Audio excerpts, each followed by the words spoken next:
皆さん、お帰りなさい。今日は200、207、70、70、日目です。Welcome back, folks. Today is day 270. My voice is a little bit rough around the corner, so we're gonna try to be a little conservative for the next couple days. Get my voice back up. We're gonna hop right into our recall. We're on day 3 of Unit 69. There's a few new things to add that I kind of negotiated. See if I remember some of those notes. Yesterday we were going over some of the other things I haven't noticed in the unit. I think the unit had a lot of random potpourri of things, and I think that's kind of going to be the feeling moving into all the units moving forward, because it seems like every prompt now deals with some varied exposure of random things, which is nice. Keeps you on the toe, keeps one on their toes. And over time I'm sure it will become normalized. さあ、始めましょう。Okay. Unit 69. Not sure how my hands feel right now. Yeah.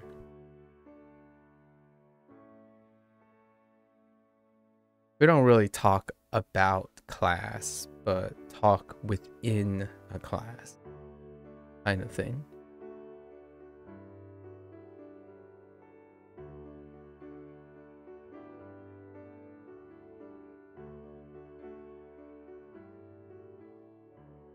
Toru.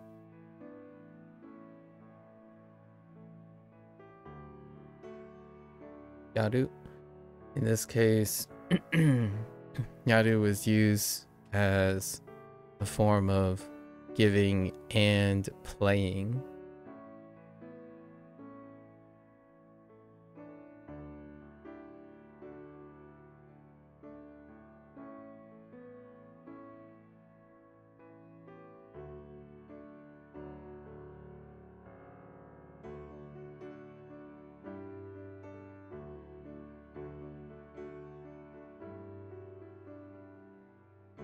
Watasu. Tasu.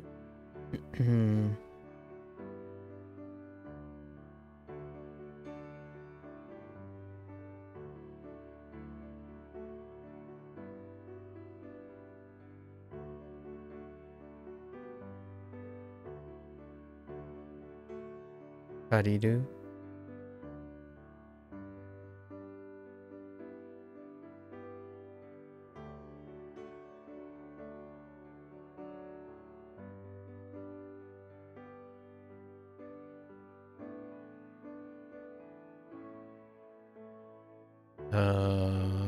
Yes.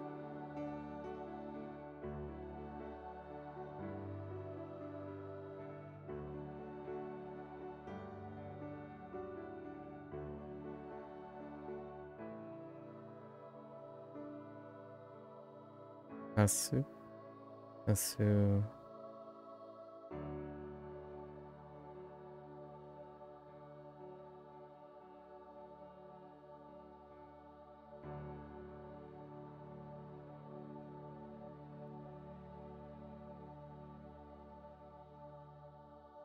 Kaisu. Kaisu.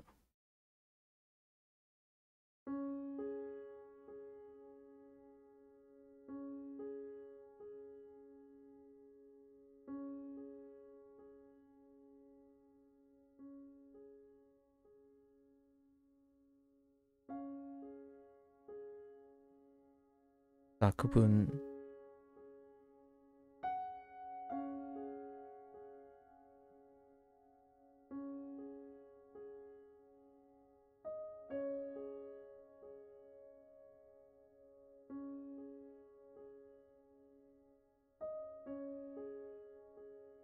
Bunsho.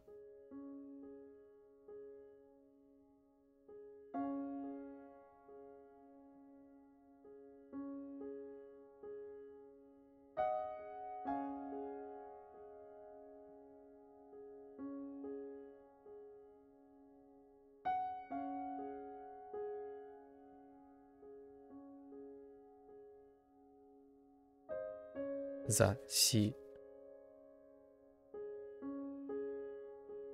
So those encompass, oh no, we have a few new ones.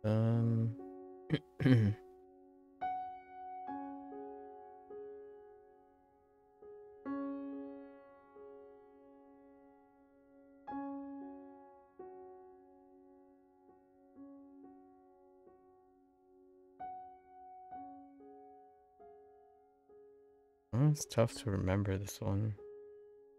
Oh, right.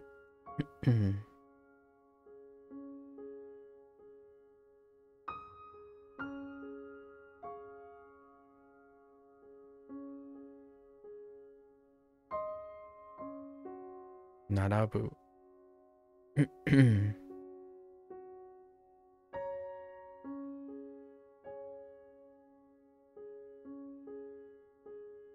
Niru.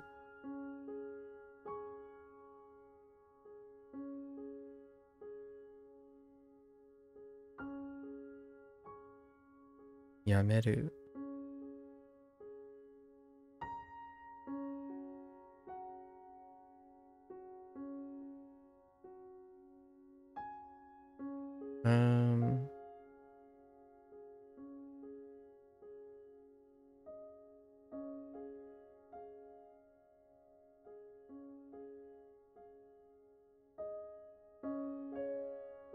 Skina.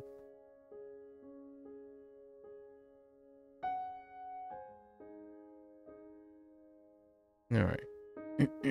So all the little things, right? No. Right? No.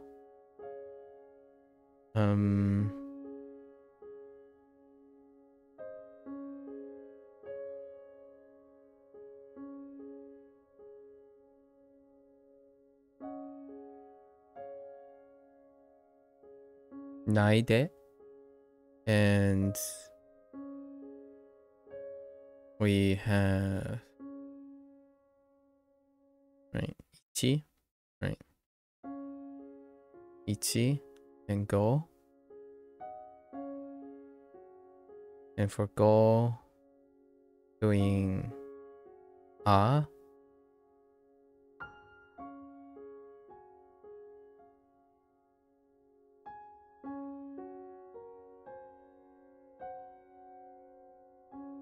Haven't thought about a notation for these yet. Probably gonna use the symbolism, the writing for ichidan and godan. There was also the iru to ru, which turns out also applies to it's iru to ru in all the cases, at least upon review. So like aishiteru instead of aishiteiru. Right? I think there was another example. Skatteru. I'm supposed to skatteru iru. That applies to all of them. At least I'm tentatively saying that for the time being.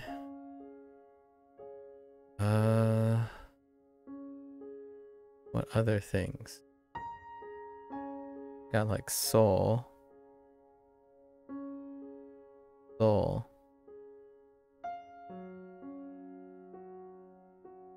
none. Right. So none. So nan desu ka? Or so nan de? Ne? Various versions. It's like this. Right? This. The this.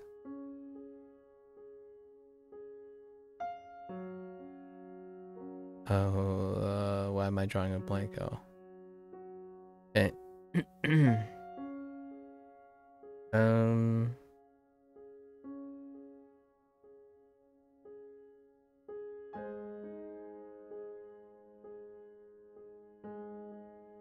Not sure about the one example where it was skide. Skide wa. It might be being used as yeah, that one I'm not sure. It was a phrase where what's the translation?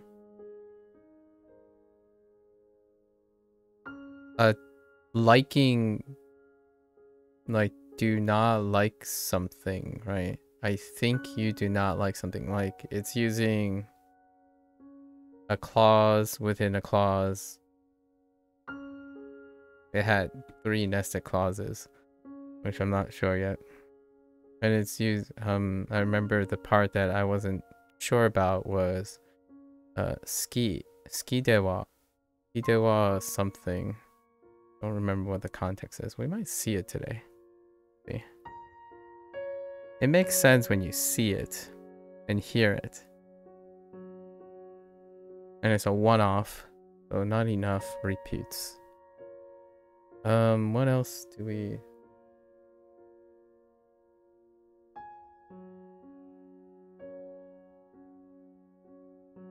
Did you switch your hand? Or did you like shift your hand on your keyboard, or are you using Norwegian? Is that how you say it in Norwegian? Sub-Zero, are you Norwegianing me?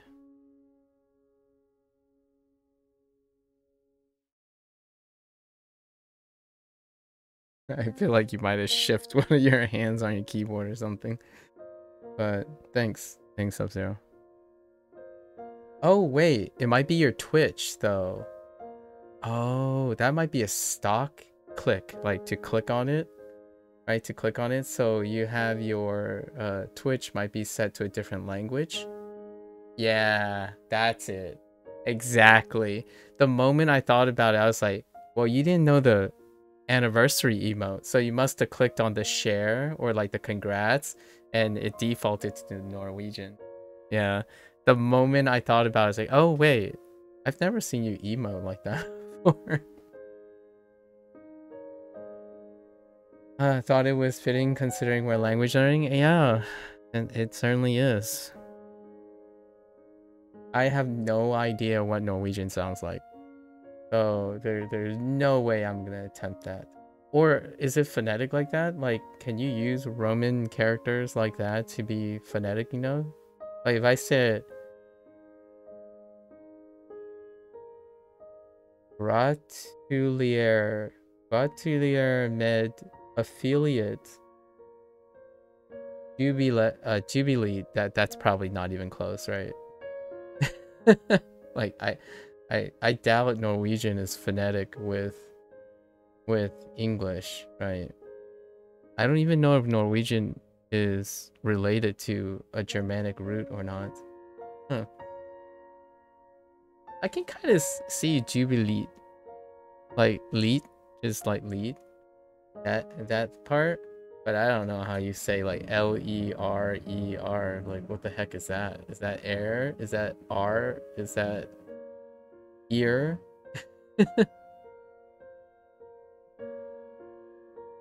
It's fun seeing Norwegian though. I haven't seen anyone type Norwegian with like Roman characters.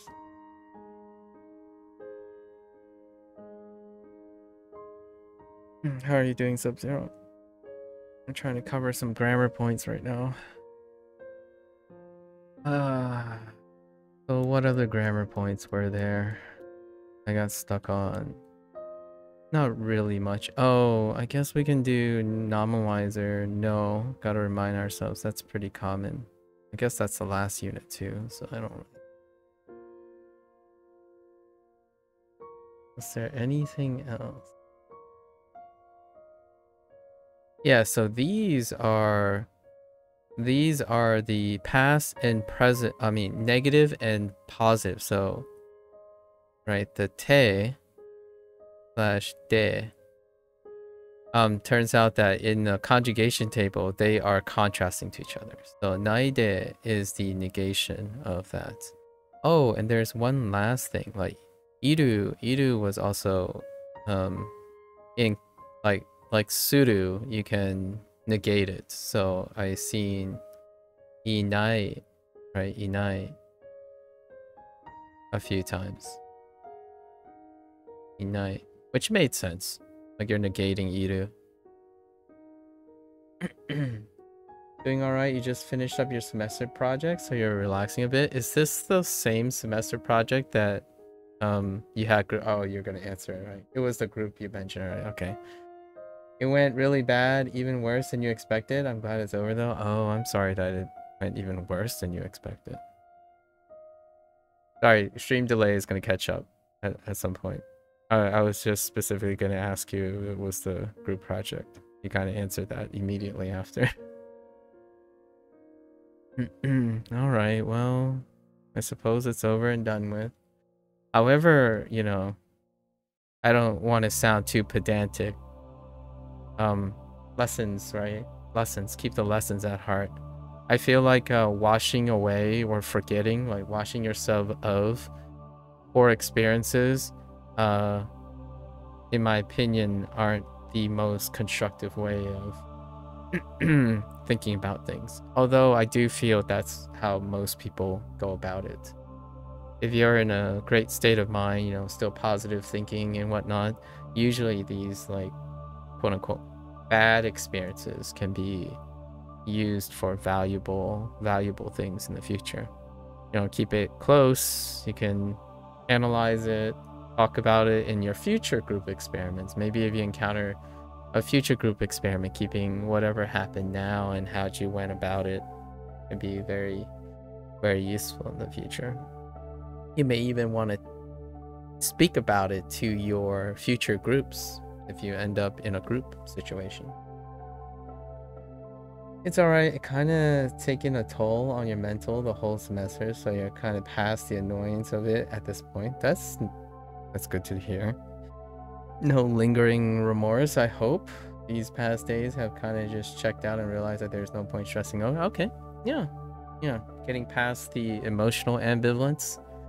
Now one can, at least in my opinion, once one has relinquished or unchained themselves from the emotional ambivalence, you can probably use it a bunch of times, you know, in a more retrospective way and constructive way. I'd probably be more inclined to review whatever has occurred and then use it as a primer for the future. Like if you were to work in another group, even sharing that experience might be an incredibly constructive way of mitigating or ice breaking, right? I actually quite literally talk in detail about prior experiences and whatnot, not from an emotional standpoint. I think this to be very clear. When one comes into a group and then you talk about a previous group, like maybe it was seen like a negative experience, like you're going to be saying negative things, projecting negativity with that experience is a whole different story. Like, I've been in a group, some people came in and it's like, oh yeah, you know, I hate group experiments, right? Like the person would say, oh, I hate group experiments. I hate lazy people. I did all the work. And if you're saying it like that when you're going into a group, the first thing, in my opinion, that I would be thinking about if I was part of that group is, so am I lazy to you? Like then you start dealing with emotional baggage. However, if you go into it saying, oh hey, you know, my last group experience, we resulted in a fairly mediocre performance. I would have preferred if the group dynamics had enough communication. communication was lacking. And I like to believe that looking into our future group, hopefully communication is a top priority, right? That kind of thing. It doesn't matter, like, and then you can spin it in a way like, I'm not necessarily concerned about the overall competence in the group. I feel like if there's a weak spot with communication, we can circumvent that or even improve upon it. So in a way, you're talking not as a form of your stress has carried over from your previous group, right? And since you're moving on and it's not stressing out, that's great. Because now, in my opinion, you can use that experience to elevate future selection and be a little bit more candid and transparent, right?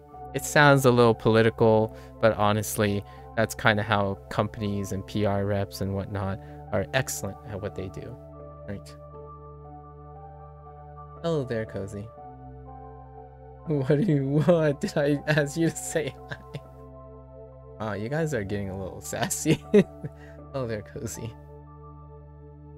I also realized that you could retake it next year and it's the same exercise too. So it helps to think that if it really ends up bothering you, then I can just retake it. I see. Reuse your background information, yeah, and then get a second opinion and a workover. In that case, I'll be able to take some preventive measures, yeah. I genuinely think that experiences are not made to be washed unless they are emotionally traumatizing, right? And I say that with a very, very grain of salt, right? If you are healthy and you are like not stressed out anymore and you're relaxed, it's often a place where you can gain by overcoming negative sentiments, right? Or like sentiments that may come back to bite you, or sentiments that may make you want to be avoidant a lot of times. If you have the time to improve yourself, it's great to address particular avoidant behavior that may or may not have. I know this sounds a little bit pedantic, but I'm fairly invested in people who can get over things. However, potentially miss the opportunity to view whatever negative things that they got over more as a proactive, approachable thing, as opposed to, oh, I'm just gonna wash myself and forget about it, right? The reason why I say this is people who wash themselves and forget about the things, that doesn't mean that it won't occur again. And when it occurs again, you'll be reminded of it and all the results will be similar again because you decided to forget about the experience as opposed to learn from the experience, right? And oftentimes when I'm introducing myself into a group, I actually reflect and use that as an introduction to what I expect from the group experience. And then I use my previous experiences on things that did not work and did work to be transparent about, if I'm going to work in this group, these are the things that have worked before and haven't worked before. And I would like to talk about those things prior to investing in like working together for 4 or 5 years, for example. In school, the nice thing about universities and stuff is they don't last more than a semester, right? At most, a lot of times. In a business-oriented sense, when you enter a professional field, you're probably going to be working with people for at least a year, if not 5 years, because if it's your permanent job or a job that you like, you're expecting at least a 5-year rotation. Or I'm going to say ballparking, right? You can storm off in 1 year or 2 years, disgruntled and stuff. Generally speaking, though, avoidant behavior and washing yourself and pretending your previous experience did not exist means that if it occurs again, in my opinion, the likelihood is the results would be unchanged. Unless you have some really lucky intuition. And also, you could be a person who says, you know what, I'm just going to roll the dice. I'm going to roll the dice and hope I get lucky next time. That, to me, can work out. If you're a dice roller, I would say apply to many jobs. Hope that you're very charismatic and you have many shots, and then maybe one of the shots would just land without you needing to know, for me, I don't do that. Like, I do not take chances. If there's any way to increase my odds of communication, you gotta go for it. Are you winning since me and MAKU talked to you about the class, etc.? Yeah, Sub-Zero sounds like he lost. It's good that you're able to separate your mental, like the mental stress from what happened, right? It gives you an opportunity at least to process and use it, right? Hey, here's my thought, Sub-Zero. For every point you lost, you can turn it into a point you can gain later, is how I kind of refer to it. So if I have a negative experience, how can I get that negative experience to pay off in the future? Because sure as heck, that negative experience costs me something, and I'm gonna make it worth something to me in the future. That's kind of, it sounds a little aggressive and kind of cheesy or cringy, but generally speaking, most of my negative experience over my life have paid back because I used it in some way. It's functional, it's pragmatic. There's something valuable in it. Your belief system has to break for you to move forward in a better way. Yeah, somebody owes me my A in the future after all this. Yeah. So here's the thing, right? I think a really negative experience can also be a very useful experience in which you can lay down the ground rules for the future, right? So now you know a lot of things that don't work and are almost deal breakers. Being able to communicate those deal breakers when you enter another group situation is excellent. Maybe even in an interview in the future. I actually use a lot of my negative group experiences as ways to communicate my group dynamics that I tend to dislike or disfavor versus group dynamics that I do favor in interviews. So when someone asks me like, oh, what do you have to offer for this company? And I would say something like, okay, well, these are my skills that I've already laid out that you are probably already aware of. However, I also want to put in contingency conditionals. These are conditions of which I do not favor as well in a working environment. And if that is coherent and concordant to your requirements for employment, then we have an understanding. Like, I do not want to go into a company that allows this type of behavior or is like too tolerant of this type of behavior. I believe in an environment that lacks these things or mitigate these things are exceptional, right? So I think, generally speaking, I feel Sub-Zero, you can probably make it work, in my opinion. That's what getting internships, right? Getting jobs, going to interviews, and then doing group projects, they're going to be hit or miss. And overall, regardless of like the tentative results, they can be very proactively informative in the future. Turn your C into an A in the future, right?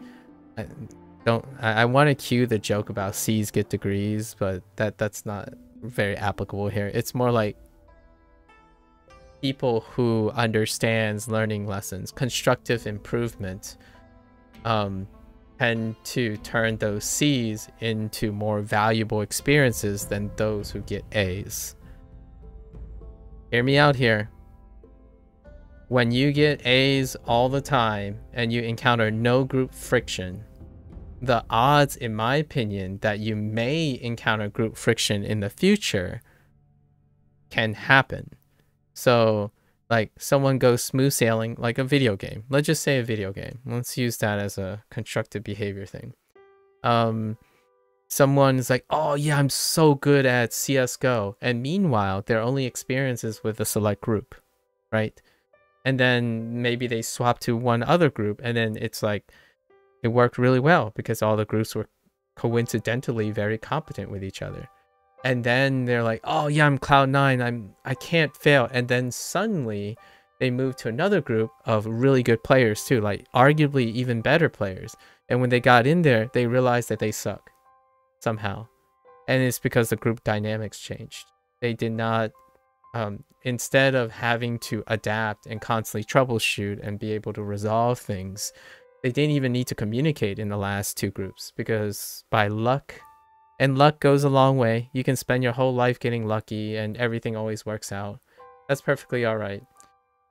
I'm not here to talk about that. Generally speaking, I focus on communication, problem solving, right?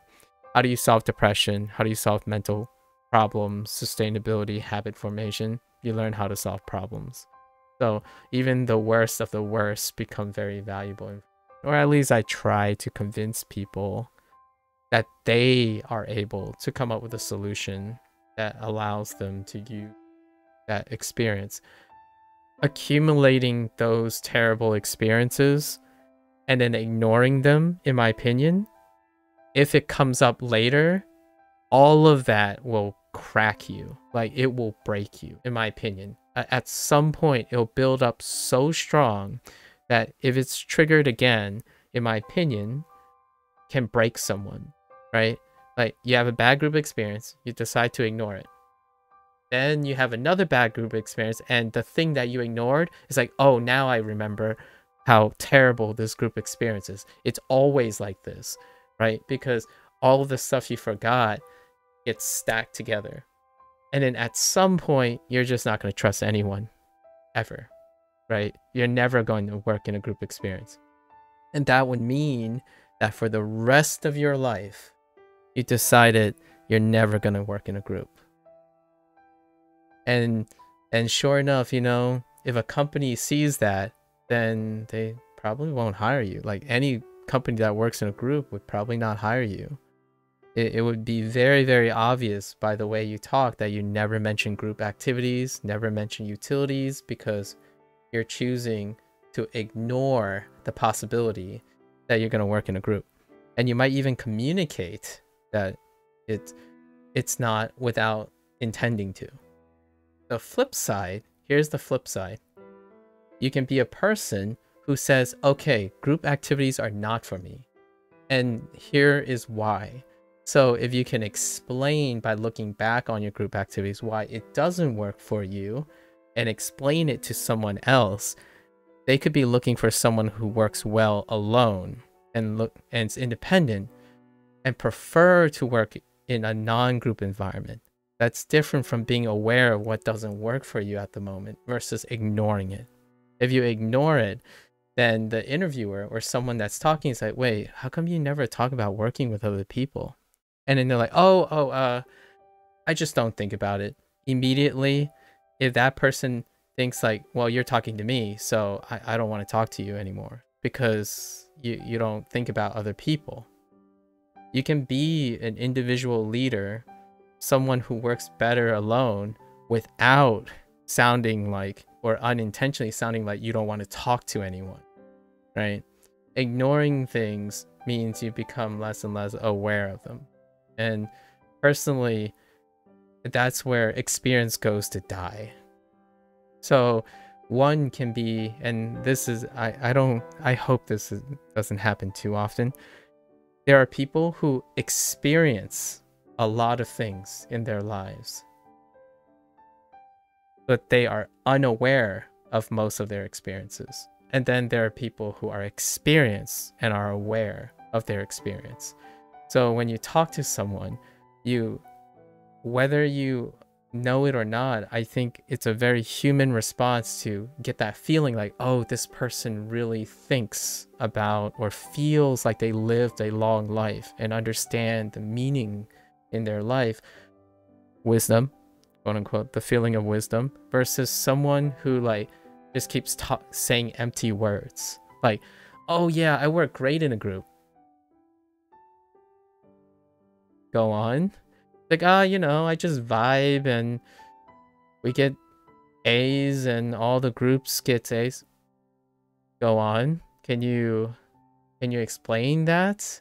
Like, no, you know, like things work out. Okay, you're not giving any details. You haven't reflected on anything. Like, I don't understand. You're focused on the results, but the results have no explainer to them. So there is definitely, and I don't think you have to be a master class, a master of communication to get the feeling like the person is just pulling you, like stringing you along, like they're saying empty words, because not from a malicious standpoint. I don't think it's malicious a lot of times. It's more like unintentional, passive living.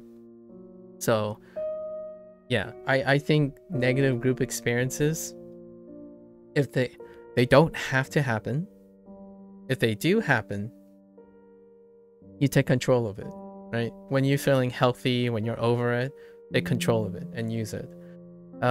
There's not your time, you know, your life is worth a lot of value, at least in my opinion. And to give other people appreciation that you value your time, the last thing I would do, in my opinion, one of the worst, you know, one of the lower things to do is to pretend like it never happened. Avoidant behavior is great to damage control temporarily, like from trauma and stuff. And then when you're ready, approach the trauma slowly, right? Because the last thing you want is that trauma to get triggered again. And I'm using the word trauma in a more loose way. Like trauma can be chronic, it can be short, like a distrust for people can be traumatic over time, because it can stop someone from ever opening up. It can stop someone from ever saying things that another person may not want to hear, because you don't practice how to communicate that without sounding like you're about to throw a punch at their face or something for being around, that kind of thing, right? I want to emphasize this because I think lots of people have different versions of explaining this, and my version, this is close to what my version is like, where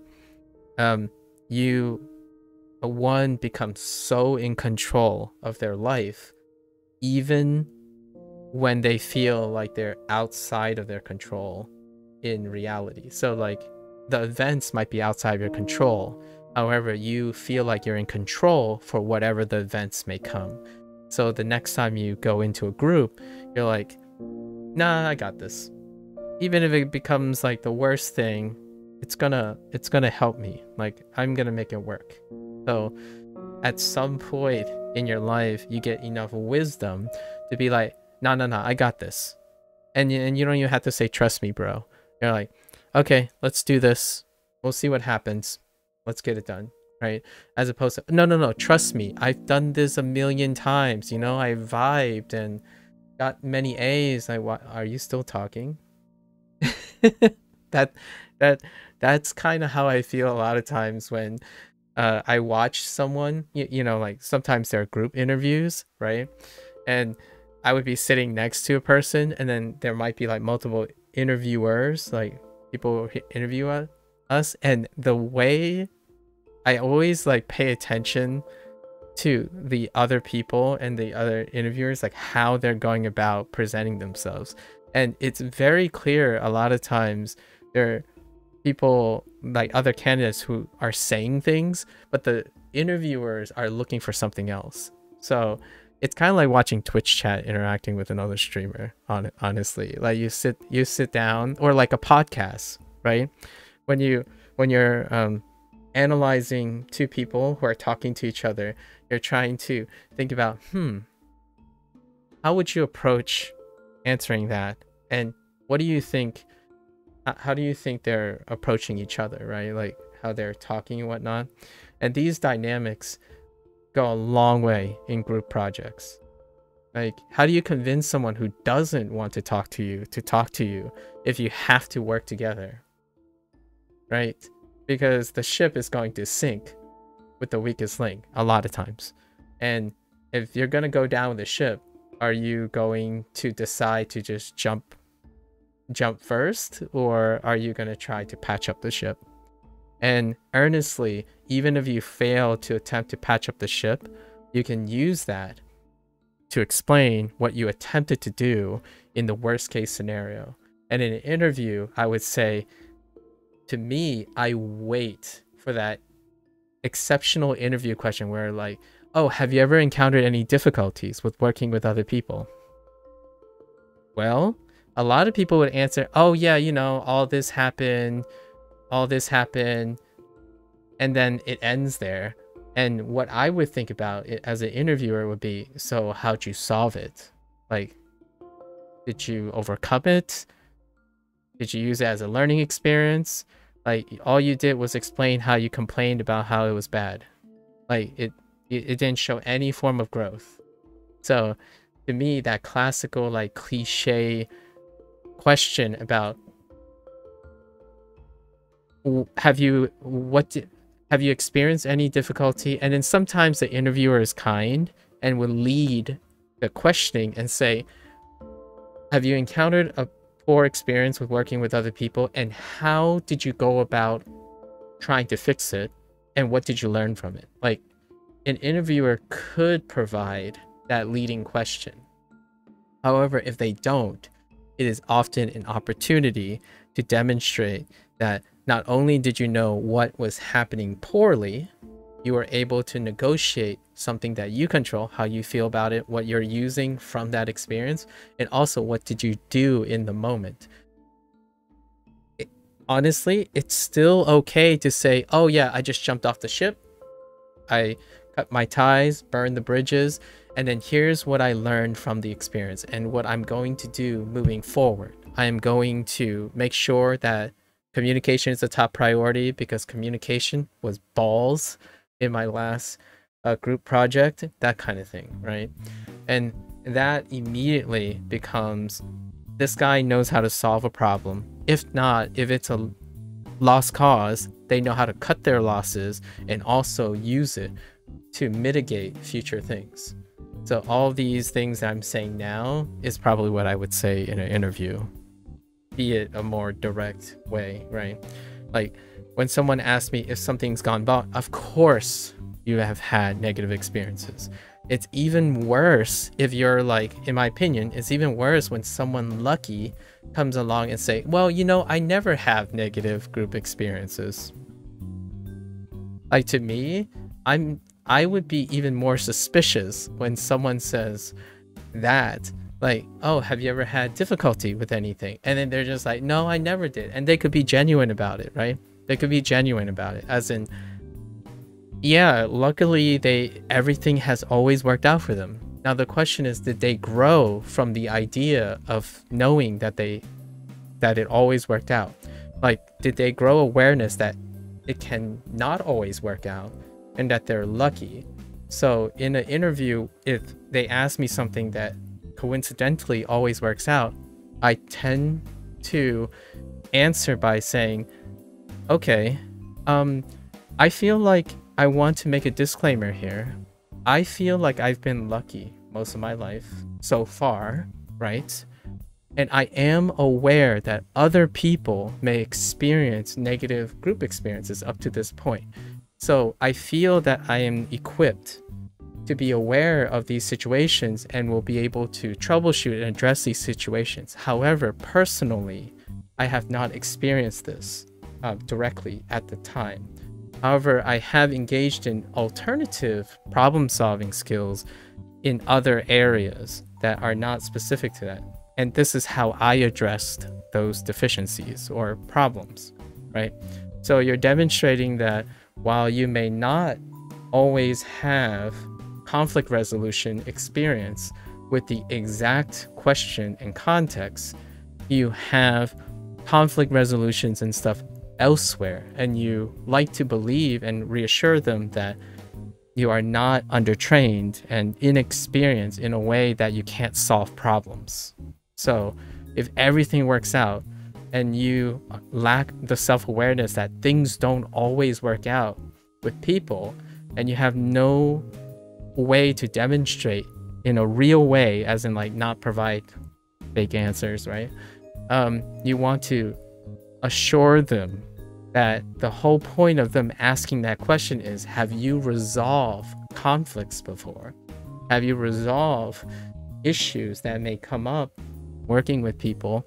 And if you say, no, you know, I never have problems, then the first comment I would think about is, man, this kid better be a superstar and bring a lot of money with them, because the moment they have a problem, I don't feel too confident that they're going to be able to fix it. Right. So that's kind of a tough one. And I don't think usually people would answer like, oh, it always works out and stuff. So that's fair. And usually that doesn't come up too much. But I like to argue that. I like to make the contrast, because too much of a good thing also means you don't solve problems. Too much of a bad thing means you solve a lot of problems. However, it could also suggest that you might be the problem. And hopefully that when it suggests you might be the problem, you're also giving the impression that you're improving on the problem. You're trying to improve instead of ignore the problem. And those interview questions, that's how I would, like, I'm not saying other interviewers think this much, and I'm not sure how recruiters do things. I haven't been a recruiter for a company at all. I'm more someone who made commentary and sat in on like my mentor and stuff, recruiting things and evaluating things. This is how I would scout personally for someone I could trust. So like, say I'm going to go into content creation, like really go into content creation in the future. The things that I'm talking now, those are the things that I'm going to be thinking about. Because if those people could answer those in a manner that I feel is dynamic, adaptive, I have no trouble watching them grow with me, as opposed to someone who's already a superstar but only works in their own way. I think that's too rigid, personally. So I would totally invest forward on someone who has a collective, adaptive, open mind approach to group dynamics than someone who is a superstar, rigid, because I want to also have a working relation with this person for the job and post job. I don't even expect them to stay, right? Because those people I actually think will be superstars in the future. They can adapt to many things. So if I don't stay a superstar, a good, like a lucrative employer, other employers might be interested in them. So that's kind of like it's kind of a downstream double-edged thing. However, it warms my heart when I see people who are more adaptive and compromising to get positions, like especially positions of leadership. When you get like hardcore, like roller coaster rides in companies and stuff, personally, I think that's very largely reflective of the leadership that's involved in the company. You could be stubborn as heck, right? Or being able to understand the coherence and dynamics of a larger group. I mean, I can't even imagine leading a group that's like 1,000 plus, right? Or even having like 30 advisors who each one is responsible for thousands of people each, right? That kind of thing. Part of what got you over it mentally was the summer internship you got. That's fair. Yeah, you know, life is a collective, so there are good things and bad things that happen at the same time, right? It is within the specific field that the course teaches, which is what you're interested in. I see. And now I have a secure job, and you feel at least you have your foot through the door. Yeah. No matter what the grade you get, absolutely. Just don't pass me a lesson like this again. To cozy. I'm jumping off the ship into those small boats and going off on your own. Yeah, but you could jump onto another ship, you know? It's like, hey guys, it's been a pleasure, right? And then you're like, secretly like, you guys sucked. But hey, it's been a pleasure, but I caught a bigger ship. So like, I know this this small ship is great and all, but I'm gonna go catch an even bigger ship now. I think that is different than going from a medium ship and jumping off into your own small ship, in my opinion. Like if you're talking about like working up your legacy, right? Consider the option that you can jump to another ship or a bigger ship, as opposed to jumping onto a boat on your own and sailing in a tiny little craft, right? That is certainly an option. However, keeping your options open mean you can also jump into a bigger and better ship off of your current experience, right? You always have a fake answer for those things in an interview. Fake it until you make it, I suppose. Sub-Zero. I hope it wouldn't feel like a fake answer in the future. I answer those questions all the time. And it can be very embarrassing and deficient things, but I don't feel embarrassed and deficient about them because I understand those things and I know how to address them, right? And that's kind of like the major goal of the discussion, or at least I'm more like talking at you right now. We're not really having that much of this. My bad. I feel like I'm being a little pedantic at this point. I wanted to illustrate the point that you can speak really well in an interview about easily some of the most negative things, initially some of the most negative situations you may have. And if those are your worst negative situations that you have, and you can still speak and impart a positive resolution to anyone, that you get that vote of confidence, right? How do you, or let's do a internet meme thing. How do you sound confident about a bad thing, about your incompetence or other people's incompetence, without telling them directly that you're confident, right? That's one way to illustrate it, in my opinion. It's one very excellent and consistent way of illustrating it. Talking about your experiences in a contextually constructive way. It's very different, in my opinion, to making commentary about a past experience. Like saying, oh yeah, my last group, it sucked. You know why it sucked? It just felt bad. People were lazy, and then I just didn't care. That's commentary, in my opinion. That is commentary on what is obviously would happen. And then the interviewer would get that impression anyways. Like if you start by talking about your experience and you only focus on a negative thing, it's already obvious that that's all you care about. In my opinion, I wouldn't sell the interviewer short. Even if they are not paying attention, they would get the feeling that like, oh, so you're not even capable of seeing the silver lining and the group potential. So why do we want to hire you in the first place? Like, if you're incapable, one negative experience could cause you to spiral out of control. Or a company, or if you ever want to be part of a bigger project, right? You're either a superstar or you're someone who's going to work with other people. So the last thing, in my opinion, one of the biggest red flags is talking about people like garbage. Even if it's warranted or something like that, or maybe they were even abusive, being able to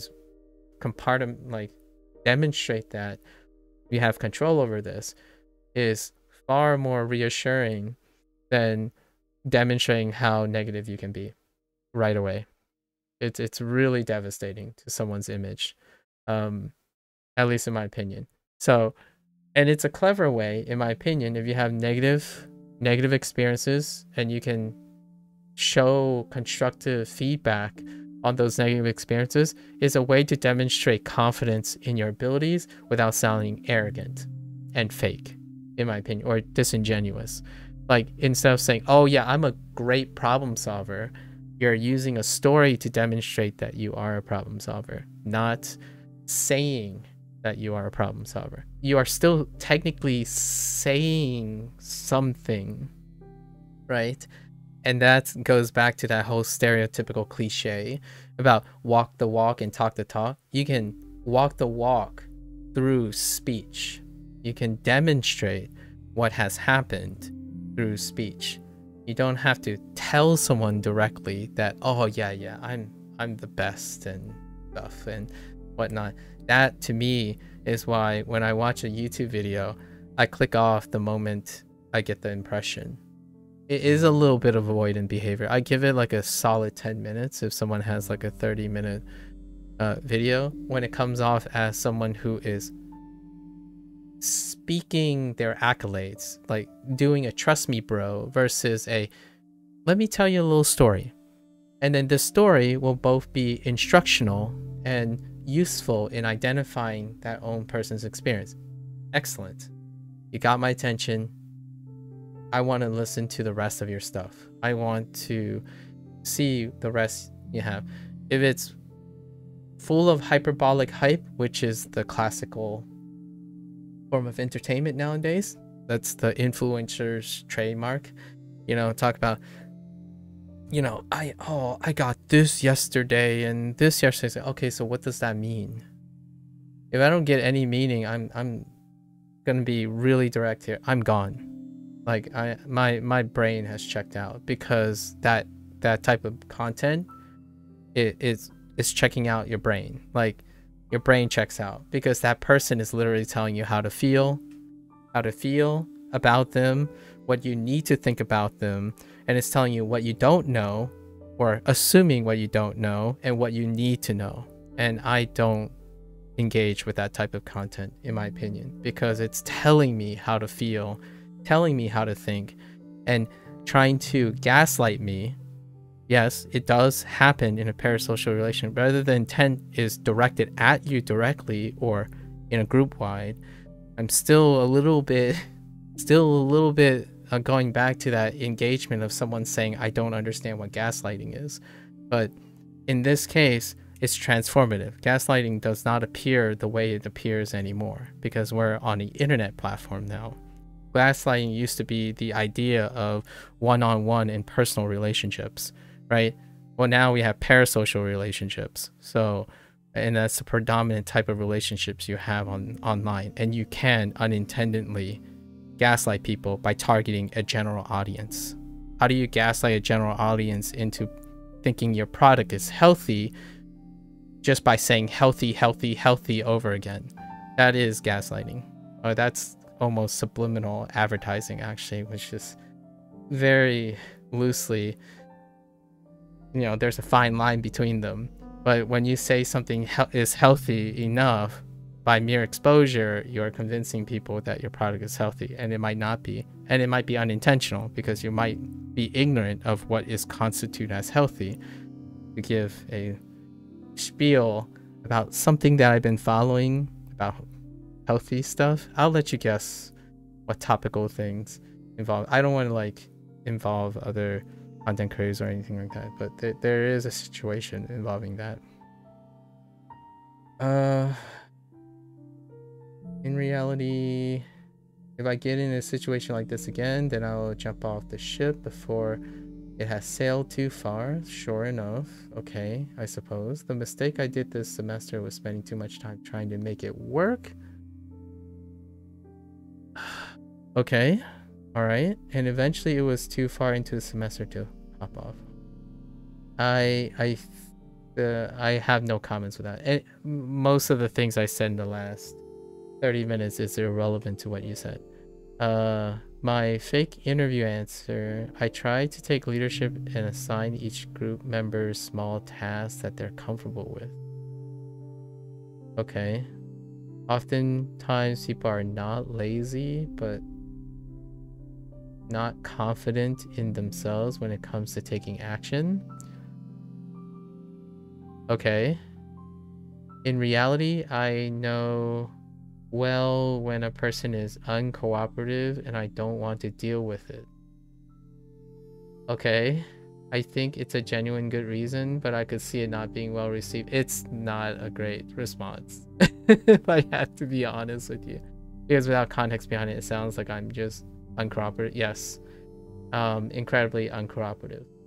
So, you are, if I had to evaluate that quote-unquote fake interview answer, like a hypothetical interview answer, you're uncooperative You avoid conflict resolution, and you presume things about other people. So you're preoccupied with what other people are like, and your actions are dependent on what your presumptions are of other people that they are like. So even if you're saying something good about someone, like oftentimes people are not lazy, that's presumptuous. There are people who are lazy. And then people are non-confident. There are confident people, right, in themselves, and they would like to take action. There are lazy people who will take action as well for being lazy. So that is incredibly presumptuous. So if you go in giving you the impression that when you go in a group, you've already profiled someone, and your actions and decisions are primarily based on how you profile people, you can think of those things. Like, for example, I believe there are quite a lot of people who may not be lazy, who may suffer from having the confidence to take action, right? As opposed to suggesting only focusing on one type of people. So a lot of times offering only one side of things can come off as you're restrictive and non-cooperative. So the whole line of thought would suggest that you're already painting what your expectations are. So can they work with that? Well, it's balanced by everything else, right? That one question, when you try to take a leadership position, leaders don't see that, in my opinion. Leaders don't just assign group members based on what they're comfortable with. No, that is the answer. If the question is something along the lines of how do you manage working within a group where the group members are not cooperative, I wouldn't assume so the assumption, no, it's not. You already made the assumption. So when you have a negative, well, you would establish that those group members are lazy. So like in this particular group, you have discovered that the individual group members are not confident, and they were in fact quite able to take action. You phrased it in a way that you assume they are and not, and you choose not to work with them. And in that context, when you have a negative experience managing a group, there are other possibilities that the group is negative. If you're describing your previous group thing, you didn't talk to them enough to know that, in my opinion. At most, you can confirm that they're not communicative, as in like they didn't want to cooperate. So you can argue possibly that there was an impasse in the group because a line of open communication did not exist. Whether they are lazy or not confident, that's presumptuous, personally. Like, they could be not lazy and they just hate you. You wouldn't know, right? At least if you were going around the route that they're not communicative, right? Like if there wasn't a line of communication. But I see how you would assume that it's already given. Are we reading off the same comment? Not my realistic take. I'm talking about, yeah, the interview question. You said you're faking it. You tried to take leadership and assign each group member small tasks that they're comfortable with. So you're telling yourself that that's how you would resolve like a difficult, like the interview question was, have you ever encountered, right, a difficult situation? And you said like a fake answer would be, at least that's what I think your interview question is too. And you would say something like, I tried to take leadership and assign each group member a small task that they're comfortable with. I'd probably try to take a leadership position and assess what they're willing to do first, and then decide if they're willing to take on uncomfortable positions or not comfortable positions. You're presuming you know. At least in my opinion, that they were going to just take whatever they're comfortable with. I mean, for me, it's irrelevant to me if I'm good at the task or not. So as a leader, you would have to know that. That's presumptuous. And then you think, oftentimes people are not lazy. That's a fairly okay response. I mean, I would consider myself kind of lazy, but confident in themselves when it comes to taking actions. I'm kind of lazy, but I'm okay with taking actions. In reality, you know, and then afterwards, like, I'm not sure if that's still part of the answer. But yeah. That's the commentary, right? As a leader, I probably assess all the people and their willingness to compromise.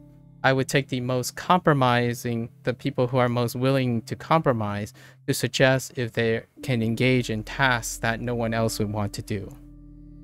So I would assess their cooperation. The most open direct communication members will be used to task to fill in specific things, and I would work more closely with them to compromise on the task that no one wants to do.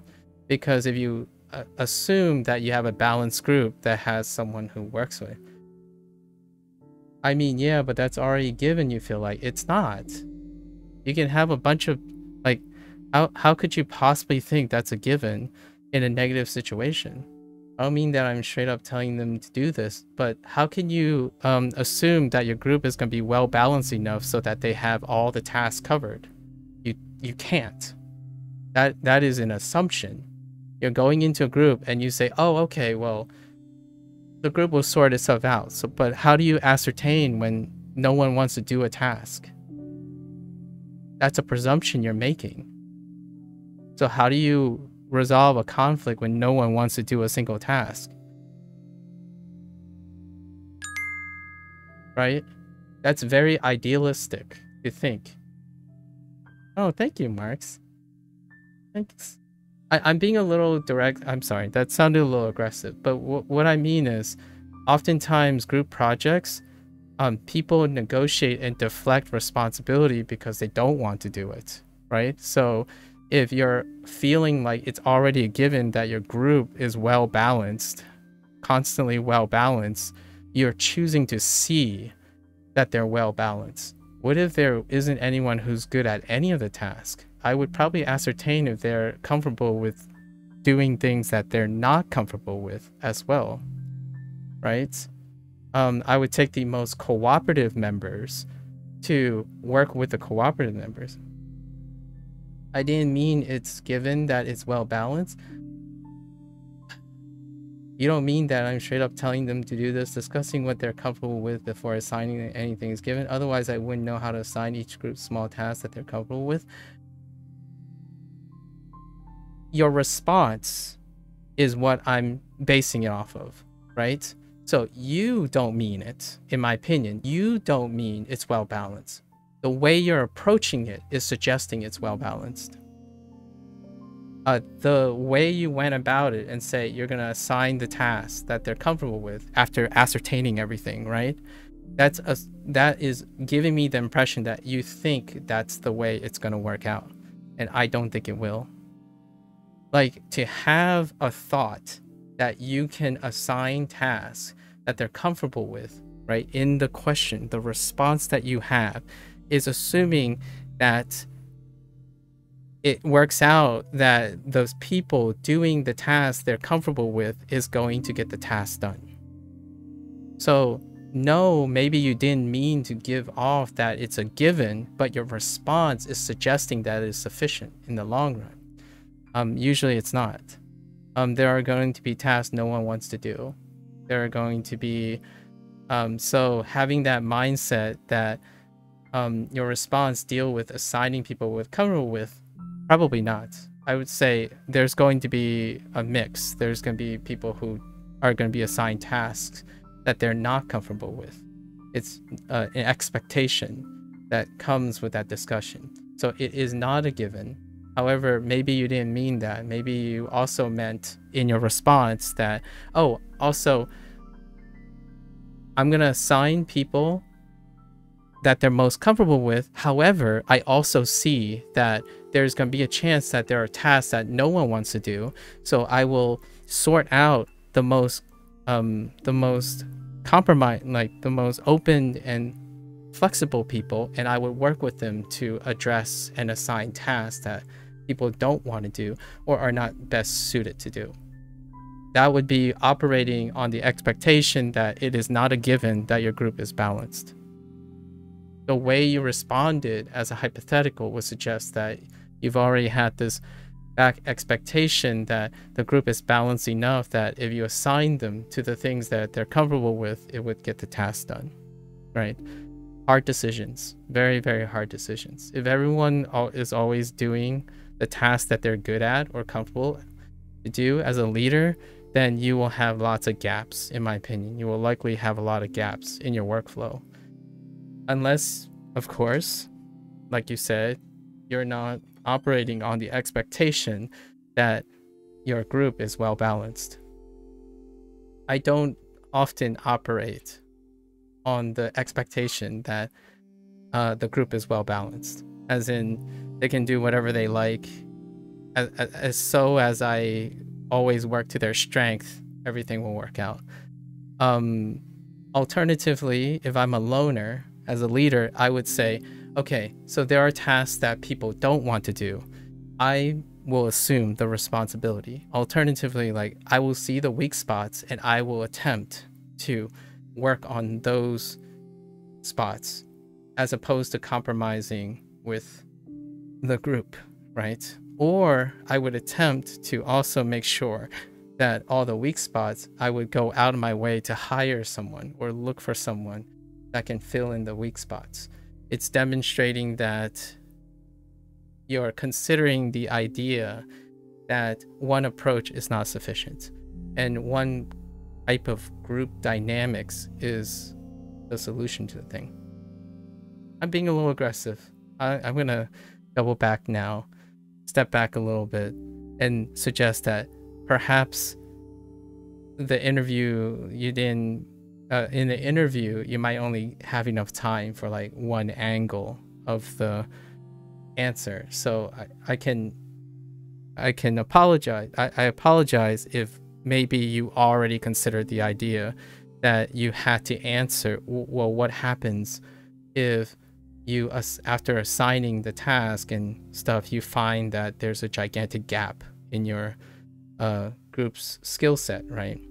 And you decided not to preempt to answer it, but then they had like a follow-up question. It's like, so I see that you want this to happen, but what happens if the group has a huge gap? There's a skill missing in the group. What would you do? That, to me, you'll probably, like, one would say the obvious thing, like, oh, okay, well, there's a chance I might learn it, or you find another person. And then they might press and say, well, what if you don't have the resources to fill that gap? So to me, my line of thinking is I'm trying to suggest that the group you have might be sufficient and it's all the resources you have to work with. So how do you work around a gap in your skill set when you have a finite group set? You have to negotiate, right? And find the most flexible skill sets of people in your group and consider the idea of compromising. It's like, oh, hey, I know you guys don't like working on this. Here's what we do. We'll make this a two-party thing where we'll take the two people who have the most relatable skills and they are agreeable in doing something that they might not be comfortable with. Let's delegate some resources, additional resources to them in order to address the skill set that we are missing in our group, right? You don't disagree with me? Oh, don't disagree. It will not produce amazing results, but rather get at least something out of it. Yeah, it's already not working. Yeah, this is literally why it's a fake answer though. In a realistic world, I would not do this. Oh, because you yourself will not do this. Okay. An employee, from my experience, likes to hear this because they like the positive attitude you have towards making group works and taking... Okay, so are you saying you literally would not do this? And that's where we differ, right? So instead, you would say something you would literally do while considering it. So Sub-Zero, again, what I'm saying is you can still answer this from your perspective, but you fail to address it.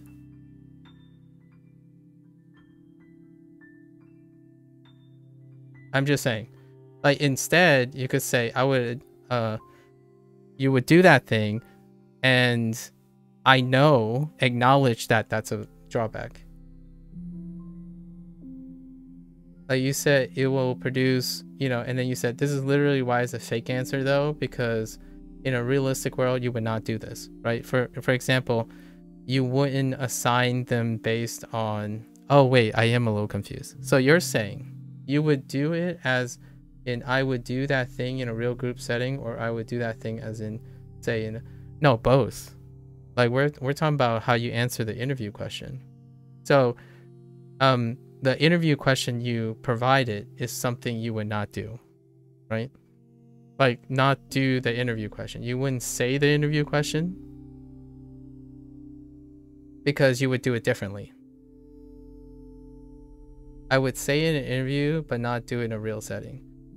Okay.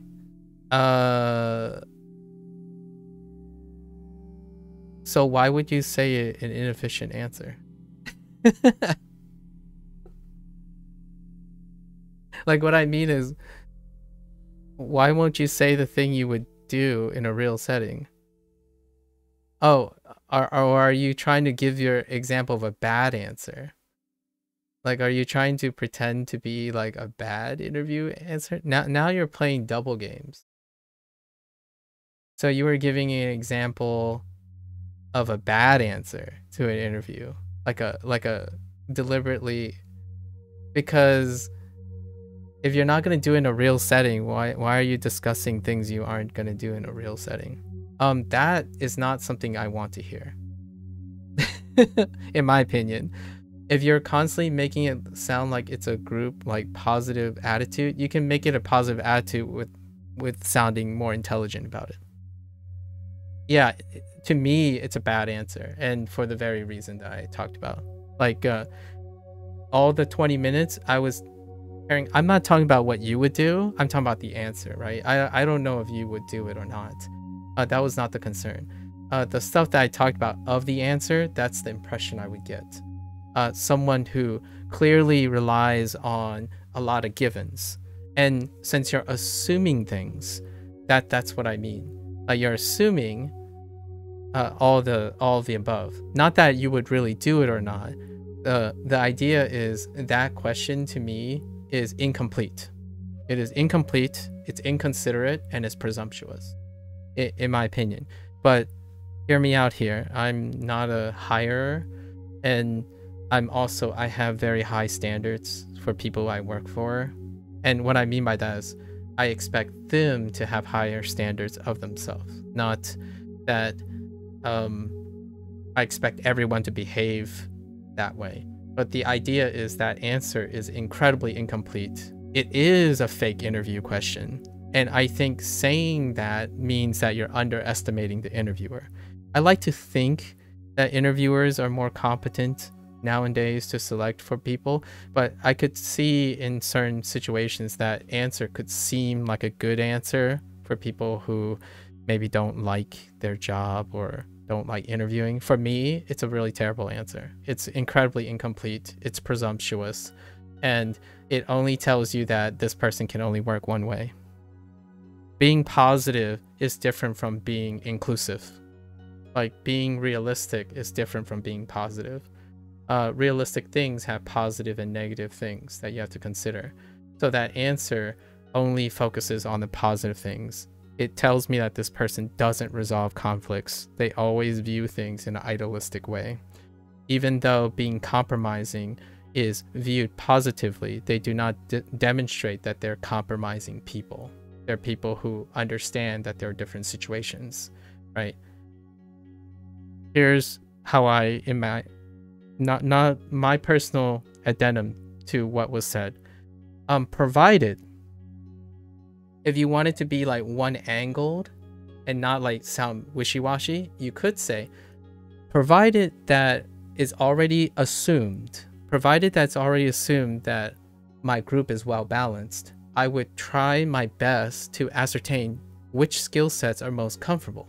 If there is an overlap, I would negotiate among those group members in order to best optimize for their cooperation, right?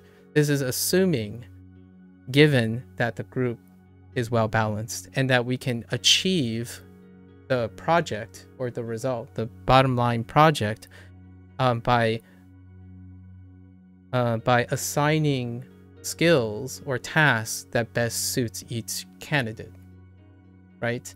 This is presuming that. So you are acknowledging that you are presuming this as a way to demonstrate that as a leader, you are considering that this is a potential and a likely scenario for the situation, not necessarily a situation in which you're identifying as a assumed case, right? In your actual interview, I have phrased it as an assumption. That's fair. So it comes off wrong in your citation. That's fair. That's fine. That's fair. So, obviously, we're not like in a game for game situation or like in an actual interview. However, for me, I'm always on my guard, right? So, and I want to make a disclaimer. It is far more convenient and require far less effort for the person who's doing the critique versus the person who's providing the example. So yeah, maybe being a little too harsh or being not exact. We're not having a serious moment, right? Like, it can. What I'm pointing out is not necessarily what you would literally do. The example that you gave is the example that I would say is not a good answer, right? And if you when you said you think it's a good answer, you are also not adding. I didn't read that. Like, I can't read your mind. So if your answer is a little bit more complete than that in your head, I wouldn't know what it is. In the way it's written now, it's not a good answer to me. It would be an answer that I would be worried that this person only operates in a certain way.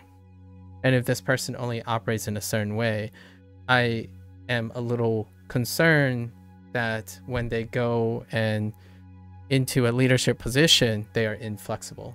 They would be a leader that works on, I don't know, focus on positivity, or a sycophant. They do not make tough decisions, for example. They're incapable of assigning people when they don't want to be assigned to a position and be able to compromise, right? Like, for example, in a group, there's a chance that you're going to have to assign someone who's good at a task that they don't want to do. Or you could see that this person has a skill set that is well suited for a skill, but they don't want to do that task. They are uncomfortable with doing that task. And in order for a leader to try to incentivize and convince them that, okay, perhaps I will have you on this task for now, give you a few incentives, and then rotate you out for another person. And then they'll take shifts or something. Understanding that you're always constantly trying to please your group members is a very incredibly rigid and idealistic and very optimistic. I get it. It's very positive forward thinking. And I'm a very positive forward thinking. I like to think I am when I'm not on the job, right? Like when I'm thinking about doing Duolingo and stuff, I tend to focus on the idealistic, optimistic point of view. In a job setting, you have to make tough decisions, and expecting to address those tough decisions is what I would ask interview questions about.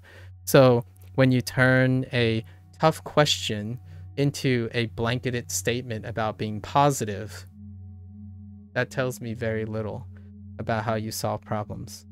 It's almost like it's kind of similar to a person who says they never have problems on the job, or they never have to make tough decisions. If the baseline is that they're already uncooperative, then I think it's an even bigger assumption to think that your group members are going to be willing to do stuff they don't want to do, though. If you assign them things they're comfortable with, we will at least get something out of the group project. So you're telling me that it is a bigger assumption that is uncooperative, right? That is the assumption, right? That they are willing to do stuff, right? So this is uncooperative. Whatever you said about assigning them anything, being uncooperative is already superseding that. So not only, in my opinion, that when you made the assumption still makes that your assumption has this weakness too. How can you assign a group that they're comfortable with if they're already uncooperative? You're pointing out something that I have a solution for, which I have not mentioned, right? However, I didn't tell you what I would do in an uncooperative situation. The response that you have does not either. If they're uncooperative to begin with, and you're saying, oh, you're going to assign them something they're comfortable with, that would get them to it. That's not true. That's a presumption. You think that, oh yeah, they're not going to talk to you, and then somehow they'll magically talk to you if you offer them something that they're comfortable with. I think that's also erroneous. And I didn't offer you any solution to, I'm not suggesting that that's what I do. I'm saying it has a higher chance of success than the others. That's false. That's not a fair assumption. I would incentivize versus trying to think about tasks. I might even invest in divvying up a different structure. You can try to do different structures. You can have them talk to each other and work with each other. If they're uncooperative with you, they might not necessarily uncooperative with each other. I don't think that's a fair assumption. I mean, it's a assumption you can make, I would say. But a higher chance, well, if your chance is 1% success, and my chance is whatever that other person's chance, the fake answer, right? I'm talking about the fake answer that you gave, is 0.5. This 0.5% is assuming there are only two choices. And that's the part about being presumptuous. You are presumptuous that there is one and the other. There are other structures. You can get people to talk to each other. You could even relinquish leadership. You can relinquish leadership to one that's most favorable. But that can be done along with assigning them. That's presumptions. No, that like, you can relinquish leadership. That has nothing to do with assigning comfortable tasks. And you're still assuming that people like to do tasks that they're comfortable with, as in like a compatibility thing.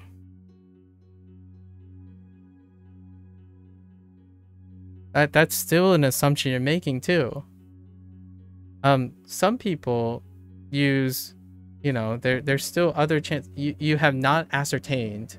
You cannot presume that they all fall into this one category. There is a chance that two people work together has emergent properties than assigning one task. It gets more complicated, and it does complicate the thing. But what I guess what I'm illustrating is, this is a box, right? Your box is here. This is the box. The box is bigger than everything else. And you're not, like, this problem doesn't actually exist.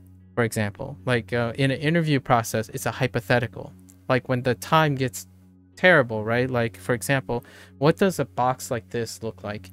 Well, you jump ship. You jump ship when the going gets tough. You are more likely, so let's talk about the interviewer. Like, we're talking about what the interviewer knows about this person. If you think it's just this or this, and then that's how you roll, I think you are a person that's more likely to jump ship when the going gets tough because you fail to consider lots of other options. As a leader or as a non-leader, you can pass temporary leadership to the person who's most favorable. Perhaps it is you, the leader, that's having the issue that people are not cooperative. So in like your group project, you yourself is the main character. So if your group is not cooperative, then you aren't the problem. There is a lot of tact to understanding that there's another leader among your group that might be more fitted temporarily, so you can reassign leadership to another person because you trust their judgment, and maybe the group works better with that person. Then the group can suddenly become cooperative because you're not the leader anymore.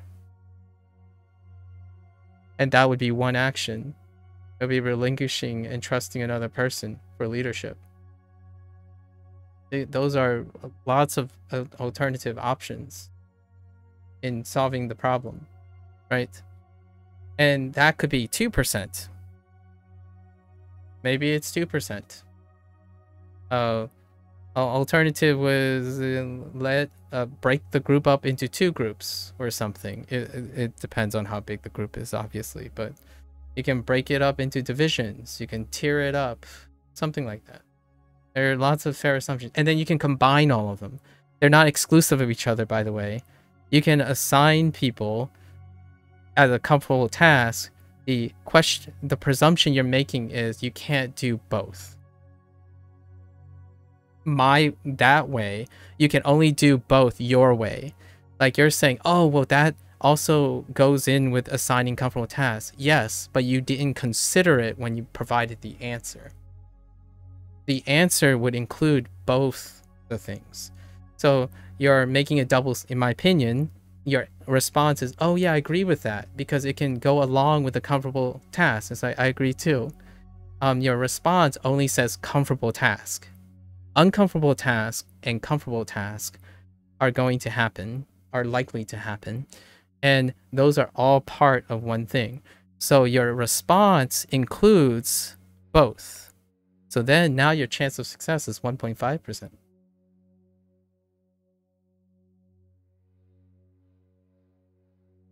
You're adding, but that's not what I was pointing out. Pointing out about what? You agree that it can be a lot. I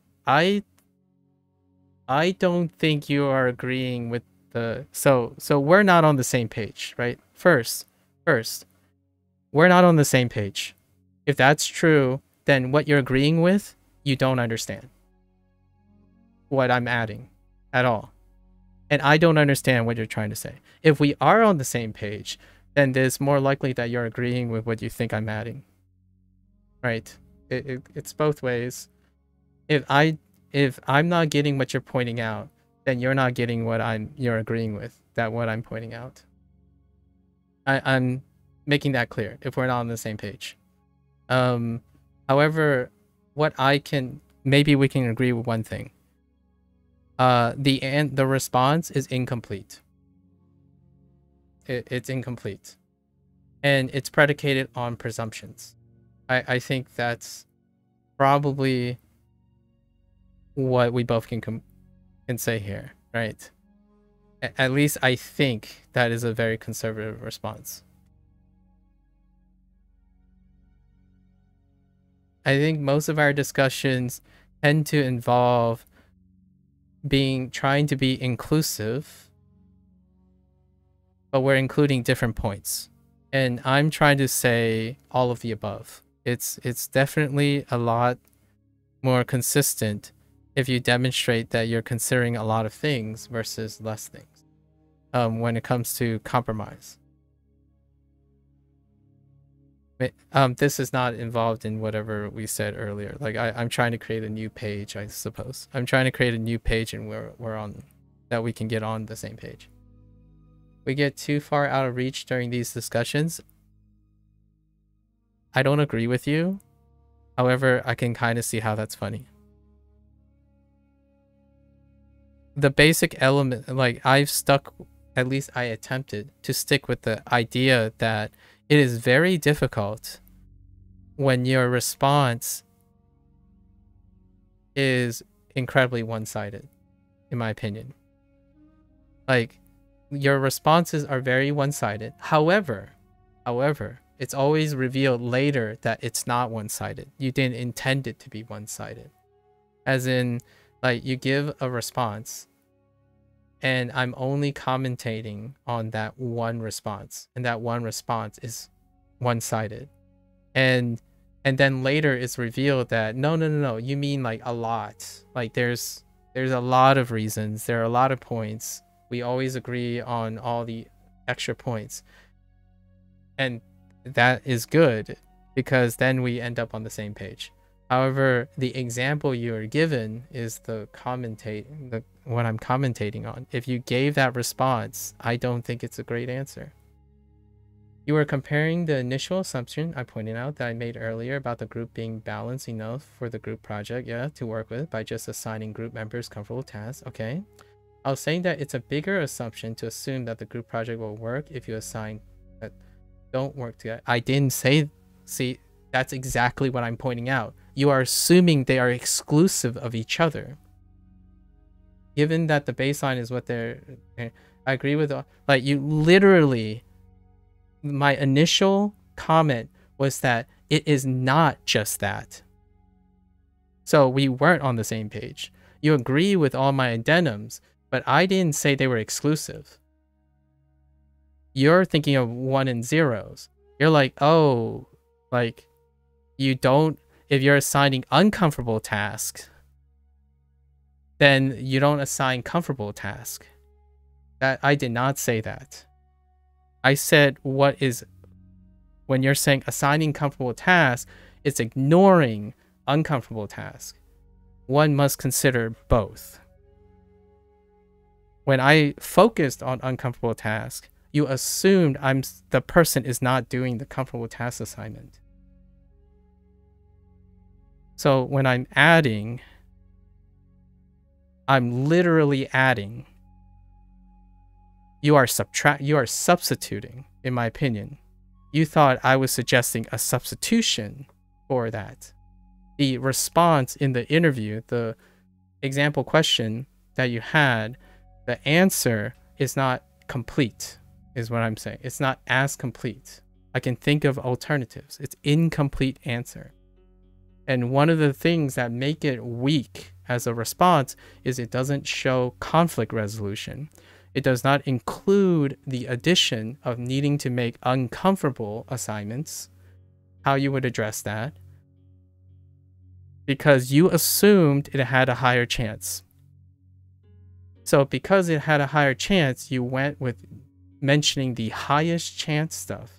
And I totally agree. If time doesn't permit that, you can say just that. And then I added a 0.5%. And then I continue to add a 1%. If the person allows me to talk, I'm just going to keep talking. We're just going to keep on adding new things until the percentage goes up. Yes, it can get a little overcomplicated, and they will probably follow up and say, don't you think this is a little complicated? Like, how would you know when it becomes too complicated? And it's like, well, I will organize and prioritize the highest chance things first, and with time permit, incorporate other things to increase the probability of success. Instead, you think that I'm not on the same page because you think that I'm ignoring this. I'm not. I'm saying in addition to this. It's both. The answer is poor because it lacks judgment. It's painting an ideal situation where you chose the best course of action, which is very appropriate, without demonstrating that there are other alternatives that you can have. So stating that, okay, presuming this is the case, presuming all of these the case, in an ideal case, the best course of action, quote unquote, the best course of action would be the following. If they're already uncooperative, the highest chance of success from a singular action is attempting to assign them with tasks they are comfortable with. However, I can see that not being the only case. There are going to be chances that in order to achieve the baseline results, we may need to assign uncomfortable positions to people. In that way, we may try to negotiate maybe a synergistic or maybe an alternative leadership structure where there are two people who are more likely comfortable in working on two different tasks, one not comfortable and one comfortable, to increase the overall success rate. Or perhaps having one person who has a skill set that is useful to mentor another one who is doing a task that they're uncomfortable with for the longevity of the project. This would naturally increase because we are doing all of the above. So instead of working with 1% being, quote, the best way, we are working with 1.5% because it's the combination of two approaches. Right? So it is, in general, when I'm speaking and where we're not on the same page, is that you agreed with all the things, but you chose to agree with all the things in comparison with each other, and not considering the possibility that you can probably do more than one of those things together to increase the overall percentage of success. So you jump ship when your best way doesn't work.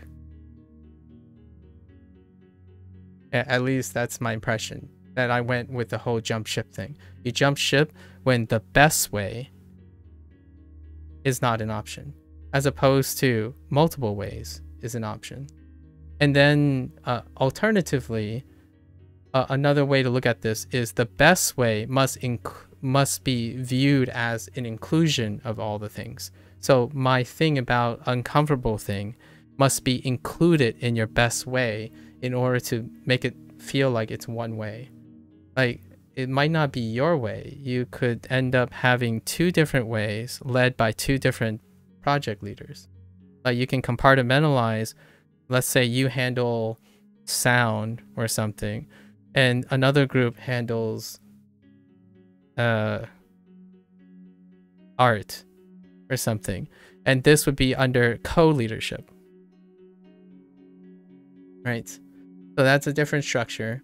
And now you can have your way, which is the best way to make your side of the group work.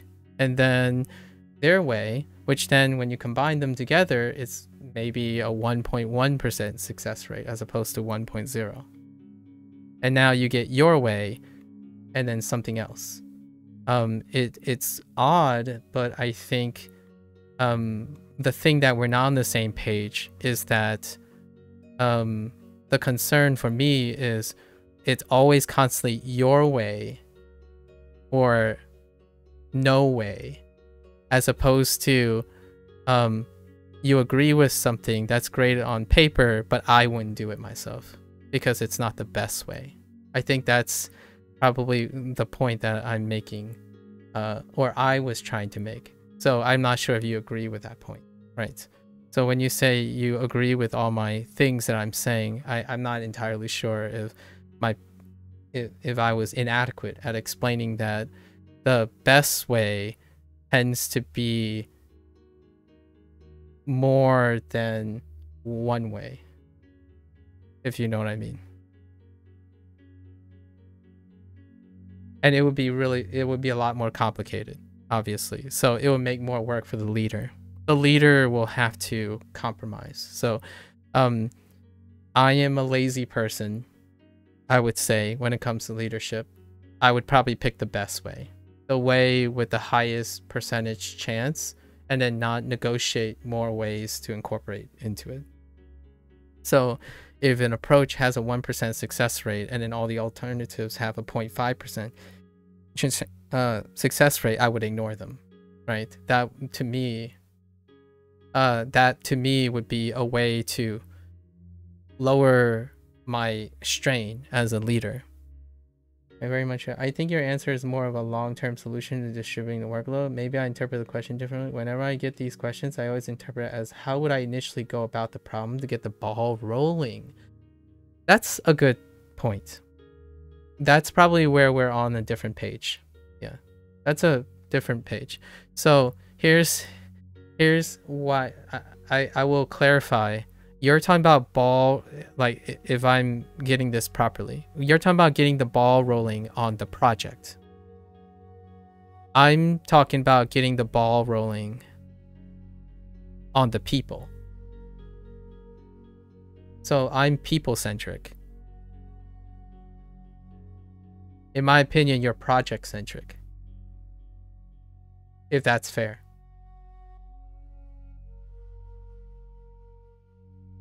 Like when you say long-term solution, I don't see it as a, I see it as a long-term investment in people, not the workload. So you're talking about long-term solution to disturbing the workload, like the workload itself to get the ball rolling on.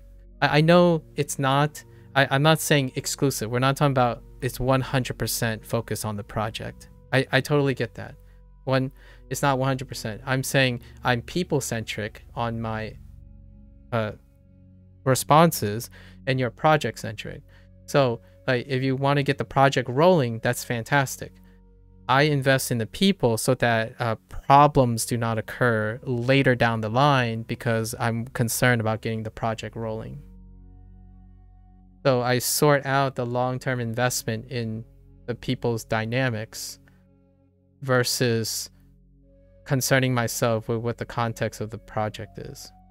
If I can get the people to work in a long-term sustainable manner, it doesn't matter what the project is. In the future, I expect to work with these people and I like to keep those people with me. So if I were to work and have a legacy, I would leave behind the people. I do a forward investment, a larger forward investment first, as opposed to a lesser forward investment in order to get the ball rolling. So like this discussion here, I'm going ham on this discussion because if you're not going to stay for this discussion, then I don't think we have a long-term connection.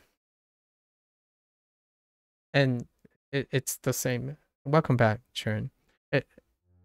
It's a reflection of my personality, obviously. And if you're saying, if you think I'm suggesting this is good, there are lots of drawbacks. There are plenty of drawbacks. I could spend hours talking about the drawbacks too and how I would try to mitigate those drawbacks, much like how you would go about doing your project-centric task as well. So I have no qualms, and I totally believe that you probably thought about all your, like the things, how you address your drawbacks. So we're not talking about obviously what you would hypothetically say in an interview and stuff. You were giving an example of a fake response, right? A fake response to that interview. And that's kind of how I was changing it. I was changing the fake response from focusing on people, right? That response was focusing on people. The key word that I focused on was uncooperative and cooperative. What is that success? And then assigning comfortable skill sets. Right, those are to me people-centric issues, as opposed to project-centric issues, because you don't know what the project is. Actually, there was a presumption made by me, which is a presumption, is that the project, the baseline project, can be reached in this resolution. In fact, I've already considered that it cannot be reached. There is a chance that no matter what you do, you can't reach it. So if you can't reach it, that's project-centric. That means you give up on it. So you cut your losses and you do the most high success thing, right? And then be okay with it. For me, if the project is going to fail, then I'm going to invest in the people. The people get learning experiences, we cut our losses, we try our best. On the rare chance, when you're people-centric, there's a chance that there's an emergent success. As in, you found a solution that you cannot foresee because you're not focusing on the project. You're focusing on the people. How you can best... Sometimes people work even more than they thought they would, or end up liking a skill that they wouldn't. So if I also considered the idea that the project itself is doomed to fail, I'm not going to jump ship though, since I'm already dedicated to it. So the alternative is to think about how to invest in the people because the project's doomed, right? My people-centric type of approach tends to be like, oh well, if the project fails, those people are going to go on to work with other people. They're going to go on to work on other projects. It might not be with me. Sorry guys, I failed as a leader. However, at least I failed investing in the people, right? So it is people-centric. What is a downside? I'll give you like 2 or 3 caveats to the downside of being people-centric. There are going to be time problems, and there are going to be tough choices. As in, what was the first thing that I had to consider? Assigning people uncomfortable skills, uncomfortable tasks. And that sucks. And this is a big drawback. If you're project-centric, you're agnostic. You're basically agnostic. Like, oh, this is the best we can do. Deal with it. Let's go. Get the ball rolling. If the problems come up, the problems come up, right?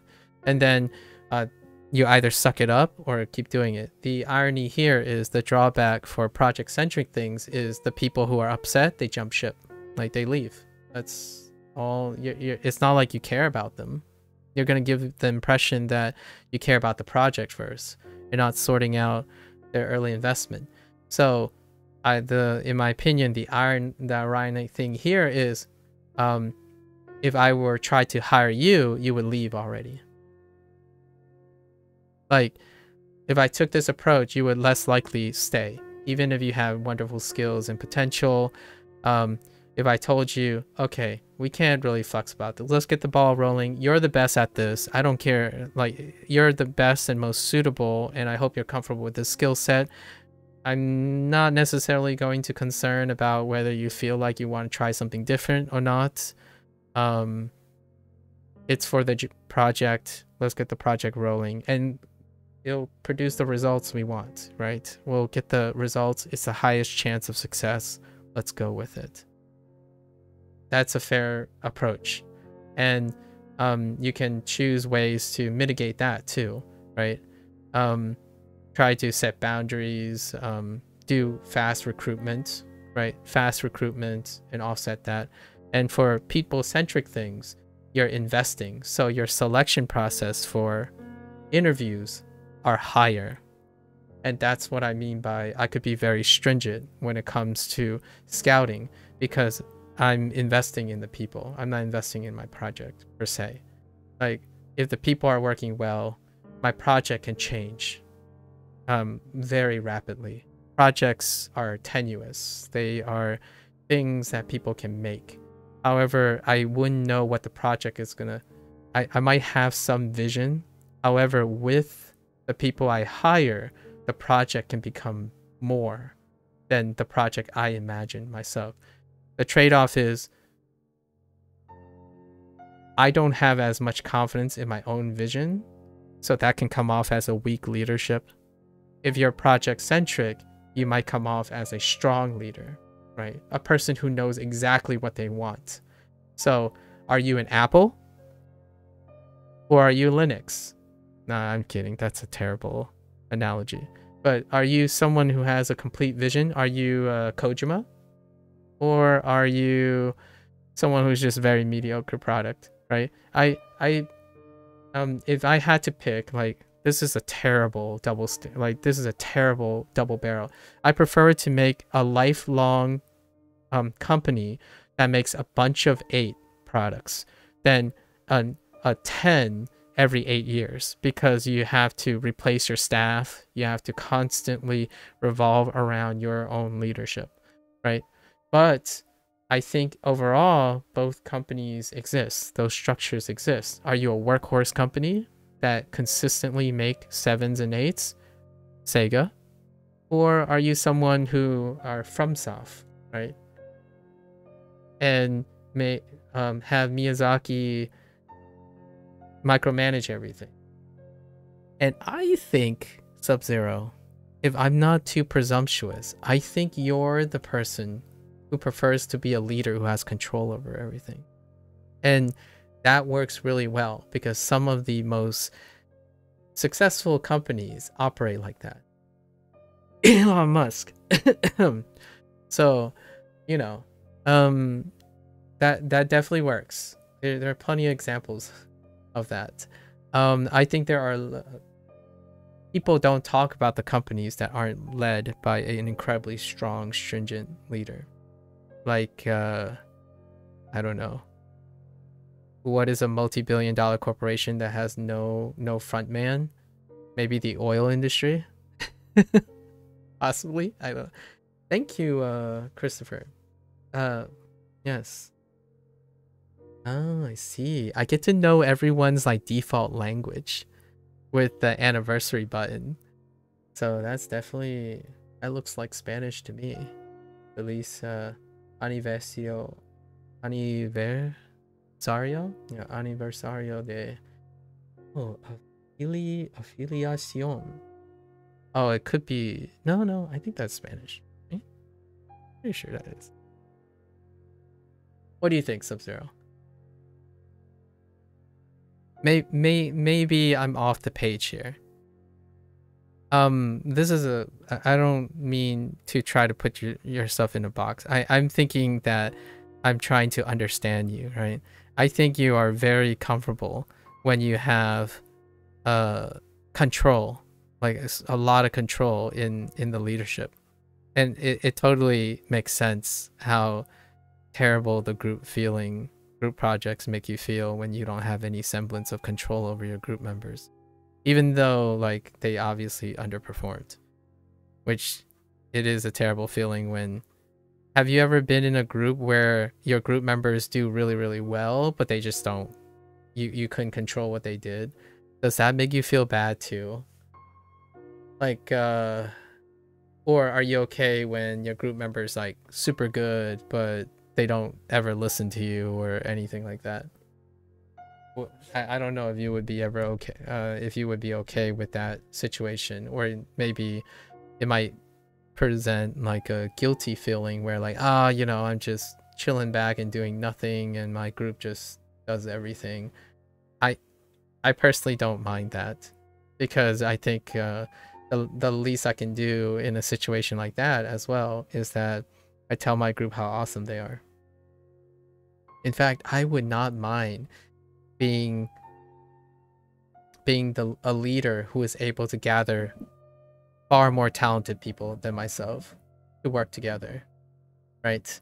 And that means less work for me, but also being very grateful. I think in my life, maybe this is something of an anecdotal experience.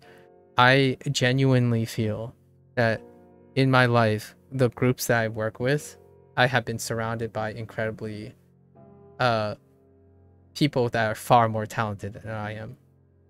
And I had absolutely no control over what they did, because they called the shots. Or it was more like a lot of talented individuals that don't really work with each other, but we all had a similar vision by coincidence, and I felt like I contributed the least amount. And when someone says, oh, this person could be lazy, but they're not lazy, but they're not confident in taking inaction, I almost felt like that was describing me. Using the pom-poms is fun. I like being a cheerleader. I don't mind being a cheerleader in a group. Sometimes you don't always have to shine, right?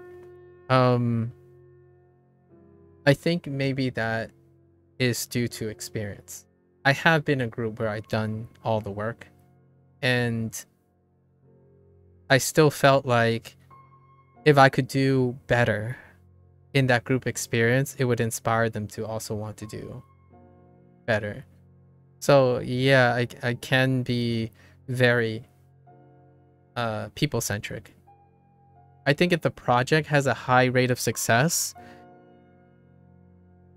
it's not as important as the people having a high rate of cooperation. Sometimes I prefer to bet on the people than the project itself. So that's probably where we substantially differ. Largely due to the nature that I guess I'm no longer that much of a loner when it comes to doing big projects.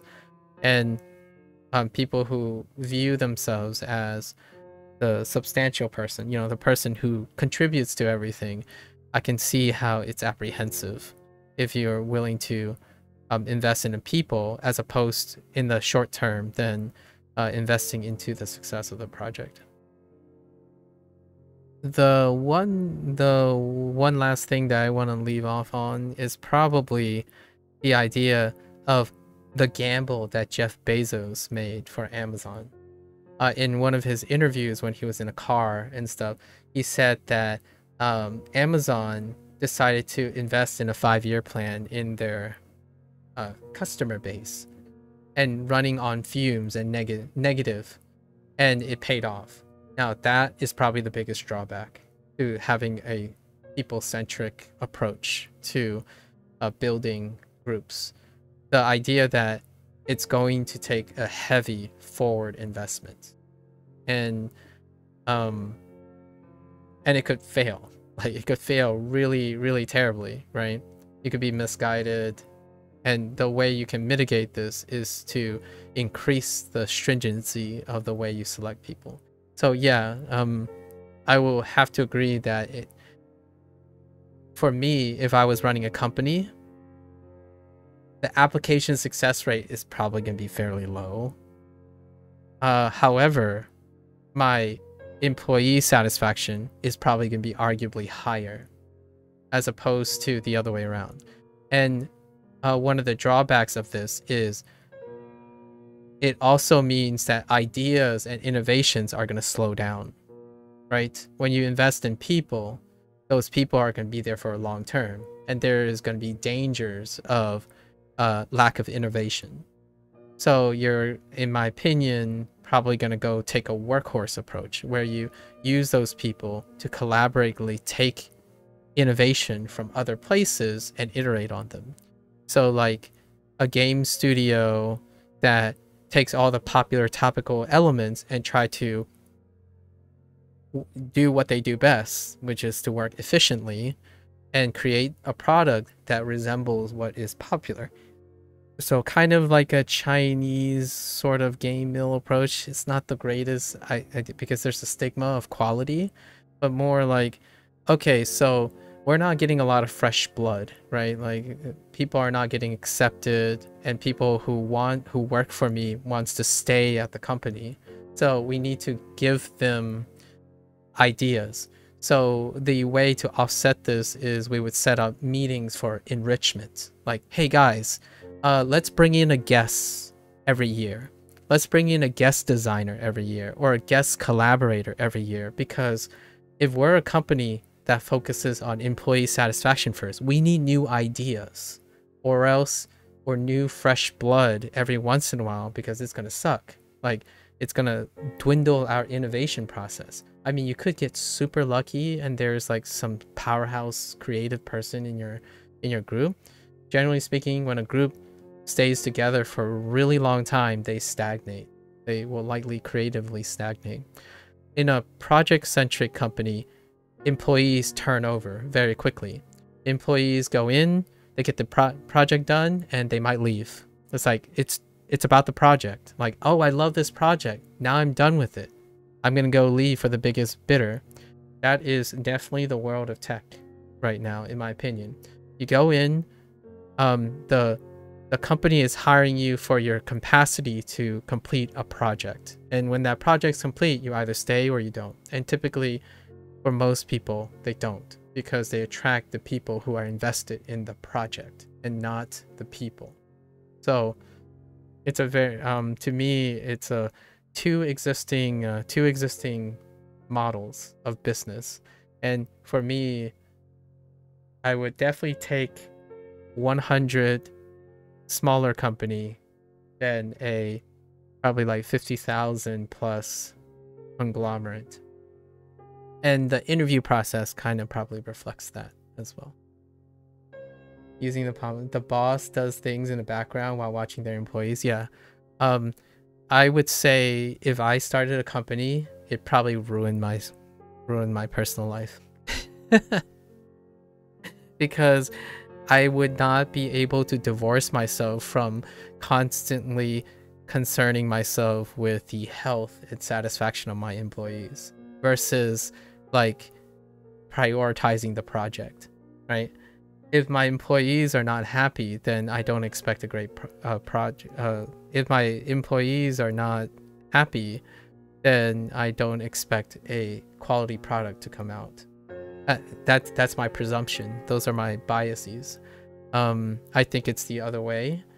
And the irony here is the whole start of this digression involved me saying, oh, we have to also make tough decisions, right? But what I mean is after you make the comfortable decisions, you also have to make the tough decisions. And those are the things that take longer and longer time, right? You can't satisfy everyone, but at least you can try satisfying your employees. And having a stringent interview process means, in my opinion, less and less likely that the employees would misunderstand what you're looking for. And that is a tough decision. Like there could be a really qualified employee with a great skill set, however, they're not a fit for the company. That's, without saying about company, to me, that's kind of how the school process works. So like when you're interested in a candidate, right? Like a PhD candidate, I feel like the interview process gravitates more on, is this candidate a fit for the program?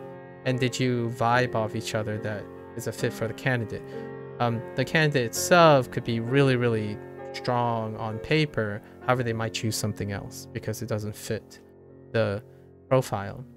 And that is coming from a privileged position as well, because you're going to assume that candidate is really, really good. So they're going to have multiple offers. And the question is, are you desperate enough to try to cater and accommodate to that candidate at the expense of your company vision for employees?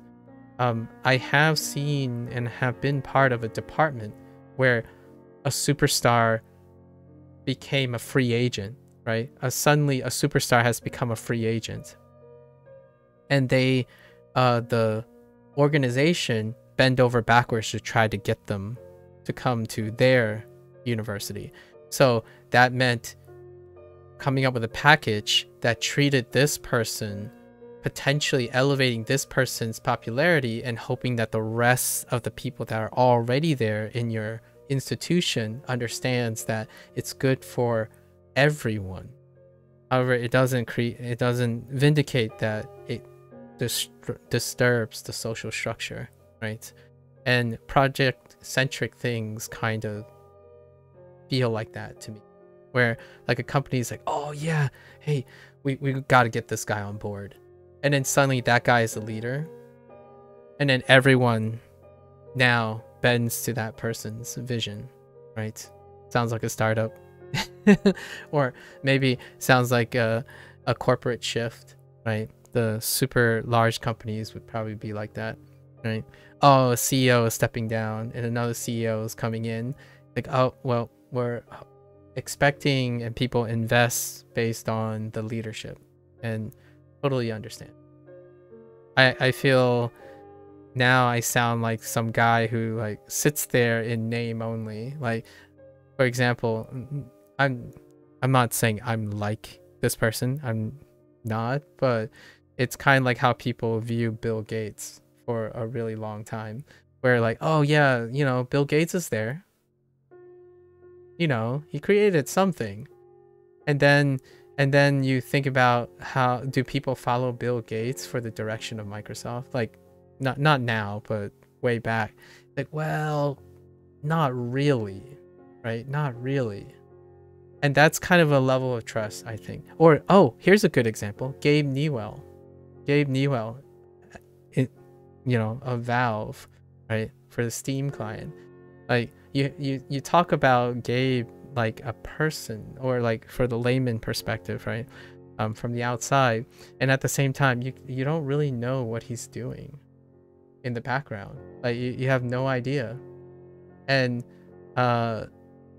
that's kind of probably, I won't be a boss ever though, so like I don't like being a boss, so that's a whole different story.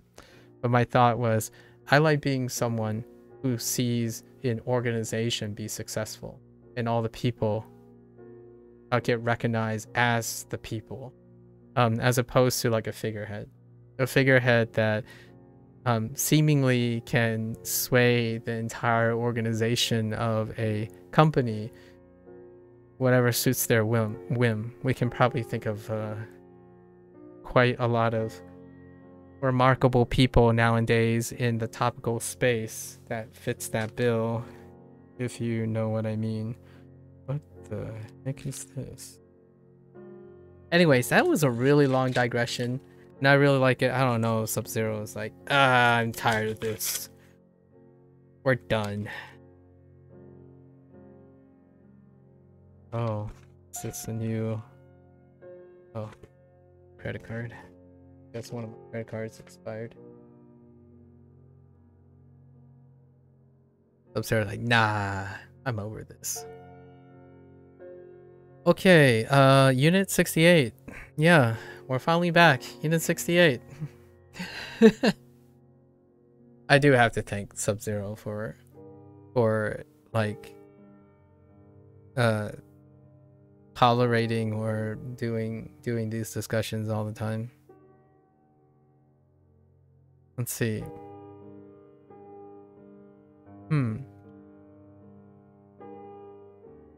It might not last forever though. Might not last forever.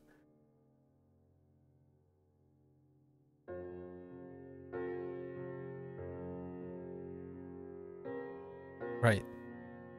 Okay. This is where we spam a lot of predicates.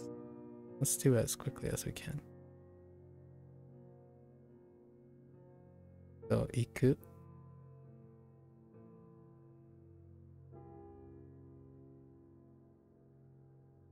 Uru.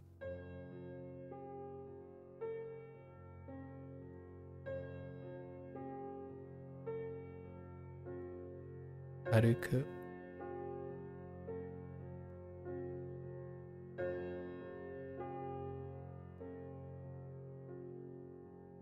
Oh, that one. Very ugly.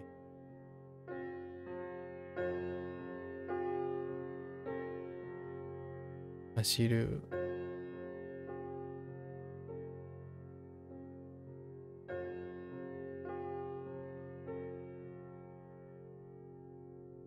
Oyogu.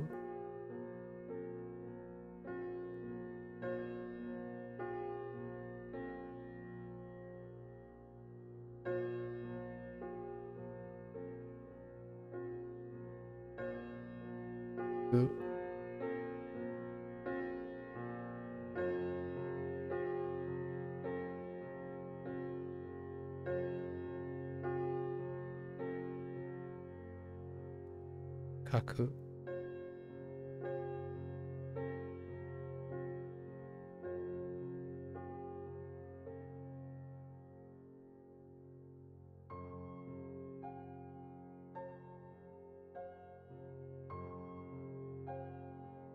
Other kaku.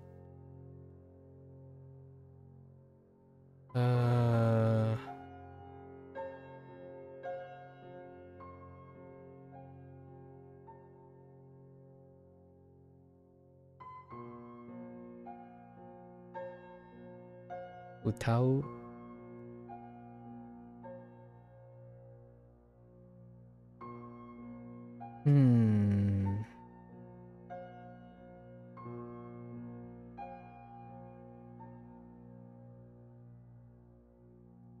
Miru. Miru.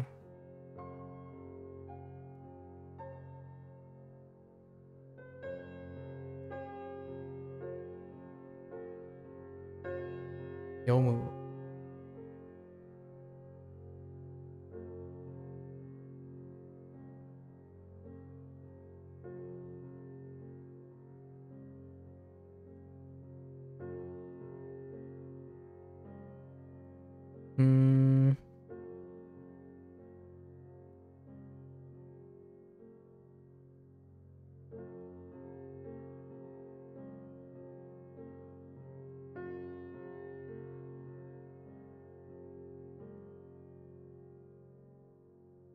Keru.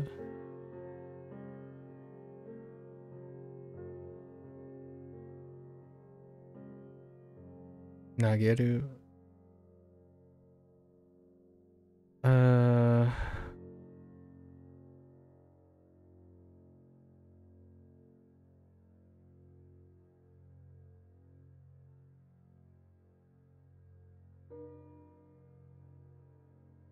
Omou.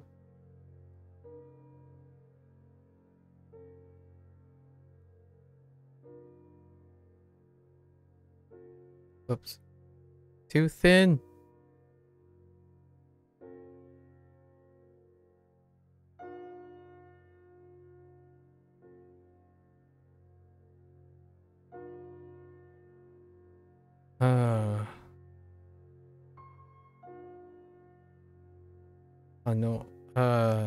Hanomu. Hanomu.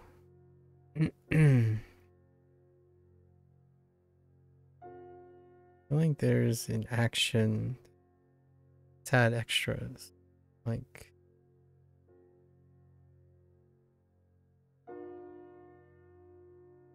how and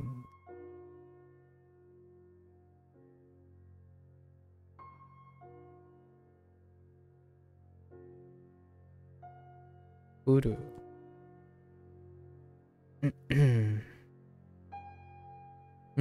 Toru. Toru is the one that I miss a lot. Other Toru.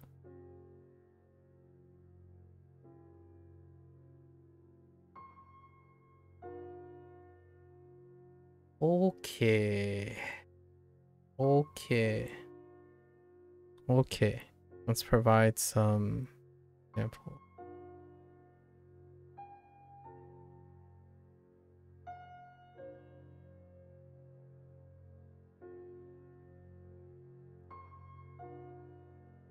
Tokyo.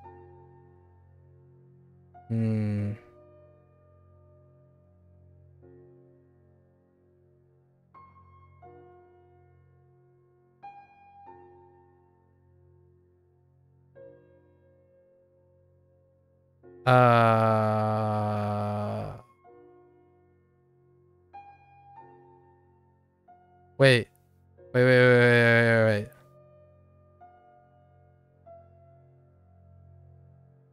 Did it come before or after? I think it came before. Yeah, it came before.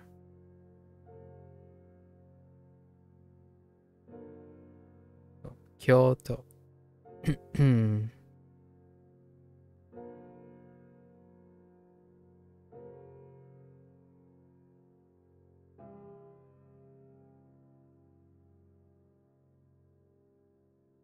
Koen.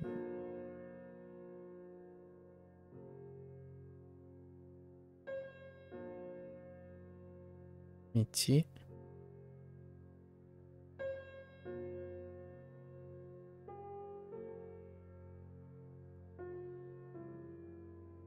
Umi.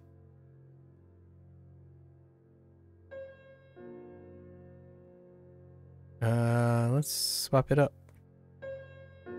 Gita. Wait. Is it Gita or Gita? No, it's Gita. Oh, wait. Is there a tsu in guitar? No, I don't think so. That looks right. Gita. Yeah. Yes. Kaku. Kaku.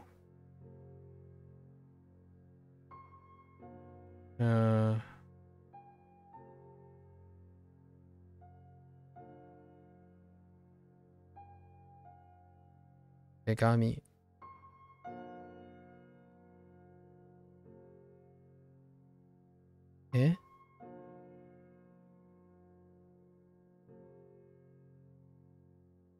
Utao. Let's see. Oe. Miru. Eiga.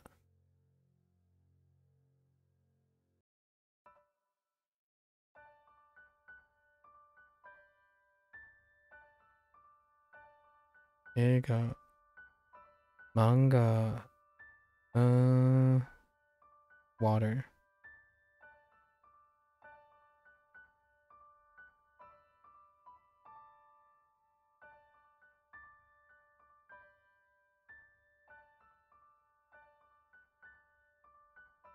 Keru.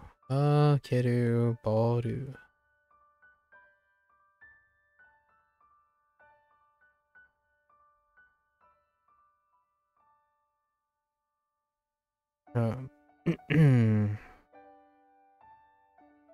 Nageru. Yaku.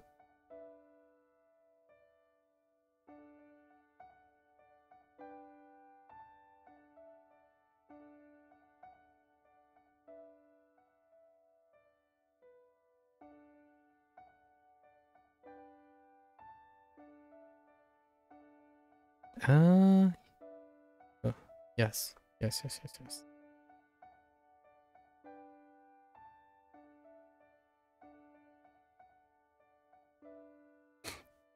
Omo. Omo.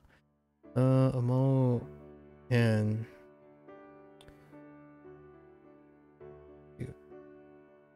right. What these? Okay.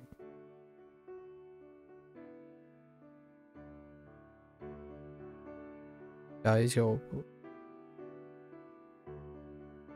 Eta.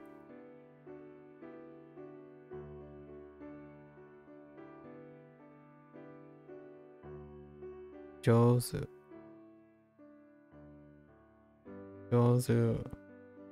Tabun.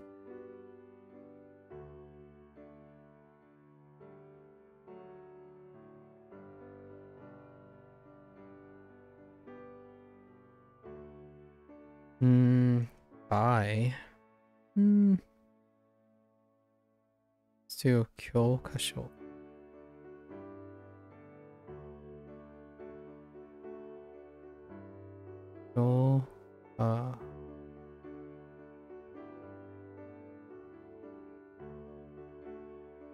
Kyokasho.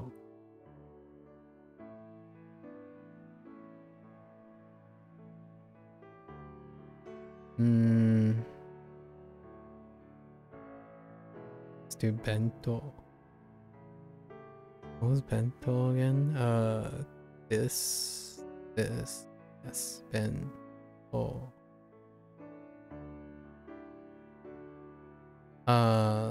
Sashin. Toru. Shashin. Shashin.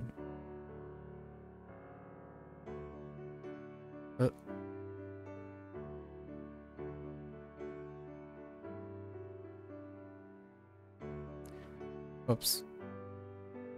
Shashin. Alright, that's pretty good.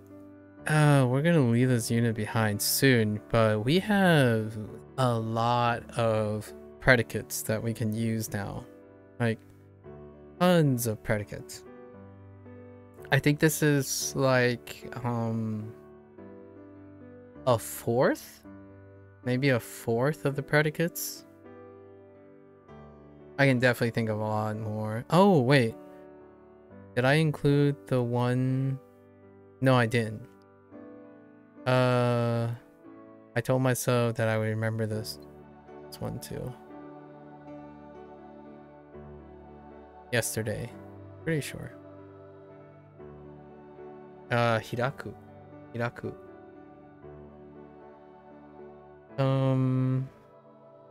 Maybe like E.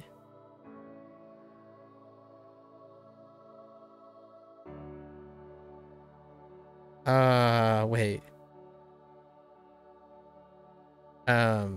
No, that's not E. The ending is ew, right? Yeah, ew.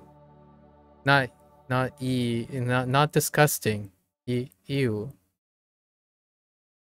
Ew. Not disgusting.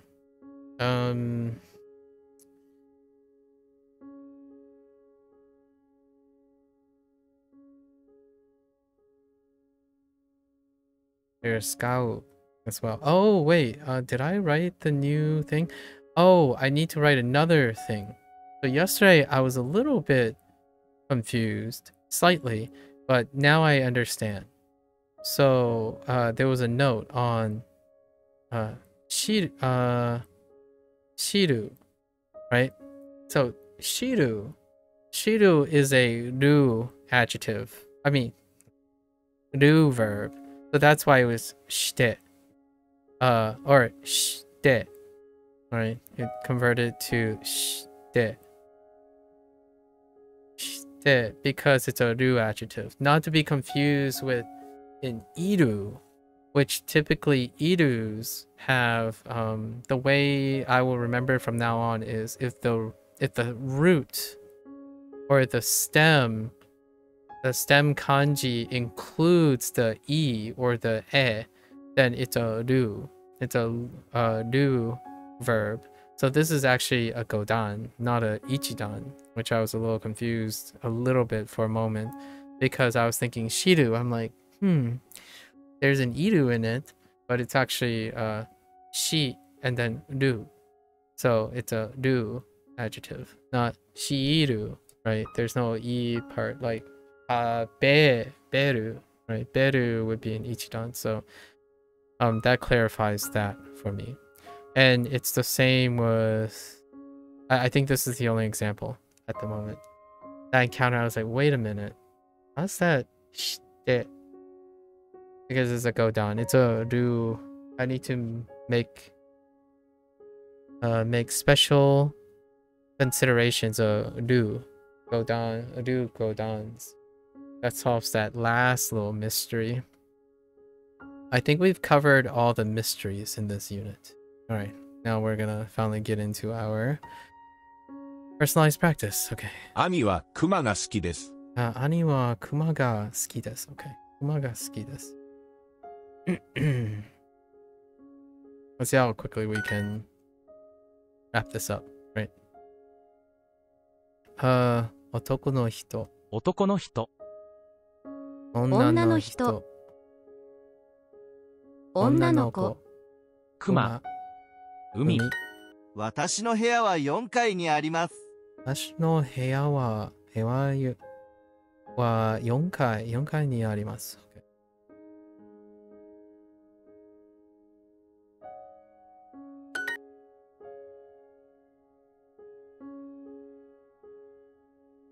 動物園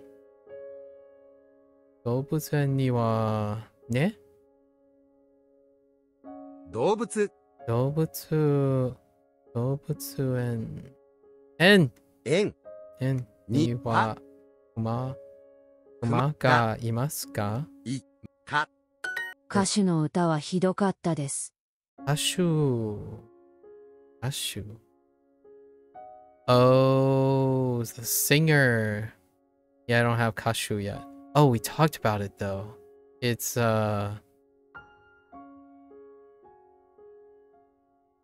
this probably. And then shu. Which one was shu? Yeah, this is probably kashu. Because Valentine. Someone brought it up. Yeah, kashu. Kashu no uta, and then uta is... Wait, I think this is uta. Just standalone. So... uta wa... do desu. I don't think I have... Hitoi. No, I don't have hitoi.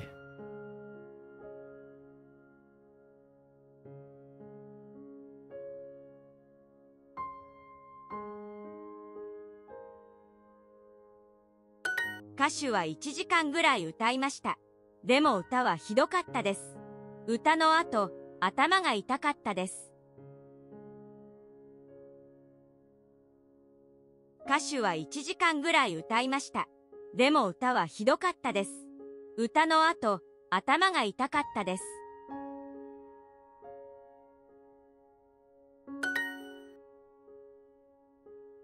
Okay. 私私は、部屋、no. No. は私の部屋は、部屋は私の部屋は4階。 4階4階ににあります。あります。ケンさんのお父さんに挨拶しました。お父さん、okay, that's fine. に挨拶ました。しました。I wonder if that I is the same I.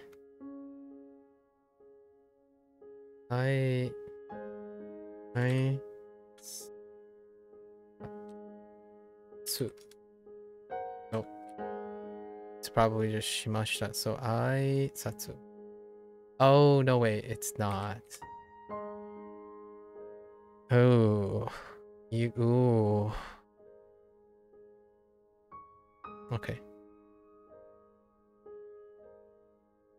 ケンさんのお父さんに挨拶しました。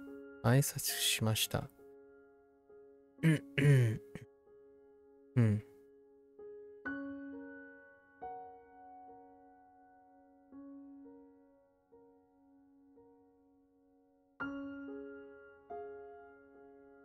新郎の親戚に挨拶しました。新郎のお母さんと1時間ぐらい話しました。話はつまらなかったです。帰りたかったです。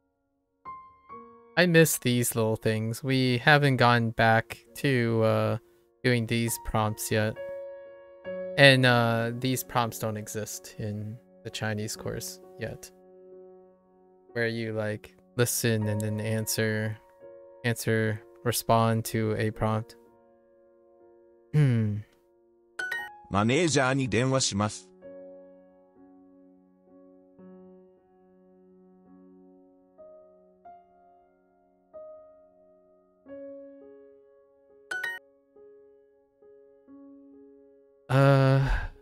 同僚 I don't have 同僚 yet. 同僚 no. 後で後で同僚に電話します。電話します。イタリアに留学しました。イタリアに留学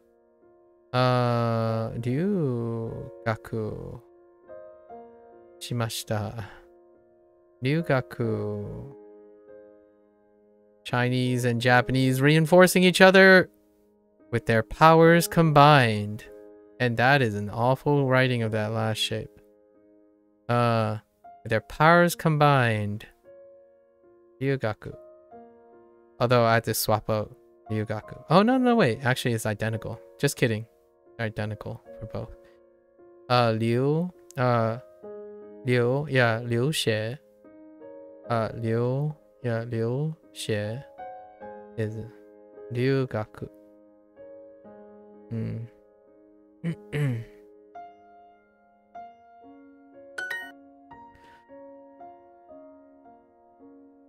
何に留学しました？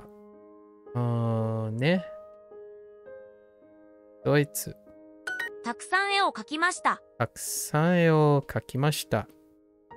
絵を practice 絵 today.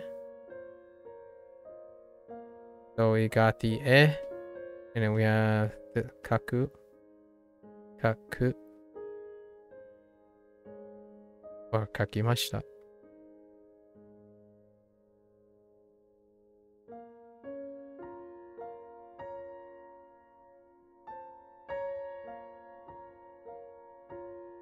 The difference between lots and a lot. 子 Boy. 供の時、よく絵を描きました。楽しかったです。いつも母にその絵をあげました。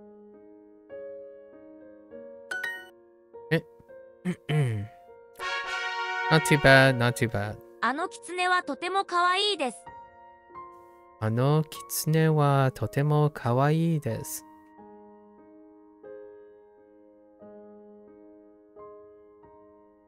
I'm dying.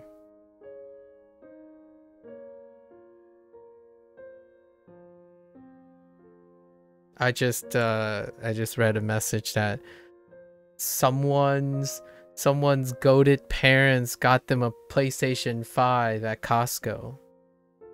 What a goated parents, you know? I know. Yeah, I don't know. I like hearing when parents buy their kids stuff. I would totally spoil my child too. My hypothetical child. I feel like that's probably gonna be one of the worst parts about it, spoiling your child. At least in my reflecting. I'm reflecting. I know. I wonder what the. Okay, hold on. I'm gonna write a message back.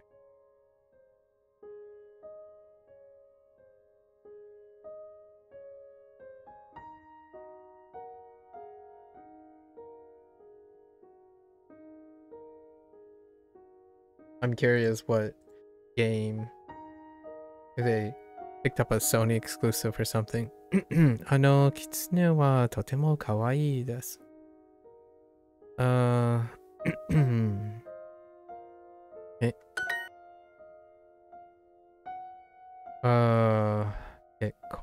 結婚。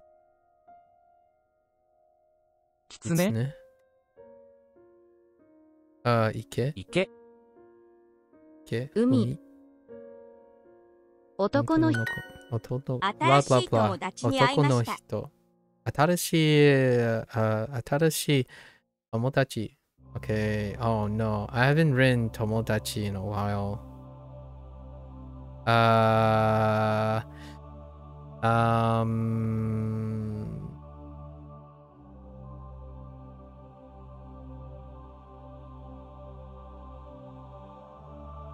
That seems a little. I think the crown is not correct.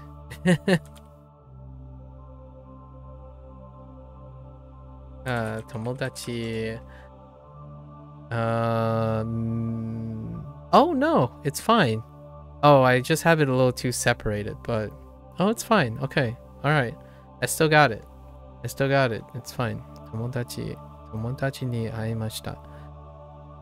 I committed.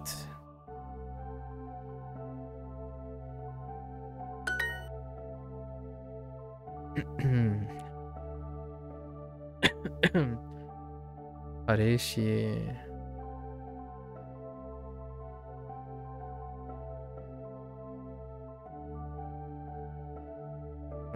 Areshi.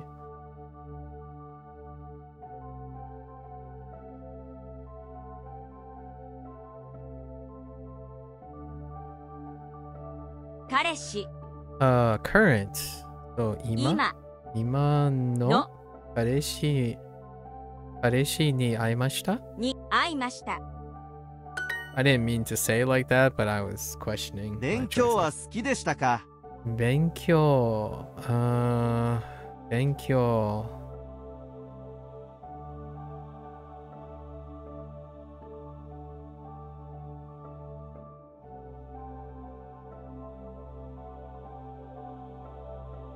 Right. 勉強。勉強は好きでしたか？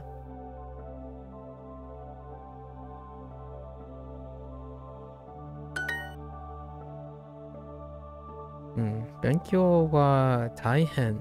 Okay, we have 大変。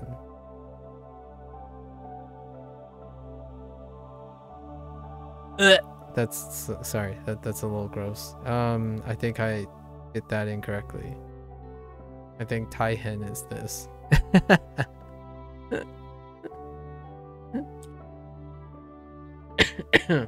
Oh, I missed a stroke. Oh yeah, this is the difference between the extra stroke is in the Japanese one. That's right. That's right. 大変でした。でも先生は優しかったです。優しい。Right. 優しい。先生。シャトルバス。シリアル。勉強。悪い。Alright, 悪い。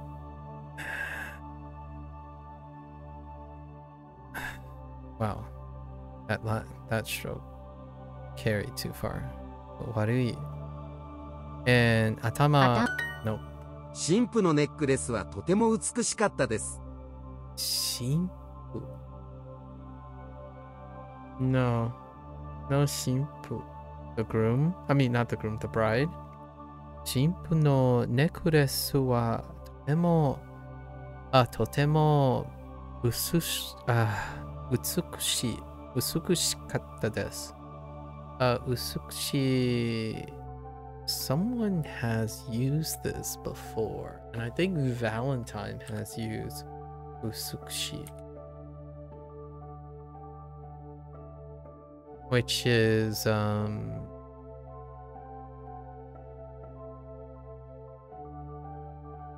no wait, I think you do this line first, then you do this. It's the same as 美国 美しい Sure that's 美しい Yes 美しい Alright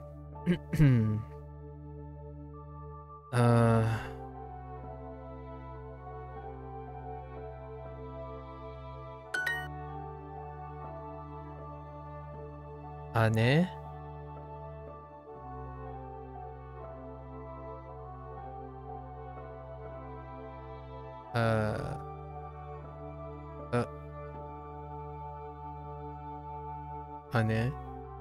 姉の何姉の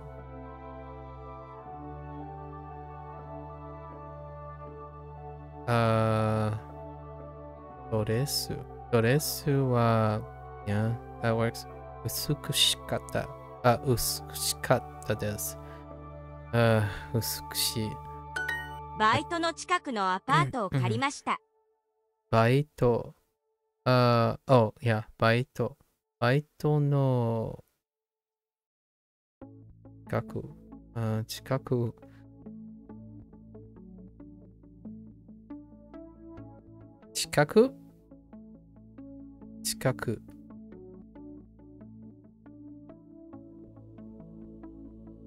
Yes 近くのアパートを借りました。I'm not sure if I had rent 借りました。But we do have other words as well. Is it the same? I think it is. I think it's 借りる that they're using here. Yeah, that would check out 借りる。借りました which is the current unit actually. So, yeah, that's 借りる. Okay. Checks out. 借りる is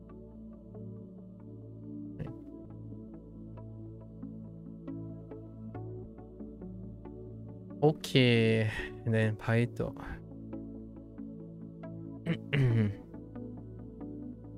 バイトの近くのアパートを借りました。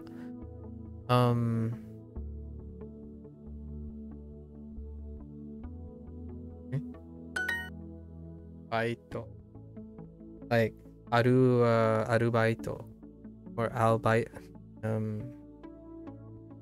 a German phrase, right? The German word.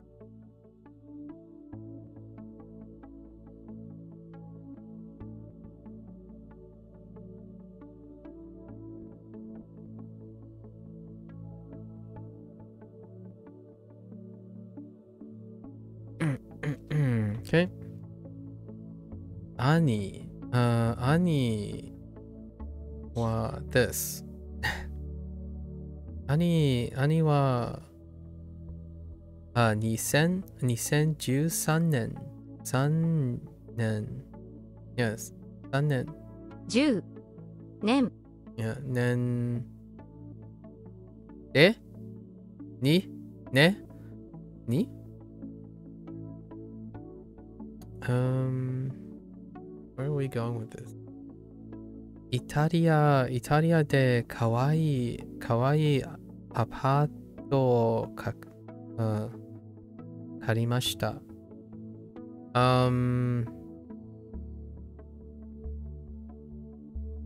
So like for a duration of time, when you rent something for a duration of time, does that use de or does it use ni? Oh no, that's an actual date actually. That's 2013, so that's ni. とても厳しい先生がいました。とても厳しい先生がいました。どんな厳しい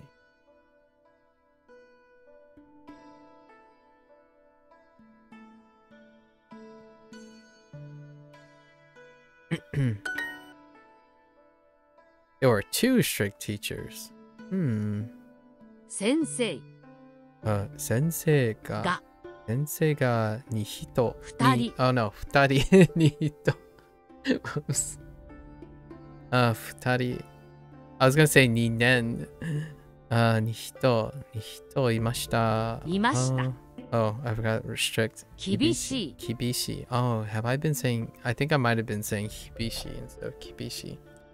厳しい先生が2人いました。明日仕事を休みます。明日仕事、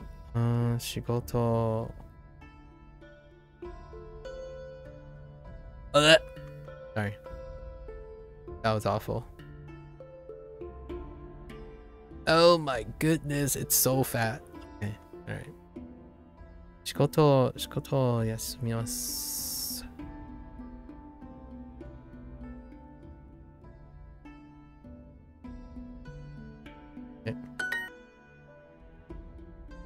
Right? 明日仕事を休みます。休みます。Okay. 私は何もいりません。私は何もいりません。Right? 何も is the grammar there. 誰にも言いません。どれ誰も誰にも Yeah, so 誰も but particle 誰にも言いません誰にも言いません。言いません。体育の先生は怖かったです。体育の先生は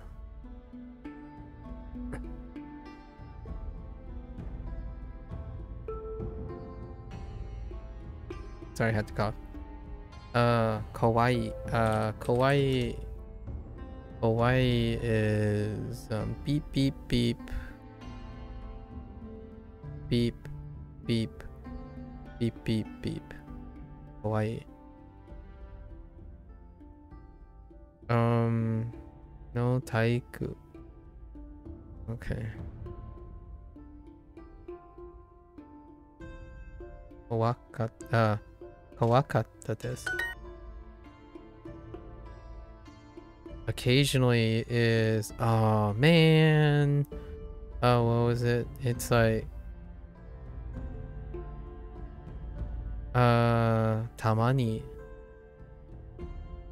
and something else is in this unit, and I don't remember either, like, habitually. Okay, たまに let's start with 体育の授業をたまに休みました。I think I can stick it in here, right? Yeah, or you can stick it on the outside. 新しい店に行きませんか？新しい店に行きませんか？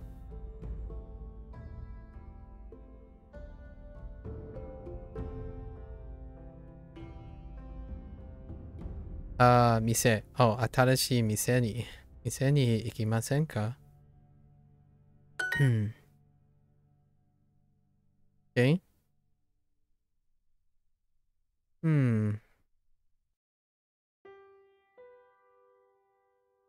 Alright. 先週このこの店で、oh, no, wait. Yeah, that's fine. 先週 Well, we can put it in here, right? この店で先週鉛筆を買いました。No, you have to put it on the outside. 同僚のスピーチはとても長かったです。同僚のスピーチはとても長かったです。長い。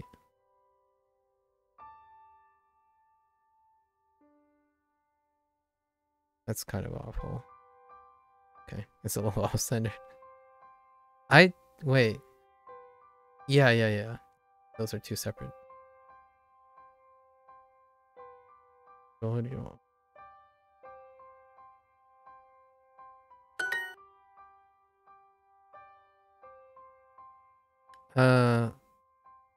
スピーチは本当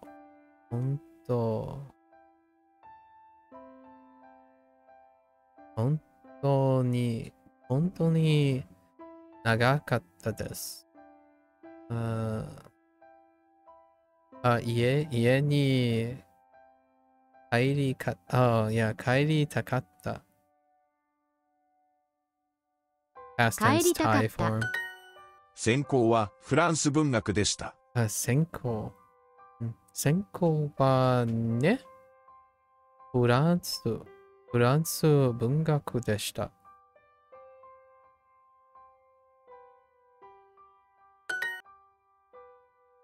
はい。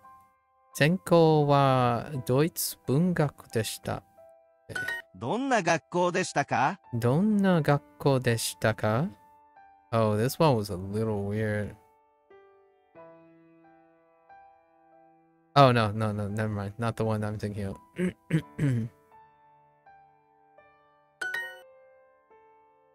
毎日バスで学校に行きました。Oh, wait. Yes, that's 学校。その鉛筆は小さくて可愛いですね。Alright, let's write 鉛筆。その鉛筆。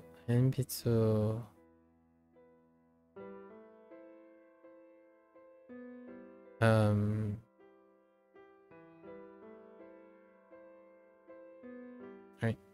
鉛筆は小さくて可愛いですね。So, this is conjunction of adjectives, specifically E adjectives, an E adjective.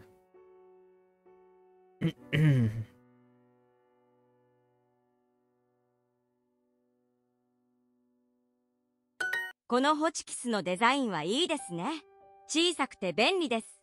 いくらですか？ Okay. ホチキス。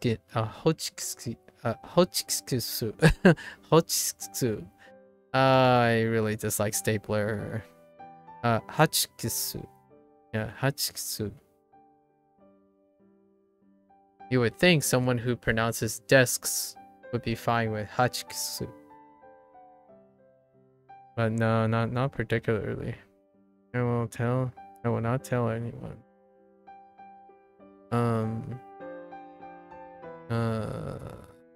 誰にも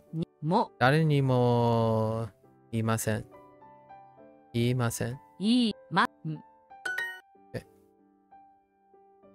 How did I screw this up? Oh yeah, right. 先週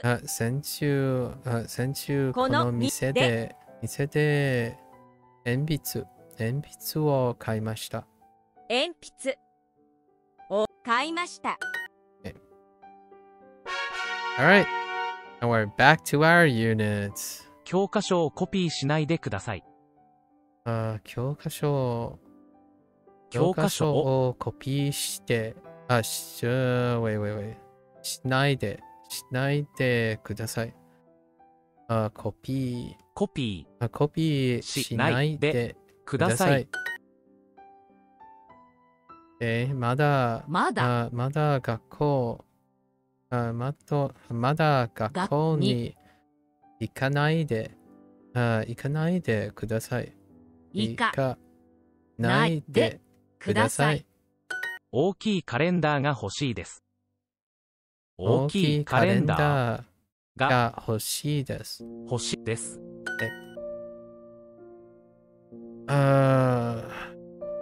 その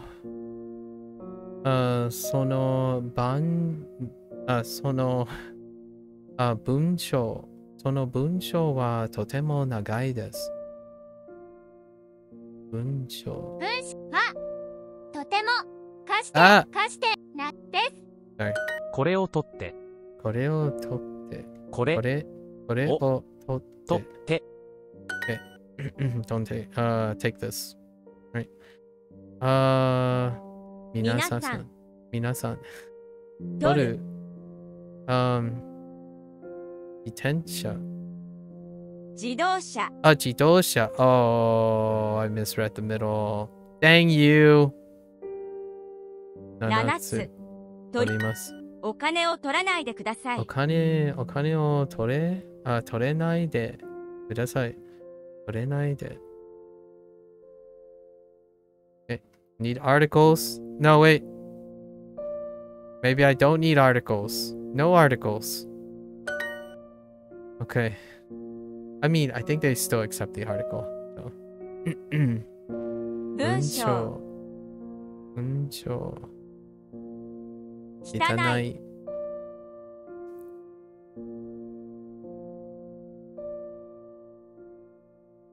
The heck?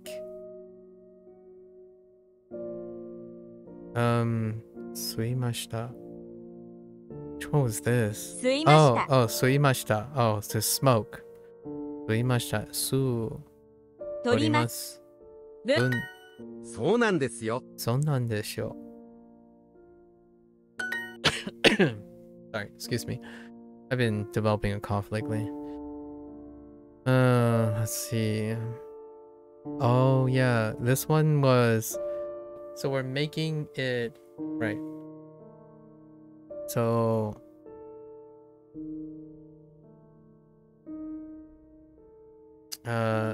essay, right? So 作文の書く。No. の作文を書く、right? 書くのが、Yeah? 書くのが宿題です。Right? 宿題で。ですす。彼は年を取っています。あれは、No.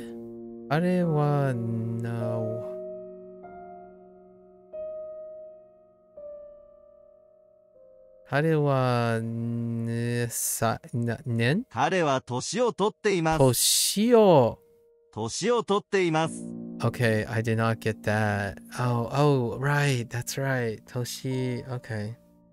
But, I mean, I suspect it had something to do with how old, but she was the read on that? Okay. So when it's standing alone? Okay. Like that. 彼は年を取っています。Interesting. How many? What? Oh,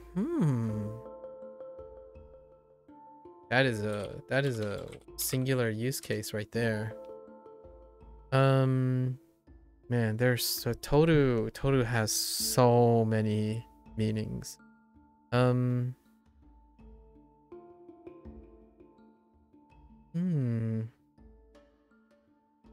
guessing it's to be like to acquire, no.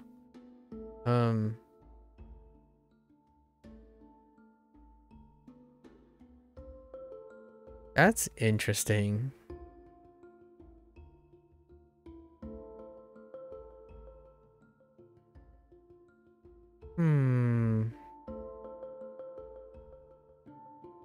I mean, it makes sense.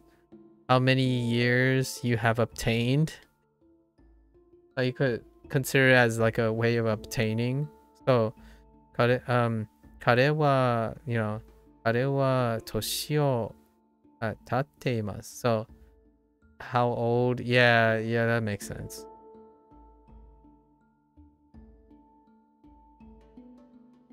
Wait. He is... Wait. He is old? To acquire, like, to obtain a status or something?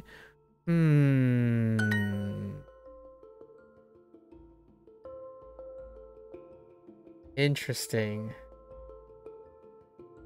So he has become old, like he is and has transitioned to oldness and still persists to be old. So toteimasu. So it could kind of fill in. Where is that? To obtain, to acquire, to like to yeah. I guess that's interesting. Wow, that is gonna be a fringe case. I don't really know how often come up, other than saying like this guy is literally this age or something. It's important to take notes. ノートを取るのは大切です。取るのは大切です。大切です。ノートを見ないでください。ノートを見ないでください。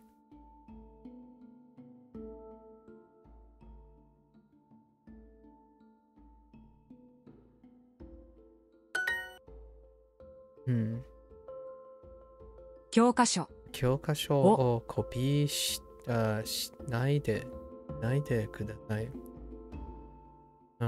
コピーしないでください。その映画はまだ見ないでください。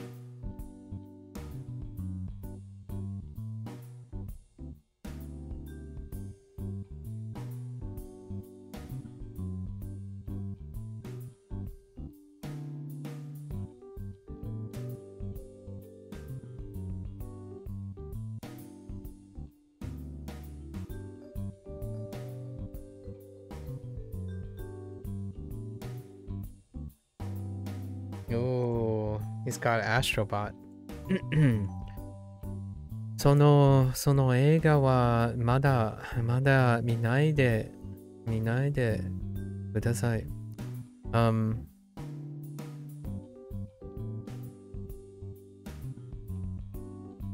その映画。Alright. トイレを貸してください。トイレを貸せて。貸して。Wait. トイレを貸し。How does 貸し work? トイレを貸してください。貸して。Oh. Yeah. 貸してください。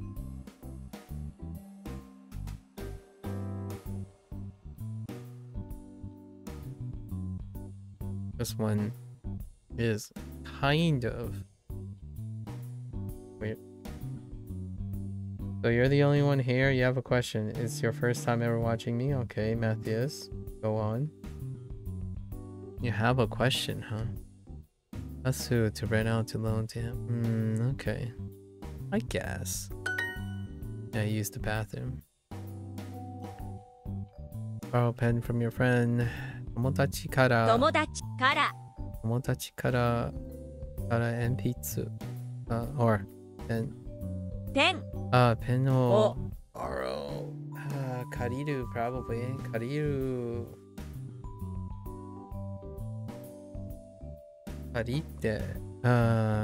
りてください。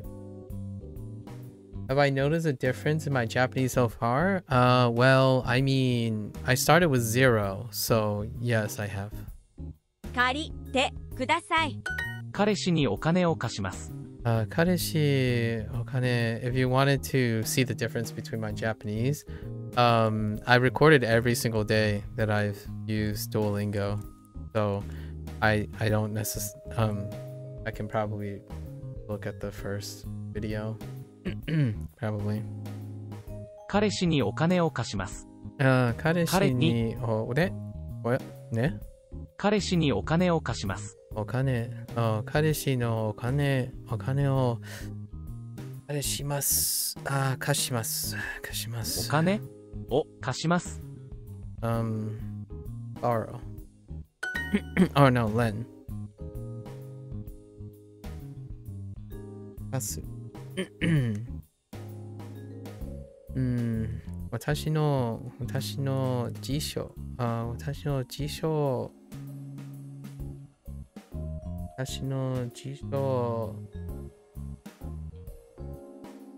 から、no, 貸さないでください。私の辞書を貸さないで。ね? Oh, they're going with, no, they're not going with it. Please do not, yeah. Wait. It's not 貸さないで。借りない。Oh, because it is a ichidan. It is an ichidan. Yeah, 借りないで。でください。Right, that's right. Kariru is an ichidan. You did learn Japanese using Duolingo a few months ago, but it just didn't seem enough. It gets harder tasks from nowhere at a certain point. I see. A few months ago. How long is that? What unit did you get to? A few months ago would place you in the post 2024, so I could make a comment about that. Most of the time when people say they've used Duolingo, it was before 2024, so I would have no point of reference since they changed the course. But yeah.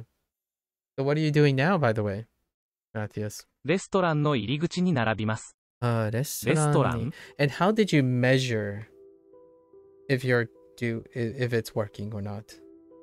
Like, so I have a few questions. Sorry, I'm overloading with you a few questions. I usually ask how like where, like what units, if you're doing Duolingo, what unit have you left off? What are you doing now to replace it? What are you doing now? That's usually a good question. And how did you measure in the first place? How did you find out? Like what were your metrics in the way you get a feel for whether it's working or not? But those are probably three principal questions. So you had, since 2018. Okay, so that produces a problem, right? So if you're going from 2018 to a few months ago, right? A few months ago, then I pretty much can't comment on anything before 2024. And then you probably got hit with the path change, right? The path change. So that could be a rough like emotional and intellectual change when you got hit by the post 2024 thing. Yeah, I can imagine that. Especially the further you go back here, it can be incredibly disruptive to someone's routine. I can definitely understand. This gives me a better picture of how you might feel like it's not working anymore. Your family didn't like it at all, at all, the thing of the path. Yeah, that's fair enough. I have no point of reference, so I have no point of reference for anything before. I started in 2024 February, so I cannot unfortunately make any comments about the changes. The current thing, you did like it though. I do not have any issues with the path, and like no glaring issues with what I understand is the Duolingo design. However, I can definitely tell that this design may requires supplements, requires compliments, like something to complement it, for sure. And then there are stuff about this design that will not help the older you get. So the older you get, and if age is equivalent to how long you stay within a learning process, then the older you get, like say the learning process does not change, it like gets refined as opposed to get constantly get innovated. So the older you are, the more likely this new design is going to be very emotionally and intellectually not helpful, is probably what I'm going to say about this. So it checks out that probably your family members. You're a project of a polyglot? Well, I really like using Duolingo. Right now I'm learning Spanish. Oh, okay. Spanish, huh? Spanish is great, and it's a flagship course. I will be adding Spanish a little bit later. My 3 languages that I plan on keeping up to date are Spanish, Japanese, and Chinese. Largely because they're already part of my life for a while now. I'm born and raised in the United States, and my first learned language, my secondary language acquisition was Spanish.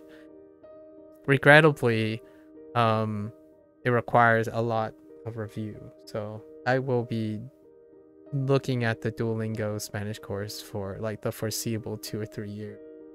So soon, I have it scheduled for post February, like a little at the end of February of 2025 is probably when I'll start the Spanish thing. Right now, it has been 270 days since I started Japanese, and my Chinese lesson is around 166, something like that. I staggered Japanese and Chinese. Japanese is the thing that I'm most born in, and then Mandarin, my family is Chinese, and then Spanish would be my most familiar. I spent like 2 or 3 years with Spanish. 1 year, 2 semesters in college. You're Brazilian. I'm not surprised. Welcome, welcome. This is about the time zone where I speak to Brazilians. And usually they're on the YouTube side of things, actually, interestingly enough. English is your second language, around C1. Excellent. Way to be multilingual. So now we're jiving on a multilingual thing. You're going to try med school in Argentina, probably in 2027. Interesting. So you're gonna move to Argentina. Why not stay in Brazil for med school, Matthias? I actually don't know anything about med school outside of the United States. So is there something like special about Argentina as opposed to Brazil? So you got to be fluent to take med lessons. Oh, okay. Oh, medicine is so expensive in Brazil. Ah, I see. So it's relatively less expensive in Argentina. I see. Med school. I don't have to tell you. Med school is. You've probably seen. Since you're interested in med school, you've probably already seen TikToks and YouTube shorts about the running depth of American physicians. six figure debt. I've heard it all before. Med school, huh? 2027. So how does med school work? Do you have to go to college before you go to med school? So are you first year uni? You're in first year university? Obviously, I'm making a really I'm being presumptuous here. I'm assuming it's a 4-year college before you go to med school. Or 4-year university.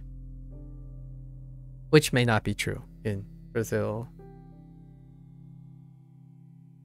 So you know 2 and you already know English. That's great. You're a psychology student. Oh, interesting. In freshman? Like first year? Is this your first year? You're like concluding like your first semester, getting ready for the winter break?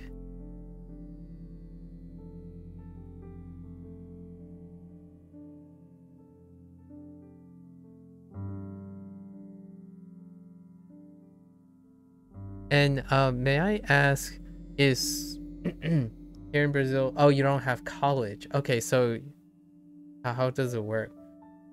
Well, no, well, yeah, okay, I'm gonna clarify. In college, when I say college and uni, they're equivalent here. So college means uni.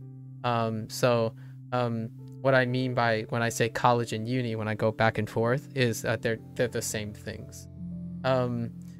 In the United States, when they say college or university, they're usually it's interchangeable because there was this somewhat implicit like a thing about like universities are larger than colleges, but there are universities named colleges. So what I'm referring to is I'm referring to the first 4 years before med school.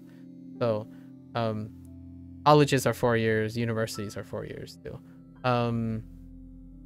So I was asking if you are in university, which that's why I said uni, but like first year, I imagine, since you said 3 years out.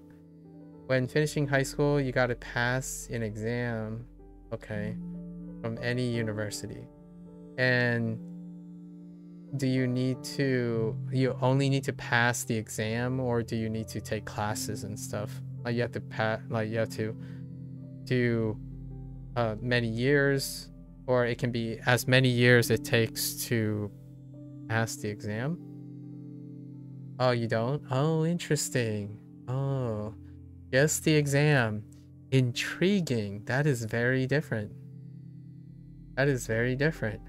So you're going to work at this for another 3 years.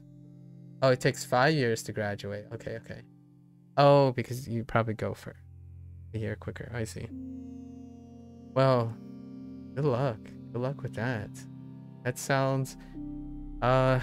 I don't know what it's like outside of the United States, but med school, that is a very, very...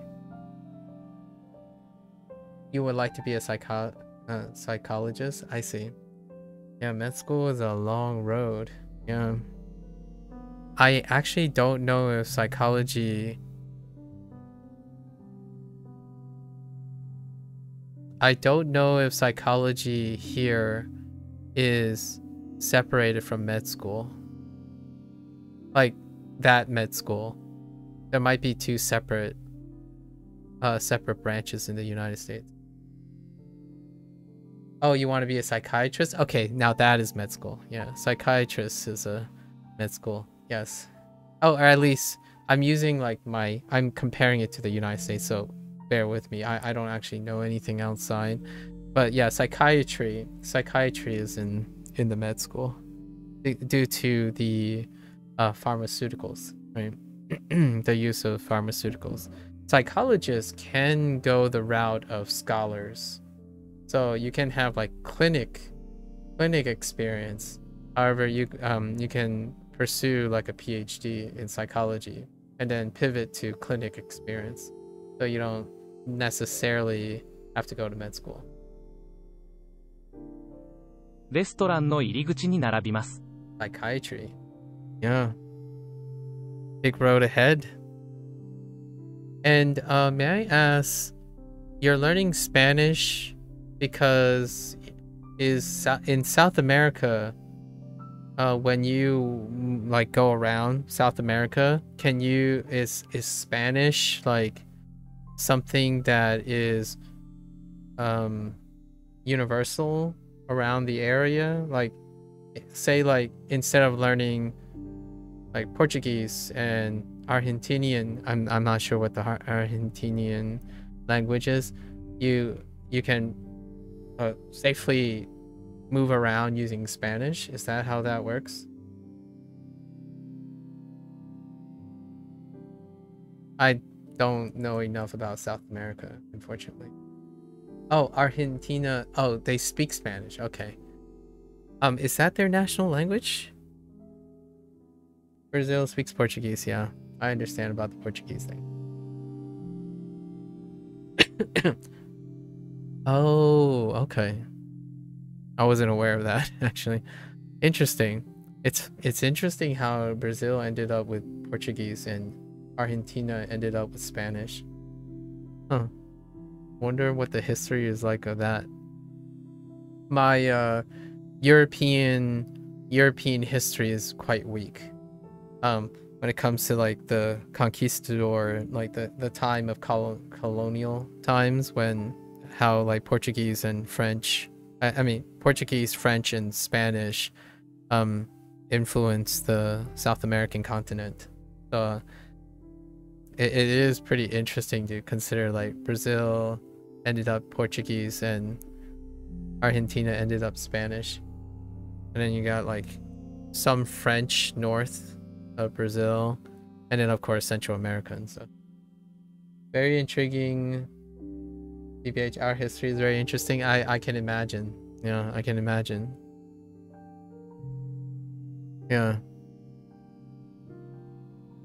Well, so you mentioned that you've been using Duolingo, but it has been, so what else have you been using? Sorry, there was another question. What else have you been using? And have you been using your Spanish somehow that you know that it may or may not be working or something like that? What is it? You mentioned something that was not working out. It doesn't seem enough. Babel. Oh, okay. So you went to, okay, Babel. How's Babel going? I imagine Babel. So I haven't used Babel myself. However, Babel is operating on a very similar principle. So was that enough to supplement how you feel like it wasn't enough?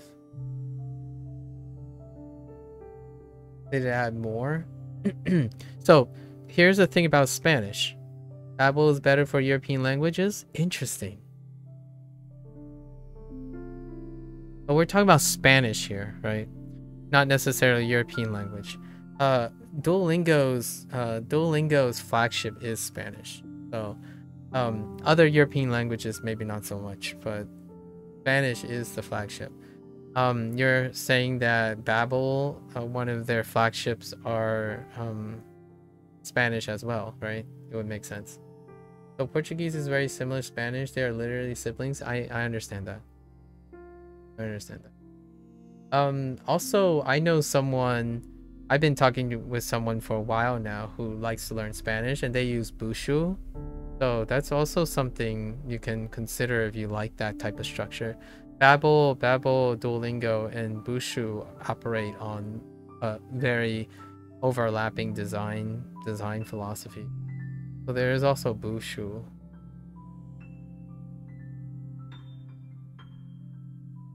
Yeah, I know. I know that Portuguese and Spanish comes from the same language. They're Romance language. Yes. The thing is, I'm not necessarily addressing the nature of the relationship between Portuguese and Spanish, but how does Babel offer? Are you satisfied with the combination of Babel and Duolingo? So if Duolingo hasn't had enough material, you would supplement with your Portuguese. Okay, I understand that. That makes sense. Like, is the material enough? Like, does Babel do something that provides enough material as well? So does that mean you're using Duolingo at the same time as Babel, or you switch to Babel and how you're doing the same thing with Babel, or Babel is enough. You're using both. Oh, okay. Duolingo is not enough. I can tell you that. To be a little bit more generalizing, no single tool is enough. And no multiple tool is enough. I think it's only enough when you're able to do it without the tool. So for me personally. So if you're not forming, like if one is not comfortable forming sentences without being reminded what it looks like and what it sounds like, then still got progress to go, right? That's probably where I would cut it. So is Duolingo enough? If you're saying, is Duolingo enough to, like for me, I'm doing Japanese, right? Is it enough for me to engage with Japanese? The answer is yes. Anything is enough for engagement, in my opinion. However, I was trying to figure out what you mean by not enough material. I think material might come down to, it sounds like you want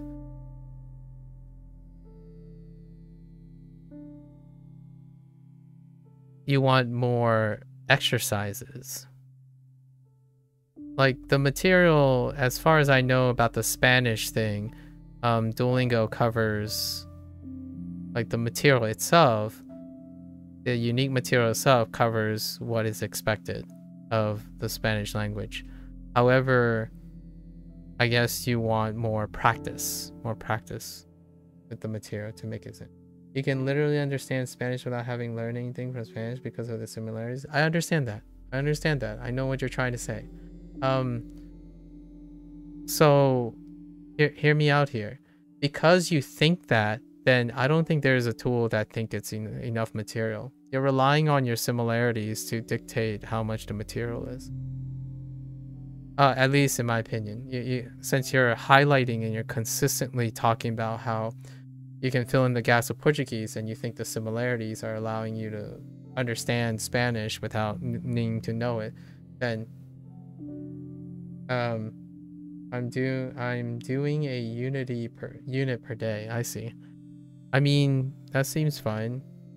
It probably won't seem like enough material because, in my opinion, but you feel like you already know the material because of Portuguese, and that can be a little tough, I suppose.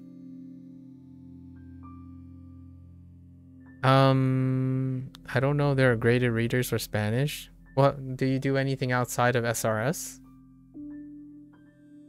Do you do anything outside of SRS? Do you talk to anybody in Spanish? Maybe you can figure out what is it that you need. When I think of someone saying there's not enough material, I usually think of in a manner that the person believes that the material is not new enough. You're not learning much, right? Learning means that the material is new. Practicing is the material is not new. You're practicing what you know so that you can be more consistent. You wish me good luck on my journey. All right, thanks. I guess I imagine you're leaving then. Good luck with your Spanish and your future as a medical professional. レストランの入り口に並びます。レストランの入り口にレストランの入り口に Sorry, now I'm trying to one-way discussions, one-way conversations. レストランの入り口に並び just wait, 並びます。まだ車を返さないでください。まだ車を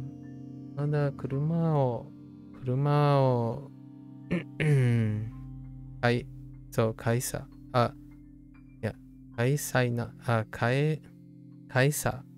ないで。It's so late here. Good luck. I mean, okay. Yeah, good luck.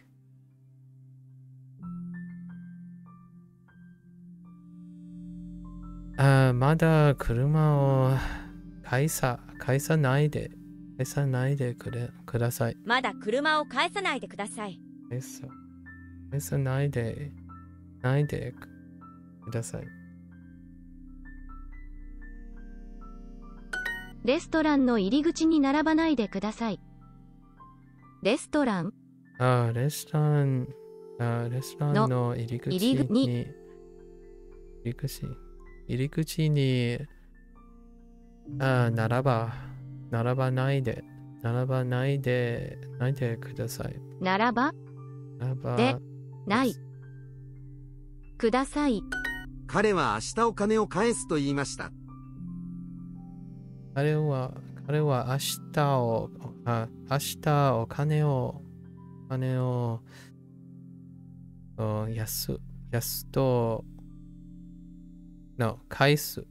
返すと言いました。Right.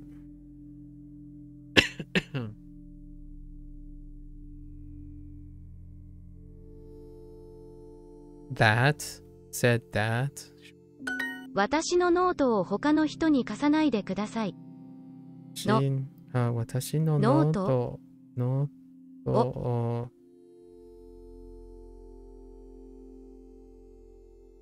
What are you gonna do with it? 私のノートを他の人に貸さないでください。他の人に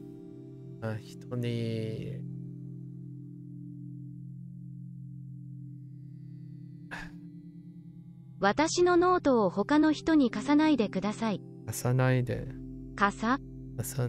ください。Don't lend my notes to other people.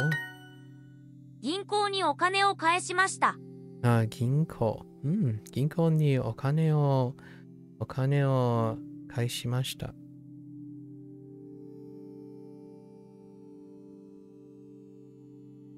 Oh there, XD. It's been a long while. How are you?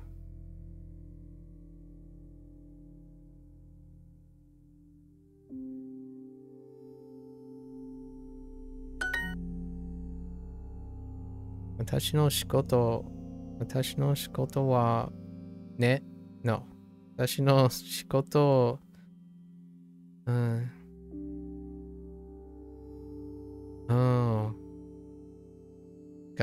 so, oh, wait.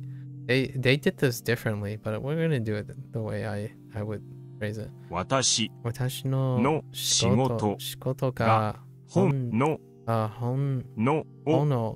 I think they went with ホノ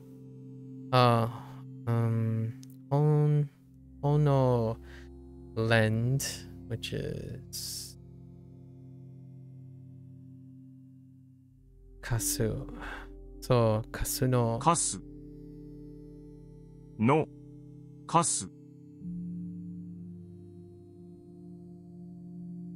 Oh no, just kidding. This is not the example that I was thinking of.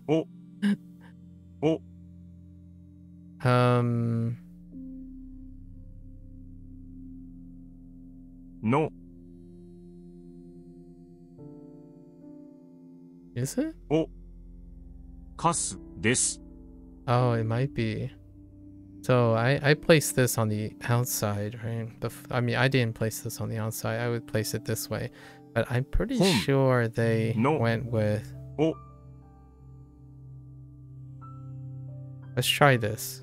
I think this is the order that they were suggesting. No. Wait. No, it's over here. Oh. が、Wait. 貸す。Yeah. が。Oh, actually, that might not work. No, that doesn't work, actually. 本の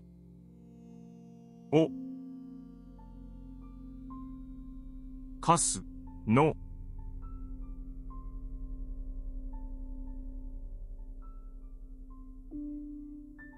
私の仕事が、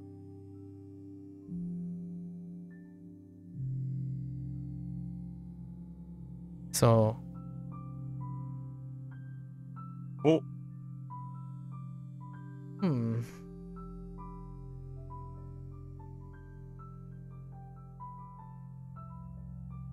が、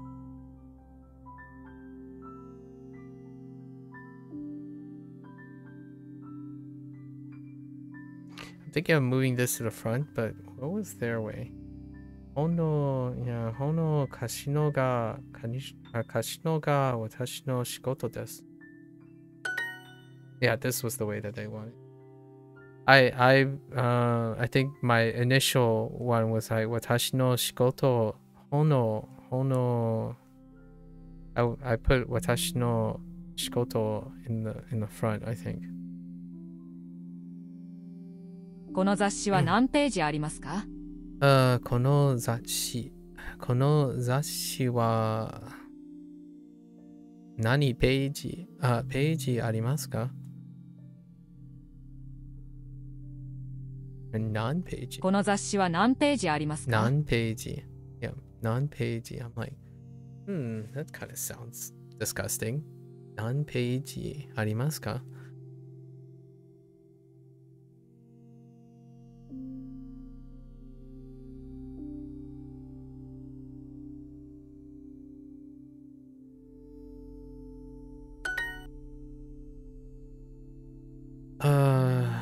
？Please read. So, 7ページ。ページ。Actually, yeah, 7ページ。ページを、読んでください。読んでください。明日までお金を返してください。明日までお金を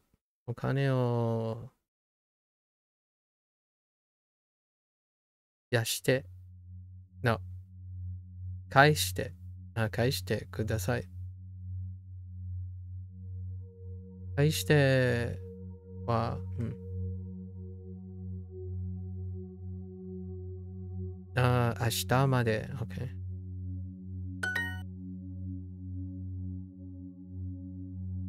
大きな車を大きな車を借りるのは高いです。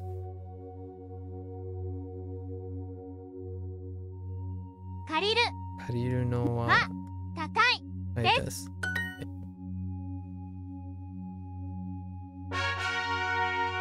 Alright. 早く宿題をやってください。早く宿題を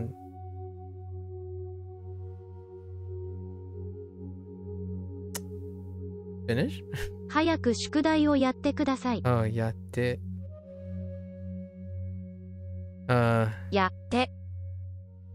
So, I guess let's see, やる and becomes て。So, やる is what they're doing there. 貸して貸してやるください。How do I interpret Okina? There's another way to say big.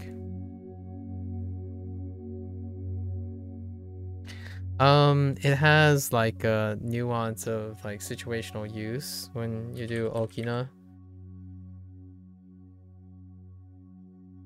I think the use was is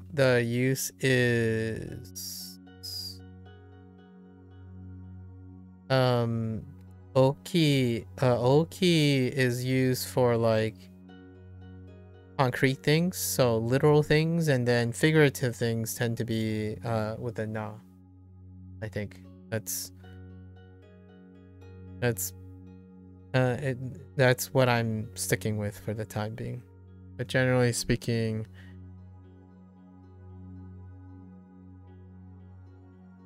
I don't know there's more to it. That one was a car, so well, I don't know what Duolingo is trying to tell me about Okina, because Okina, a car is big. Like, car tends to be literally big, but it could be the perception of like the conceptual idea of big. Like, oh hey, a big car. What is a big car? Like, so if I say Okina kuruma, a conceptually big car, as opposed to Oki, like, oh, this car is literally big, as in like, wow, that is literally a big car. Or Okina kuruma, like a car that is expensive that's considered big, if you know what I mean. So like, what is an expensive big car? Well, conceptually we need to know what is a big car to begin with. So something that's reasonably big is expensive. That's kind of how I'm going about it at the moment. 紙を10枚買ってください。紙を10枚買ってください。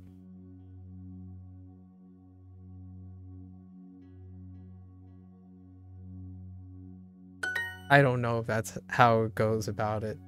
At the moment, functionally, I don't distinguish when and where to use okina versus oki. テニスをやるのは大変です。I think I default to oki most of the time. テニスをやるのは大変です。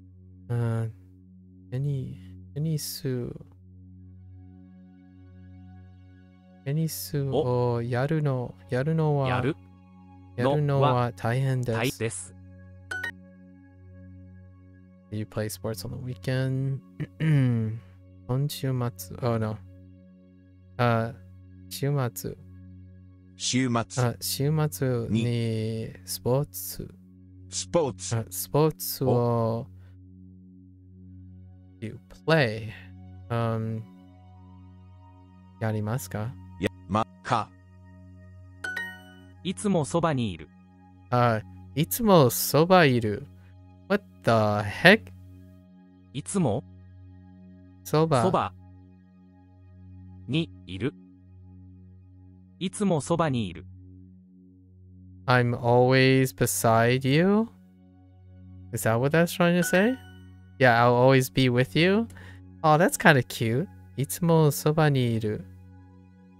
It in this unit there was 愛してる as well, like I love you. So I'll always be with you. That's kind of cute way to say it.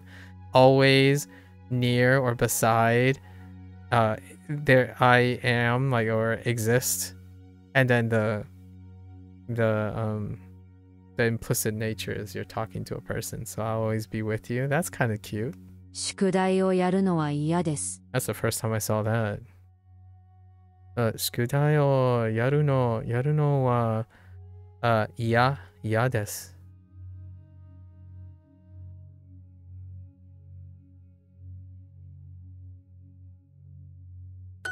明日は何をするの？ We're getting a little fancy now. I kind of like it. I can't wait till next unit. This is the end. This is the last day of this unit. We're getting a little fancy again. 明日は何をするの？明日 Why is this? We got double 明日。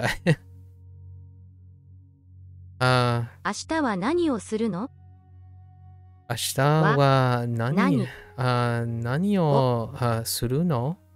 するの。The question, no, right? 明日は何をするの？ What are you doing tomorrow? I'm not reading a book.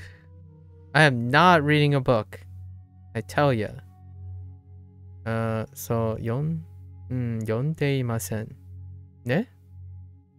読んでいない？読んでいない。That works too. As casual form. 読んでいない。そう。本を読んでいない。誰かお風呂を使ってる？誰がお風呂を使ってる？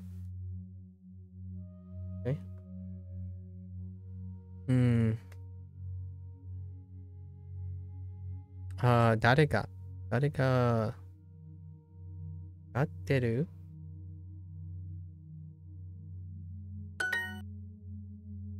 ？Why are you watching this? It's kind of interesting that they're using the do part as a question.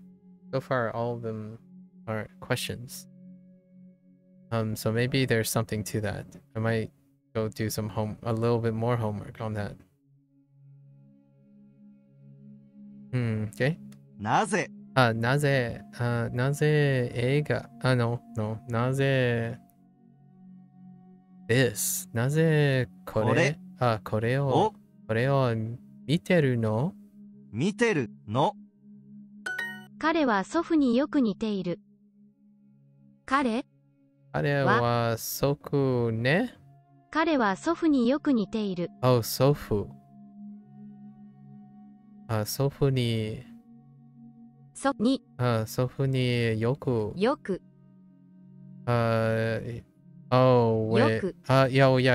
く似ている？彼は祖父によく似ている。似ている。Yeah, 似ている。Resemble your grandfather. I am not eating. 私は食べいません？ or 食べていない？食べていません？ Okay. 食べていません。Okay.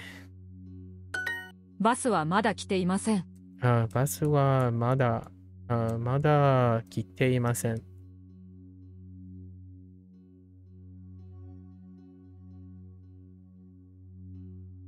Oops. I forgot my object. Hello there, Rincon. Yarson, hello. Please do not play tennis here. ここここでテニスを I guess we're gonna use probably yaru here. So yaru no no. Just yara. So yaraないでください。やらないでください。ちゃんとやってください。Where am I from? You're new here? Well, welcome. Hello. Welcome, new person. I am from the United States. ちゃんとやってください。Interesting. Right. Please do this properly. ちゃんとやって。Or actually, please do it properly. No, kore. Okay. Alright. Let's do our summary unit. 明日は何をするの？ I read that 小さな and 大きな is used to describe abstract things or stuff. For example, little giant. Yeah. Okay. Or abstract in the sense of it itself is abstract as well, right? However, in you can still, like I mentioned that already in Duolingo, a car is not necessarily abstract. However, if I were to interpret like okina kuruma, right? Okina kuruma, it could be talking about the abstract of what is an expensive thing. So the phrase that Duolingo used was okina kuruma o, like kuruma o lend or borrow, right? Kuruma kariru no wa takai desu. It can talk about the concept of a large car being expensive, like abstractly the concept of a car being expensive. I think when you say big car, the concept big, it depends on person. So I think that's why they use. That's what I said earlier. XD. I'm not sure if you were here. I said all of this like the last 10 minutes before. Like I already said all this. So I'm not sure if you walked away from your computer or not, but I already said everything you described the last 10 minutes. Colombia. Well, welcome Colombia. I'm from the East Coast, the United States. No, remember that my PC lags. I see. Yeah, that's pretty much it. So we're on the same page. Oh, you thought I was learning Spanish? Oh no, no Spanish here. Not yet anyways.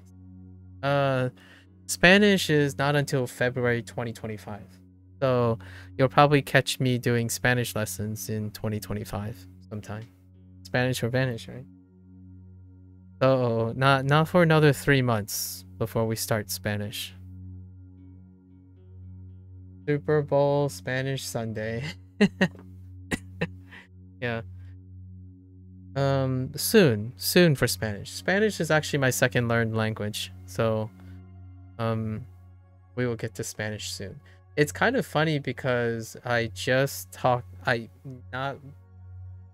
practically 20 minutes ago, someone from Brazil talked about learning Spanish so they can go to med school in Argentina.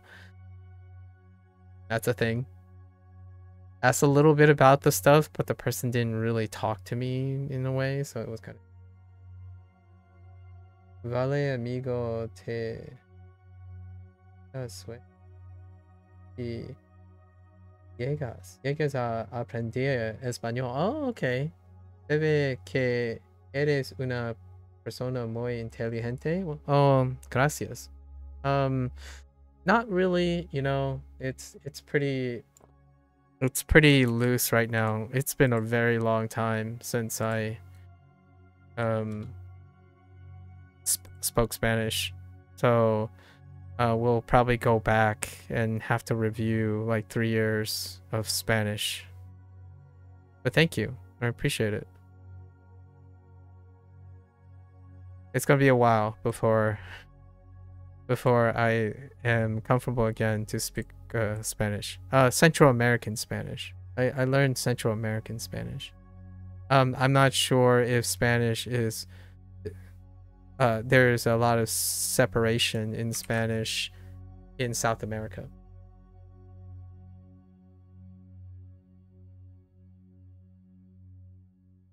Yeah. Well, thank you. Yeah. Thank you for the good lucks. I'll try my best. Right.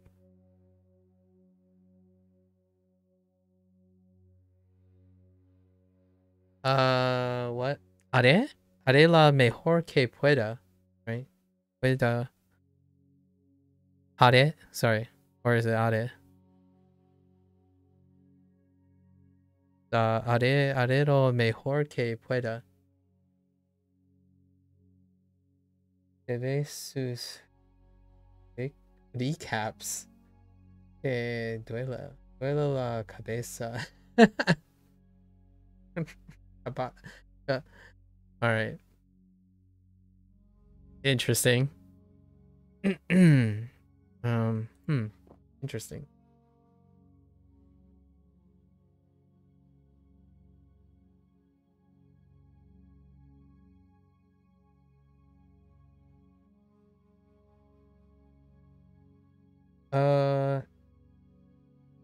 The fancy pueda. I mean, that's what I remember saying before. I'll try my best. Haven't properly touched Spanish in almost 2 decades. Yeah, I'm kind of there with you. I'm like 10 years out. I almost 15 years out. How long has it been since I properly touched Spanish? Kind of weird that we're talking about touching Spanish. 17 years. It's been 17 years. It's been 17 years since I've still retained some of the phrases that I typically use. You didn't since high school and we're close in age? Oh yeah, I got a few more years in college, so like the next 2 years right after college, I still had Spanish. So we're only like short by 2. I am on Twitch as well, Garrison. I'm talking to someone on Twitch. Yeah. 明日は何をするの？ You don't happen to be interested in Japanese, would you? There's quite a lot of people who they either are interested in like the big 2 or the big 3, like the Spanish, French, and whatnot, and then occasionally it would dabble like, oh yeah, but then we must go east. So it could be like Arabic, Hindi, or then you get into like Japanese. Not so much Mandarin. Mandarin is like an oddball, but I personally enjoy Mandarin quite a lot, and Hideyoshi does. The other person I'm talking to at the moment. So yeah. 明日は何をするの？明日は何は何？何をするの？するの？をするの。明日は何をするの？するの？ノート、見ないでください。教科書の10ページを開いてください。教科書。Actually, XD, how's your Japanese coming along, XD? I think it's been a month, right? I hope everything's okay with like whatever you're going on in the background, XD. Like your life is going well. Like you didn't suddenly have a change that prevented you from doing whatever you're doing now. How's the Japanese coming along? Did you decide to also pick up another language at the same time? I like catching up with people after a long period of time because it leaves opportunity for interesting things that to share. Turkish is neat and it's a gateway to stuff like Mongolian. Oh, I don't even know what... wait, I heard a bit of Mongolian, but in the weirdest place. Hideyoshi, I heard Mongolian because of Mongolian throat singing that got a little viral. So I heard quite a lot of Mongolian throat singing, which that doesn't help. I don't think that's very representative of what Mongolian sounds like. But occasionally they're not like singing through their throats, so you can kind of hear some of the Mongolian. But and then sometimes it's like they're doing the technique, but it's not using Mongolian. You know, it's using a different language, but using the technique, the singing technique. Only thing is the vocabulary is a huge patchwork, so you get words from stuff like both Arabic and Sanskrit. I can see that, considering where like Turkey is situated, right? 教科書の10ページを開いてください。教科書の10ページ。10ページ。Did he say 10?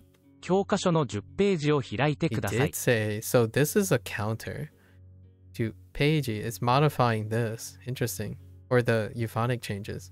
10ページをopen. So 開い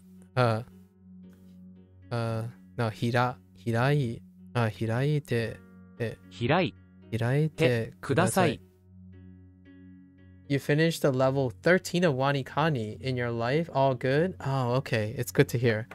I know that I'm not like in the center of the world, but generally speaking, when I see people come and go for an extended time, I'm always like interested in hopefully everything's going great, and then, you know, some people come back and say, hey, guess what happened? I got this and this, and they were excited to share. So I like hearing good news. Like occasionally I would hear from Victor over on Twitch.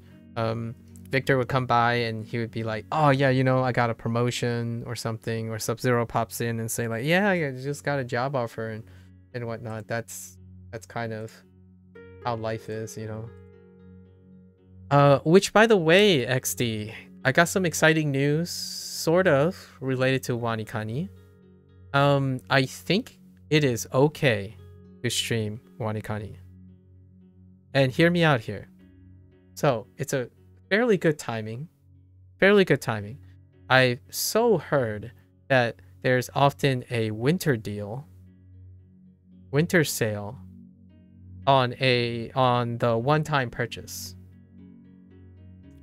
So there's a very high chance that, because I like Japanese quite a lot, and I do want to be someone who has experience, hands-on experience with a product that I've heard quite a lot of great things about, I think I'm going to do the one-time purchase on the winter sale to support Wanikani.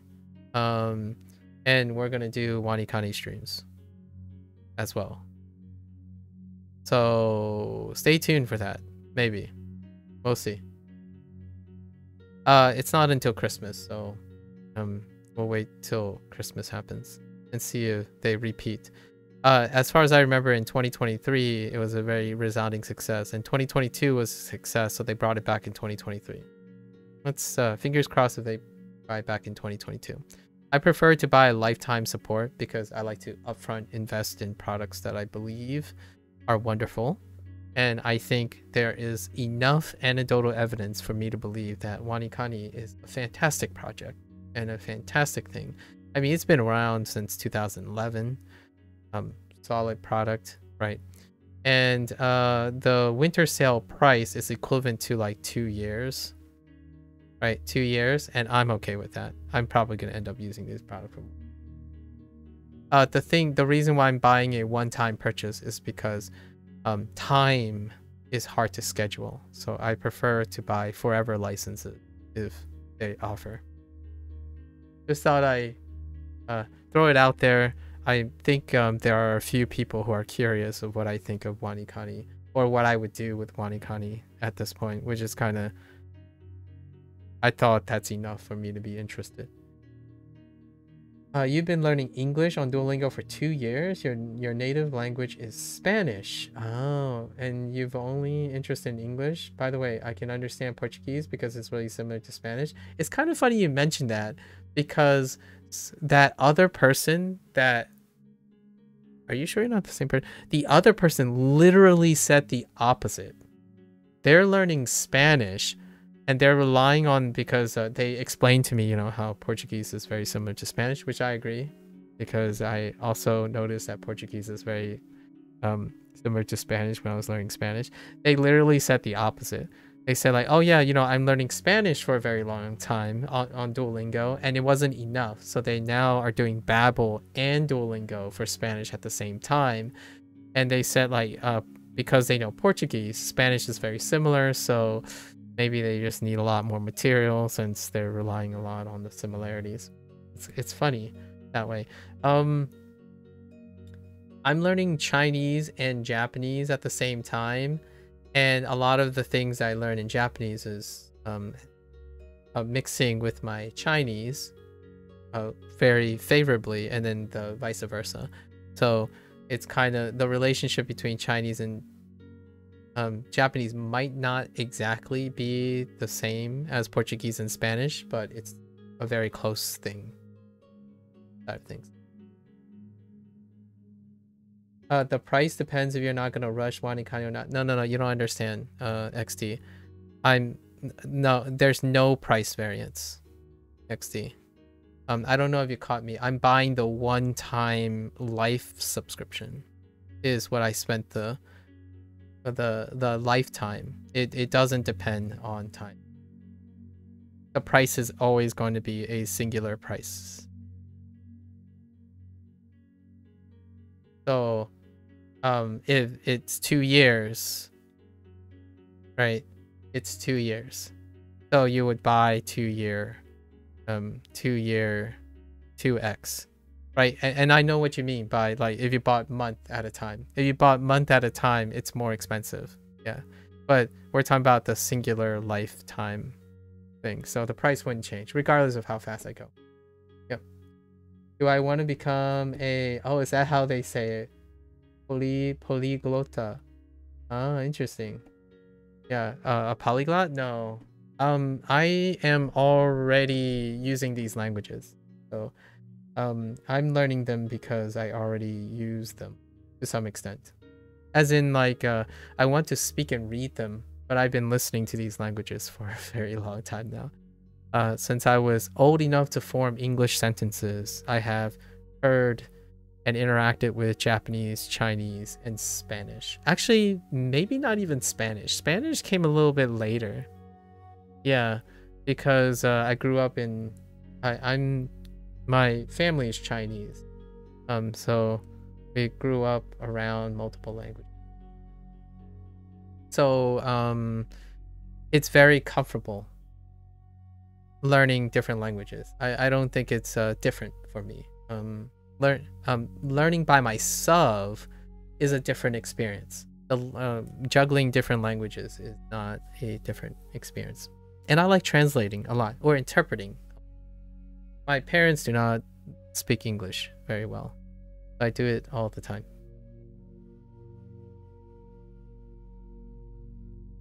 That's why I have a nice Chinese accent. I don't know. I'm kind of curious. I haven't talked to a lot of people. Some people said that I do have a Southern Chinese accent, so that's interesting.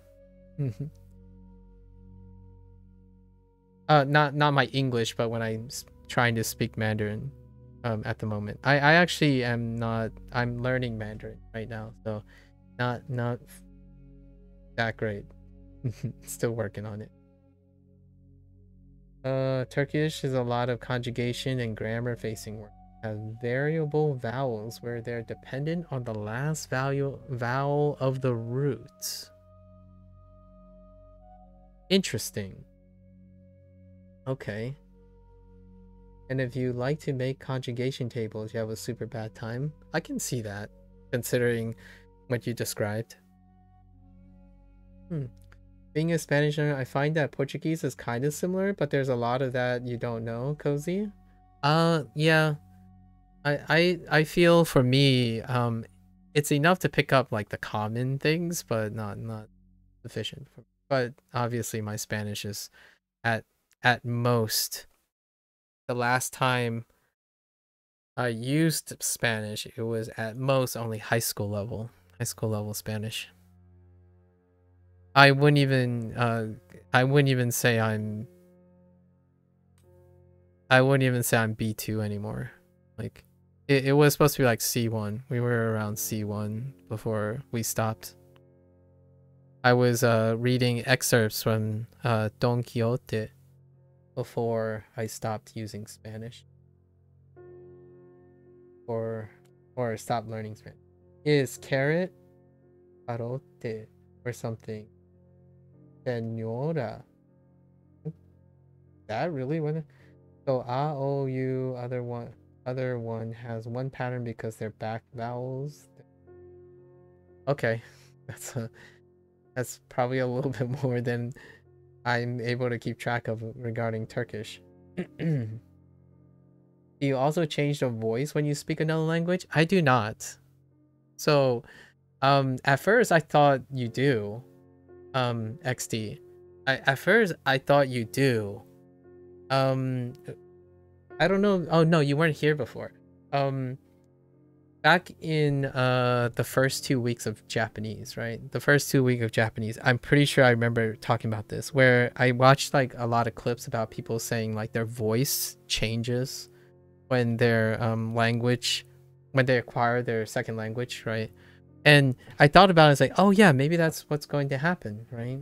I talked about it as like, ooh, I wonder what my Japanese voice is going to sound like and whatnot. And then after like 150 or 200 days, I realized that it's very different when you have already spoken more than one language most of your life. So nowadays, I don't discern the differences. Like I might sound different to other people. I don't know. I don't notice these things anymore. So like, oh, I was just about to start speaking Fujianese. Like if I said like my my tone is still about the same as using 古句話 to 講大因為佢為媽咪爸爸講話我那晒英文一樣 the way I sound in English. So my tone and my voice and tenor and stuff stays the same. So even if I suddenly start talking to my parents, right? Why mommy or papa who do you knowing? So sai who do you knowing my why 聲音一樣等於你冇講變knowing 變兩樣聲音咯。So when I'm talking in English, my tone is still the same. It stays consistent between the Fujianese and the English. So you still can know it's me speaking Fujianese. I don't like randomly start sounding like, "Hai, wakarimashita." Like I'm not doing even that. I could say like, "Yes, I understand." It still sounds like me. Like I'm still speaking in the tone that I want to convey. So I don't know. It didn't happen to me. I'm pretty confident when I'm hearing back myself. It just sounds like me. There's no shift in like a voice. Have I been to China? I have not been to China. Yarson, I like to believe sometime in my lifetime I will visit China if it's possible. And I would like to visit it with my family. My mother is the only one that goes back to China every once in a while. You have a Telegram group or Discord? WhatsApp? I have a Discord. It's under the profile link. So in the channel link, there's a Discord link somewhere. Yeah, feel free to hang out. Hello there. Turnut? Turnut? Wait. Oh, wait. Why does that avatar look so familiar? What up? Sorry, I'm intrigued by your avatar. Your profile pic. Oh, interesting. It's a crest. Huh. That's a neat crest. Okay. Oh, I thought it was like a flag thing. Like I was looking at it. Very neat. Yeah, let's see. Even hearing a Portuguese native, I get 1 or 2 words. I agree, actually. Whenever, honestly, even hearing a Spanish, sometimes I'm like, whoosh. So, I don't know. I don't know how comfortable your Spanish is, Cozy. But sometimes I'm like, I zoned out for a second. I'm like, I don't know. What did you say in the last one? I mean, it happens in Japanese and Chinese all the time, but... Cough, VTubers and trying to do manga anime voices.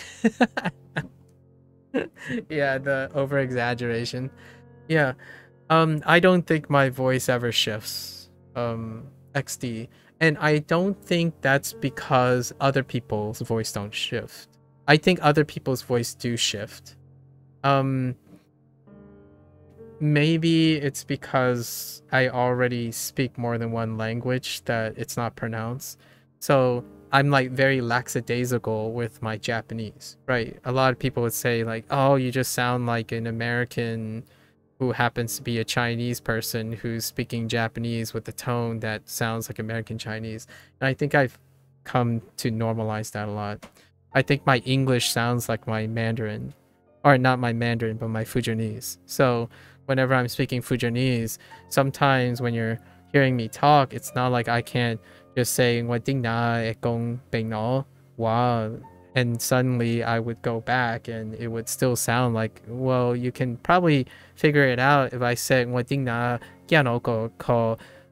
grocery store meno, and then you probably already think that, oh wait, you can fill in the words. He probably said something about buying something at the grocery store. So that's kind of the way you go about it, right? And my parents and I speak this way to each other. So they would say something like, oh, yeah, you need drugs. or something. They would do the opposite, where the English word would come out, the English word can come up every momentarily while they're talking in the same exact tone, so you don't break the cadence. Like when you're talking, it's not like suddenly you sound like a different human being in the middle of your sentence. You keep the tonality going and moving forward. Which is why I emphasize that my English is intentionally tonal. I do not go back and forth in certain places because tones are very important to me. Yeah. Do you sound different? XD, have you ever recorded yourself and say if you sounded different? I'm actually kind of curious. How many people, like, over time, someone asked me, did I notice a difference in my Japanese? I think earlier that Brazilian person asked me, and my thought was, well, I didn't know any Japanese before I started, so the answer is yes. However, it might also lean to the idea that, do I sound different? I don't know. I'm kind of curious if someone would if someone made a comment about it, like, do I sound different? I genuinely don't think I sound that much different. I make all these sounds already. Now they're arranged in a different way, right? To, do, is sounds that I've made in my life. If you deconstruct the sounds, I'm not creating new sounds. I'm rearranging the sounds differently now, right? And I'm avoiding saying other sounds like there's no so I have to avoid saying and like avoid doing stress. So that itself doesn't mean that I'm producing new sounds. I don't think it's been a very long time. I think the closest thing, a sound that in Japanese that I don't produce very often, is probably tsu, right? It's probably this. Tsu is a sound that is slightly alien, but not enough. Not enough. You can practice your Chinese with your mom's family. Yeah. Yeah, even in the Spanish I sound different at the phone than in person. Oh, that's here.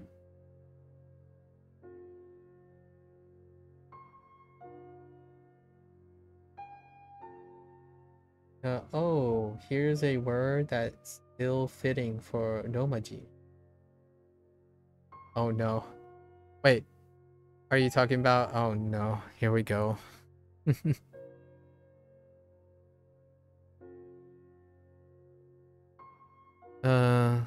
取らないでください。彼は明日お金を返すと言いました。Yutsu. Oh my gosh. Yutsu.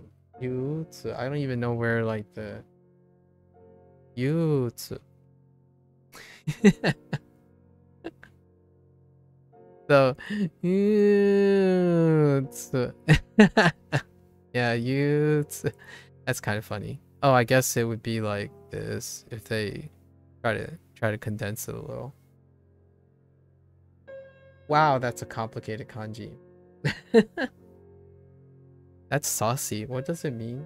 Oh, melancholy. Oh, you said melancholy. Okay. Interesting. Huh.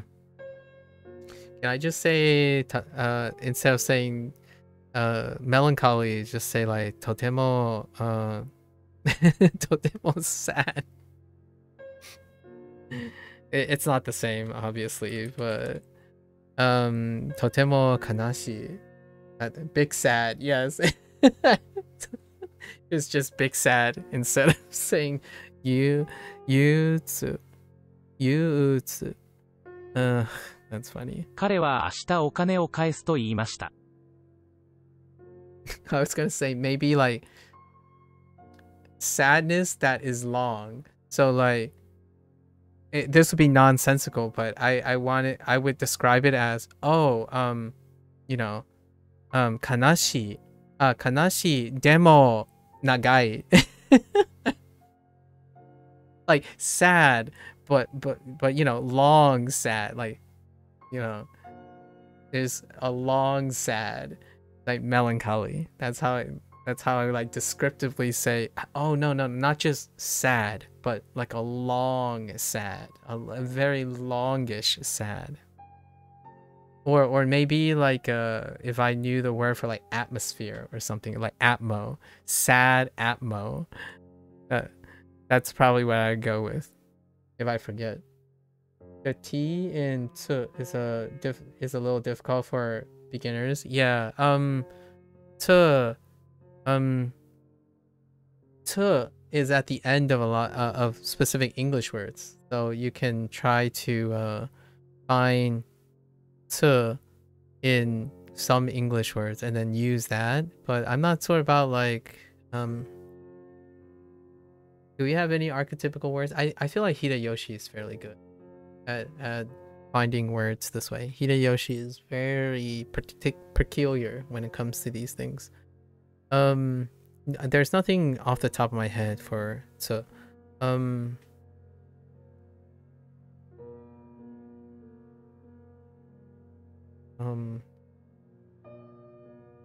it's kind of funny. I'm thinking of tsunami, but it's it's not it's not pronounced that.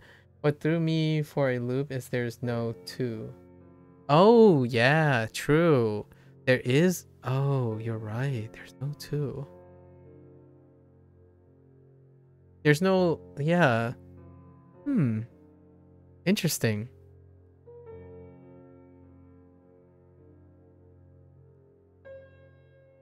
Huh. Oh, because it's oh yeah, because it's replaced by tsu. Okay, yeah, the column. I'm like, where would tsu go in the thing? So there's no do, it's zu. Yeah. Would I like to be an English teacher? I am not certified to teach language. Probably not. Not the greatest English teacher. Not the greatest English teacher, fortunately. There are very, very fantastic, well, it goes without saying, there are quite a lot of English resources. If I were teaching English, I wouldn't know where to begin. My English is very particular, so probably terrible. It's kind of what I call this? I'm part of the native fallacy. So basically, my English is very specific. So I'm not sure if it will cater to your needs in a sense.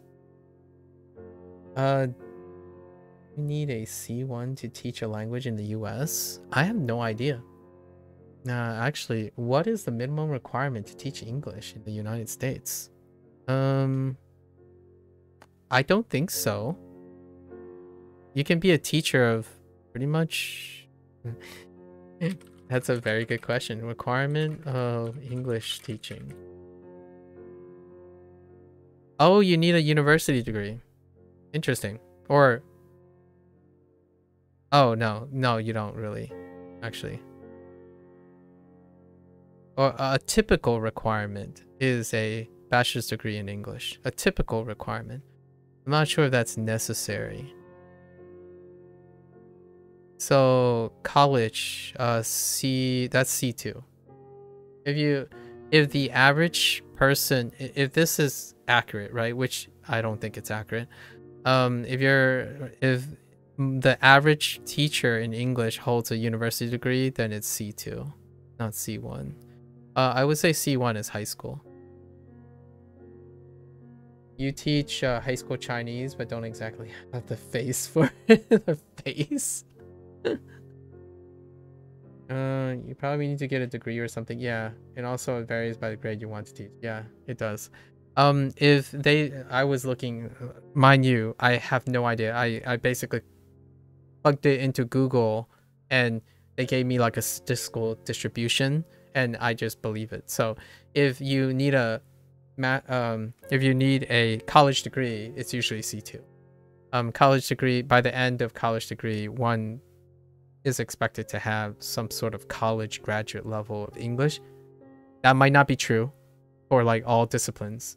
In science, I would say writing comprehension and speech requires a certain level of understanding before it can be a rate limiting step if you do not command English writing and literacy at a specific level, which is kind of the way I speak most of the time here when I'm thinking of analytical thoughts. Half Ukrainian, half random parts of Europe face. Oh, I see here. It's nice that you're teaching high school Chinese though. I bet that's a blast. I mean, I like seeing it, but that might be just a master in C2 to teach elementary. You know how difficult it is to find a person to exchange languages or a person to practice with? Any recommendation? I heard that people in what was the app?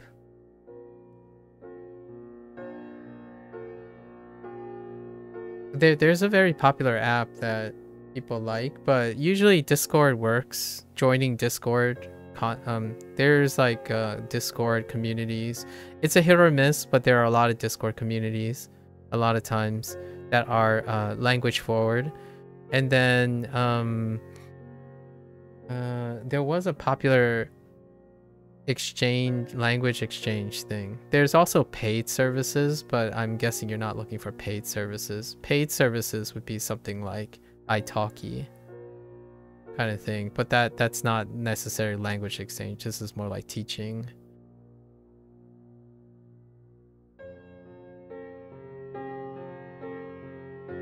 I know you like using the word depends. Unfortunately, depends does not provide a constructive way of answering a question. So oftentimes we try to gather up as many types of suggestions. I think Discord is a really relatively inexpensive thing. So if you go to a thread group, there might be lots of Discord servers. So Bushu, yeah, Bushu Tambien might have the, like your apps. If you're using any apps, by the way, if you're using any apps, except Duolingo, unfortunately Duolingo doesn't have quite the thing. But Bushu is like a competing app. They have forums for Discord things, for example. I can't think of Spanish things, so it's terrible, I know. Like even Wanikani, the Japanese app, has forums that have like Discord community. Maybe even a streamer you might like.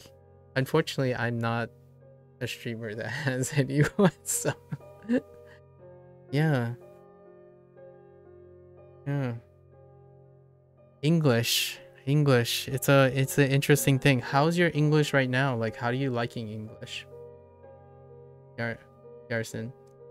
Like, how do you enjoy your English? Yeah, how are you interacting with English? 80 to 90% of your Mandarin courses in college were native Cantonese speakers. That's interesting. And that kind of makes sense too. That would be Cantonese speakers. Intriguing. Do you live in a place that's densely populated by Cantonese speakers? Maybe like Taiwan or Hong Kong or something? Huh. 彼は明日お金を返すと言いました。彼はね、彼は明日彼は明日とね。彼は明日お金を return。回数。そう、回数ねの回数ね。彼は明日お金を返すと言いました。いや、返すと。返す。返すと、言いました。ました。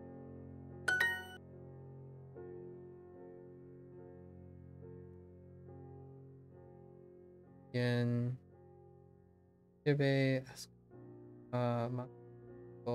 podcast. Yeah, usa un. Oh yeah, that's a good one. Use a vocabulary extension for podcast. Yeah. That would be a good one. Yeah. There are very powerful extensions now. Like browser extensions for the live translation of English from, especially from Spanish, is really, really effective. Like, it's very efficient.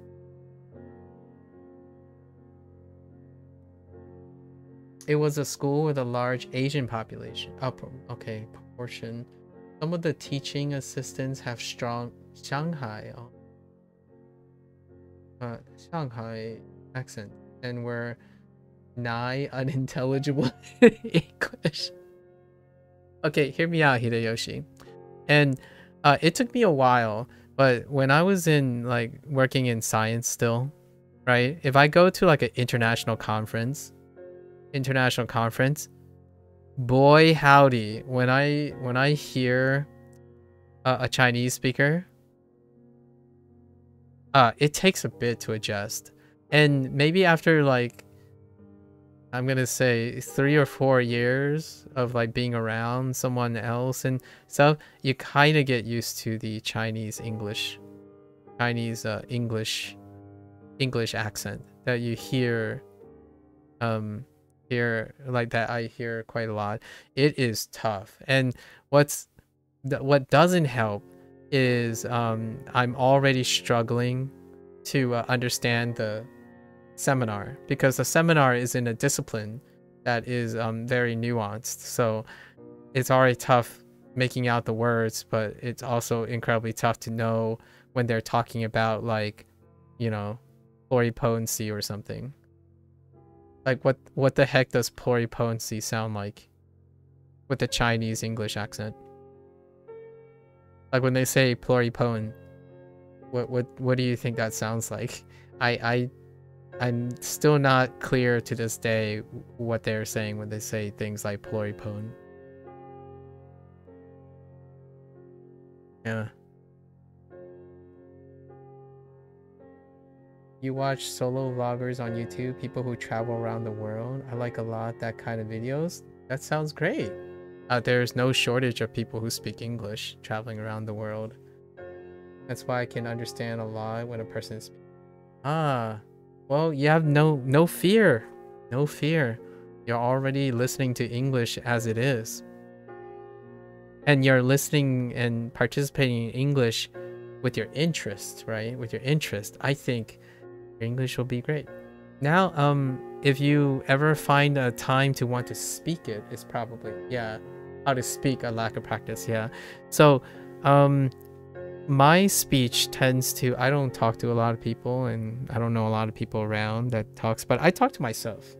Like, I know how that sounds. That sounds a little cringe, but maybe like talking to a LLM, right? LLMs are great with English, right? Since they're largely designed with English in mind. You can speak, if you have a mic, you can speak into an LLM, and LLMs can respond back, right? Respond back, so you can like talk into a mic, interact with the LLM to get English practice, because it doesn't look like you need any comprehension practice. It's not like you need to listen to me anymore to gather stuff. So talking to an LLM is always fine, like ChatGPT. If you want to get used to, you know, using your voice and stuff. And I think the LLMs for English is, it's not like, it's a no contest. English is probably the most sampled for LLMs. So if you ever want to go chat with like something and finding a reason to talk or use your voice, What is a large language model? Large language model. I like using the word I like using this phrase because I don't want to get it confused with AI. AI is to me, AI is a little deceptive to say it's AI, but large language models, yeah. Pick up and this is free, by the way. ChatGPT is free. Which, by the way, Duolingo actually does incorporate ChatGPT, but it costs money. So if you're not a person who has money, if you do like Max, right? Max, I'm pretty sure the English course in Duolingo has a ChatGPT LLM already. I saw the Spanish demo, right? I saw the Spanish demo. I think the English already has one. So you don't necessarily have to do that. You can pull up ChatGPT and find your favorite mic and speak into it. See how ChatGPT interprets your words. I saw someone who was learning English, and they were a Japanese speaker. And what they do is they would have a side panel, and they would have Google Translate open. And whenever they need to respond to someone, and practice their English or their Japanese, they would have the Google Translate capture their mic and then see if they can produce so they would know what it is in their native language, and they would say it in English, and then out pops and see if it matches up with what you want to say in Spanish or Portuguese or whatever your native language is. And that's already good enough. However, if you go to ChatGPT, it can interact with you. So it can respond back and challenge you and stuff. While Google Translate's like one-to-one. So lots of wonderful technology if you don't like talking to people. Oh yeah, does Duo add the podcast level on the computer interface? I don't think so. I don't think it exists yet. XD. But I don't know. It's the podcast thing is for English and Spanish. So I have no idea. We would need to ask someone who's using the desktop version. Right now, even the Chinese doesn't even have the mic thing. So there aren't any mic inputs for courses that already have mic input. So Chinese should have mic input exercises. They do not exist at the moment. The Japanese select people on Android, I think, has mic input for Japanese. In desktop, there are no mic inputs for Chinese and Japanese. So that would suggest that it could be that the Spanish and English on the desktop might not have that type of thing.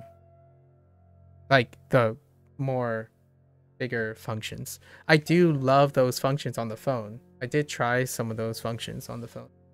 It's quite nice. Not that you really need to, as long as you're practicing, right? But when it comes to speaking sometimes, I go blank, yeah. It's understandable. Let's see. That northern Chinese where the tongue is always touching the roof of the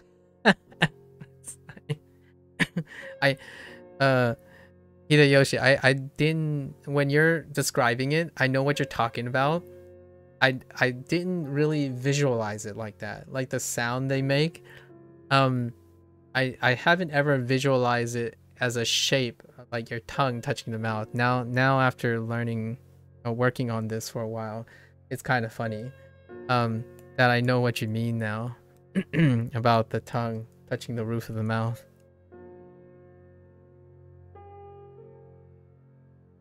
I'm like making that shape in my... You ever see the funny translation of if you spam A or other vowels in other languages? No, I haven't. I should try sometime. Yeah. 一定 I can't do it. I obviously can't do it. We'll get to that soon enough. Soon enough. やめて Yamete kudasai. Literally stop. On Google Translate, let me try. Hang on. Alright, so in English, right? I'm typing in English. What does Spanish do?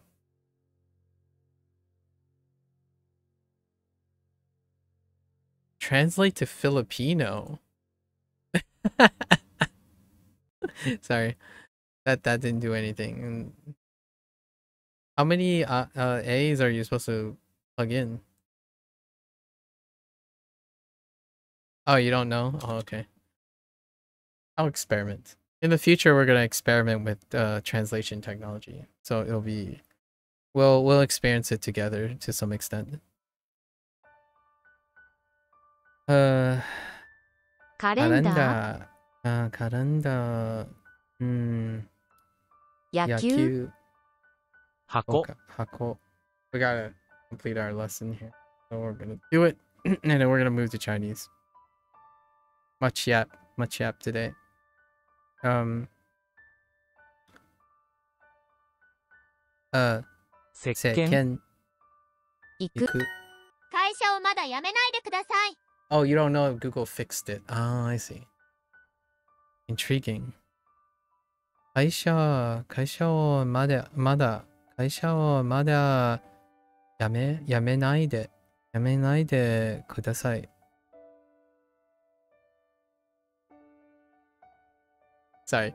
When XT asked if my voice changed, I feel like one day, maybe like 3 years down the line, if I get all right enough, I'm just gonna come on the stream one day and I'm just gonna sound like a epic anime voice for like 5 minutes straight and see if it's funny or not. Like suddenly, like, what do you mean? I always sound like this, you know, in Japanese, because I don't know how to say that in Japanese at the moment.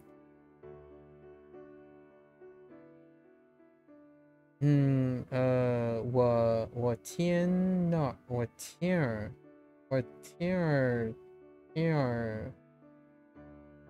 给你，我天给你一点儿 something 天 That's a lot of yeah, that's interesting. So every day I give you a little something more. Every day I give you a little something more.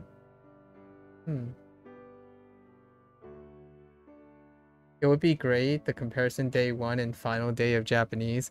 Yeah, but listen, XD, the final day of Japanese is when I die. So maybe in another 20 years. I'm kidding. I'll probably do like I'm gonna do a final day wrap of the course.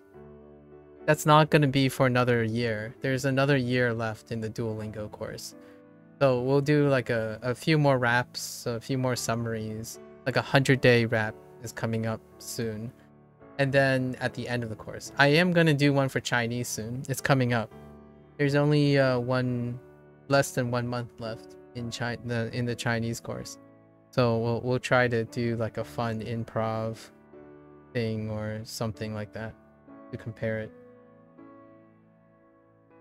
Crap is gun. Oh, not gay. Oh, okay. Gun ni. Oh, okay. Every day I chat with him a little bit. Oh, that's chat. Oh, that's Liao. Oh man, I do have that. Liao. I do have Liao. It's I'm struggling with Liao, the chat. Oh, I see. It came up on a unit and I had trouble remembering how to say chat. But yeah, now that I think about it, oh, because my mnemonic was, it reminds me of a fake tamago. So Liao is a fake tamago. Is how I try to remember it. Yeah, that is Liao.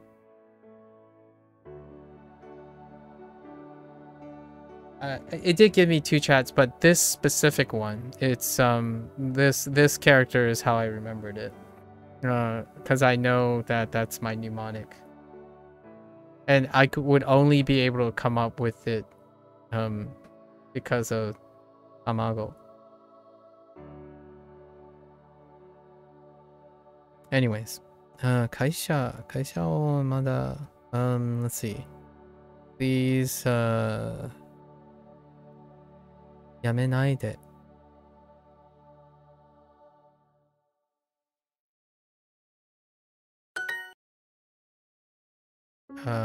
グラム歌う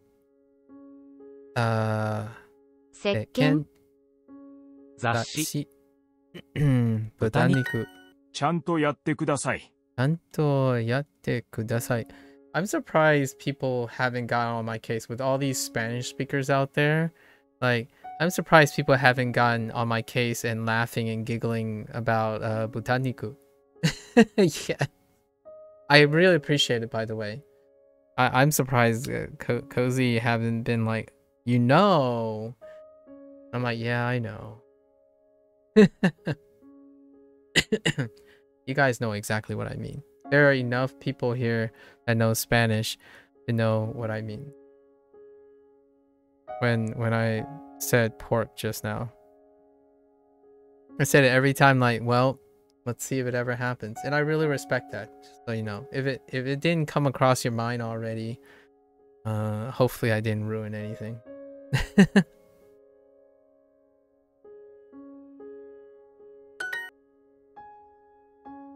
I try to be very articulate, except a little bit exceptionally articulate when I say butaniku.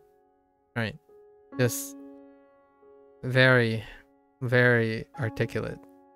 Kimono? Kimono. 泳ぐ。泳ぐ。借りる。借りる。ベルト。ブラウス。It's hard to take notes. Mm-hmm. 難しい。難しい。No? Wait, no. 難 Just し kidding. い。 It is hard to take notes. Okay. ノート。ノート。ノートを取るのは難しいです。取るのは難しいです。コンビニの前に並ばないでください。コンビニの前に並ばないでください。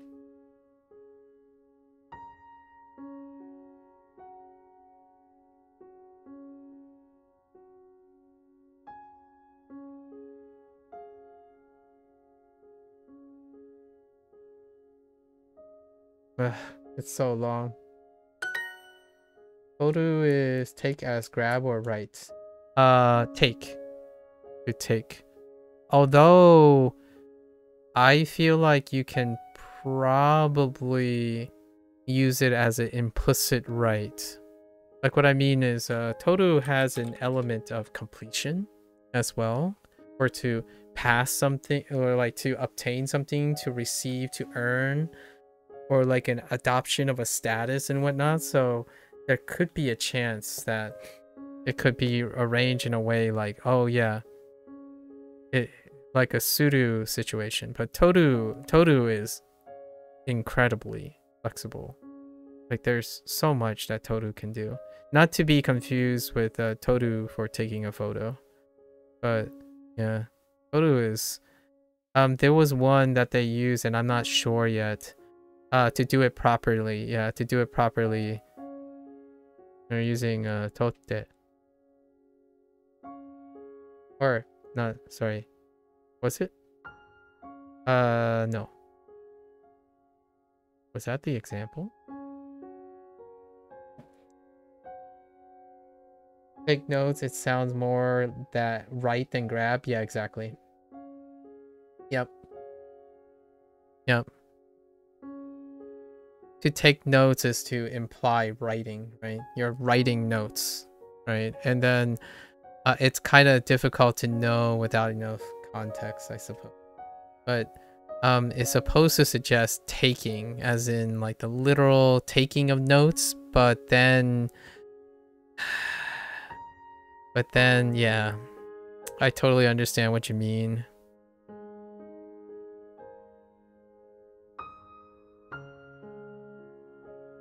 Also, noto.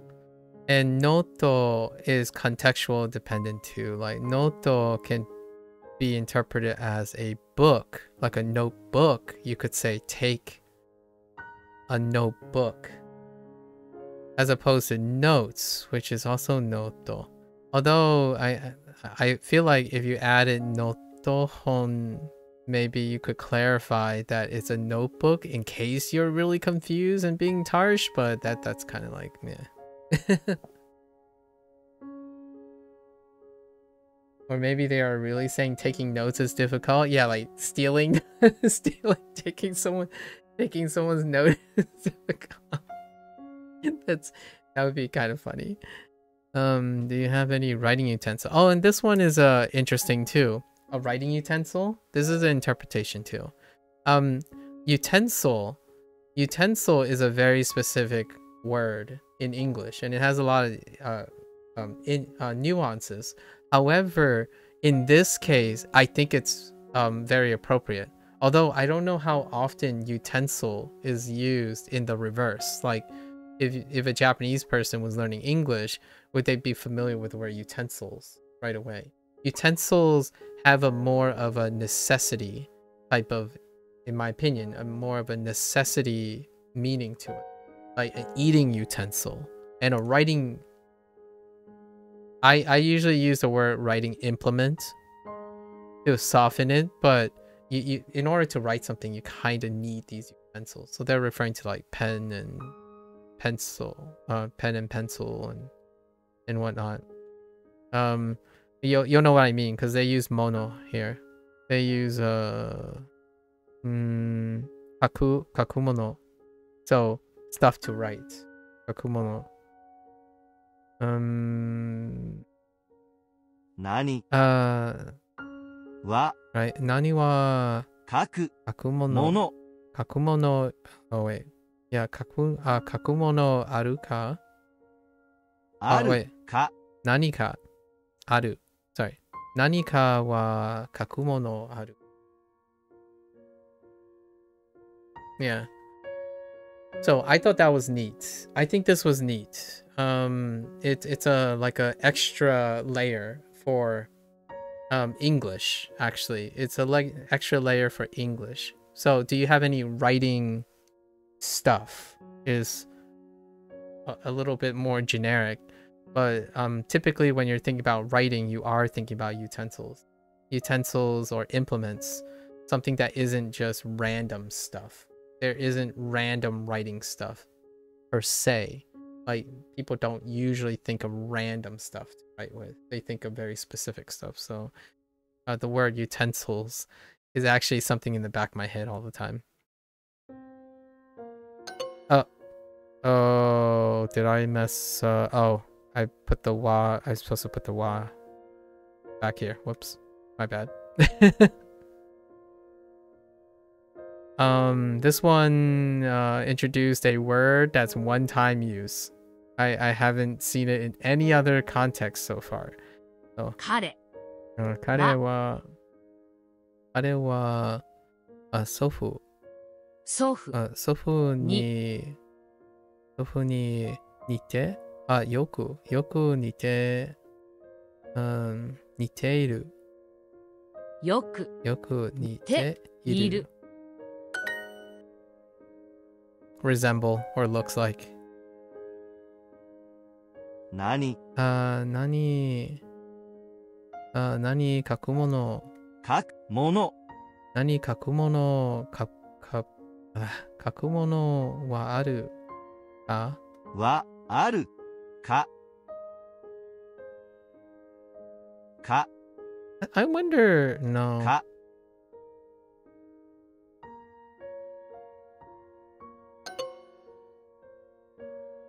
I was kind of curious if you can get away with that, but you can't.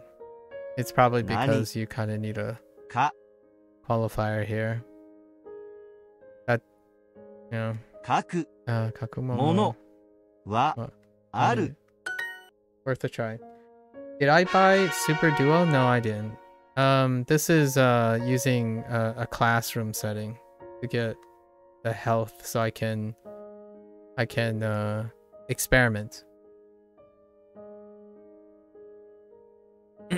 All right. So we're way over time, way over time. So we're not gonna complete these sections. We have yapped quite a lot. So level 6, yeah. We finished unit 69. Yes. What is next one? Ooh, discuss health.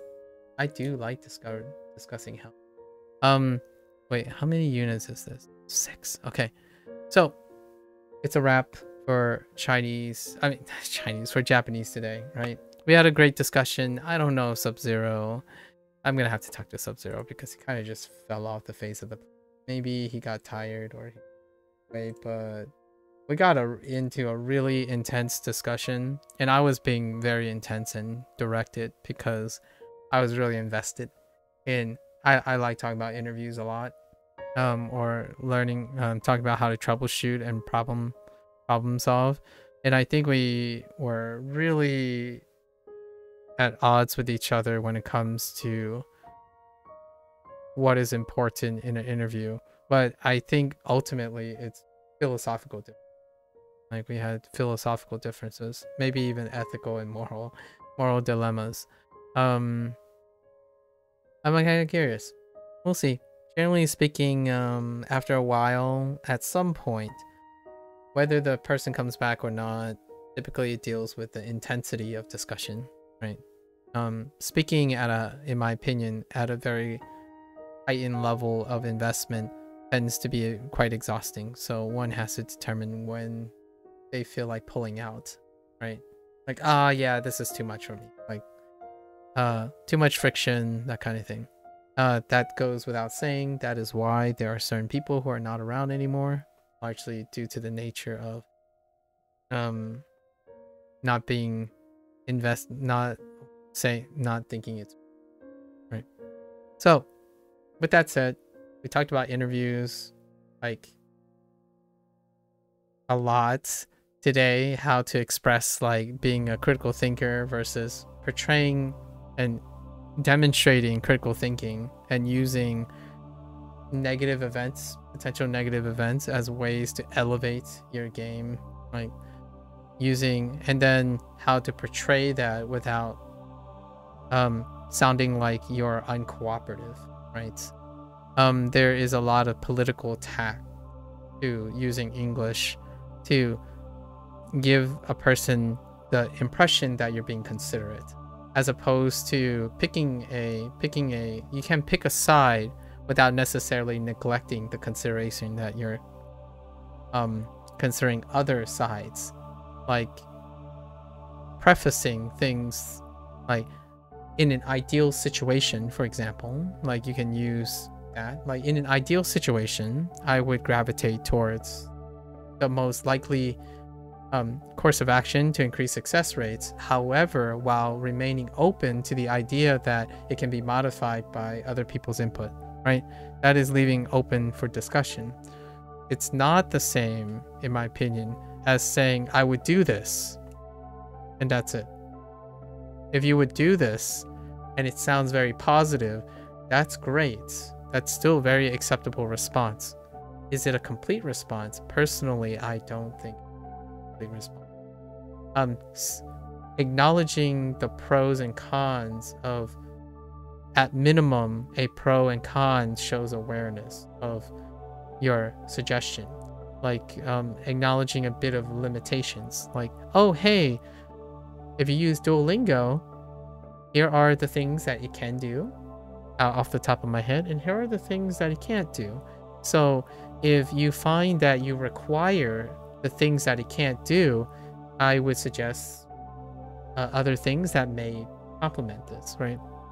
Alternatively, if you find that most of the things in the do category exist, then that would be a great supporting evidence to try to give Duolingo a shot, right? That kind of thing. as opposed to saying, oh, Duolingo does these things and that's good. And then that's it. Like the response ends there, as in, oh, I'll do the thing that sounds most encouraging, most positive. That's an incomplete response to me. That's a response that demonstrates to me, I'm not sure if this person is trying to sell me Duolingo or sell me that they're a good employee or potential prospective employee or someone who has been through the thick of things and have negotiated and made tough decisions. I think that's kind of where me and the other person kind of weren't on the same page. The idea that if you agree with everything, your response tend to be encompassing all the alternatives. Like, do I suggest learning with Duolingo? Yes. Do I suggest learning with Japanese with Wanikani? Yes. Actually, I suggest both. And then that big word, right? The big D word. It depends. It's like, I hope that depends comes from your perspective. So if I list the things that Duolingo can or cannot do, and if I list the things that Wanikani can or cannot do, is there more in the yes column or more in the no column? Instead of presuming what that person knows, right? I think one of the things that came about was the idea that the response was one-sided. It was not. I was critiquing the example of the response, right? And what happened was, oftentimes when people present an argument or an example, I like to point out what it doesn't include. And that's kind of when we spiraled into this and that, this or that versus this and that. This and all of these things are a possibility. It's your birthday today. Well, happy birthday. Omedetou. Omedetou.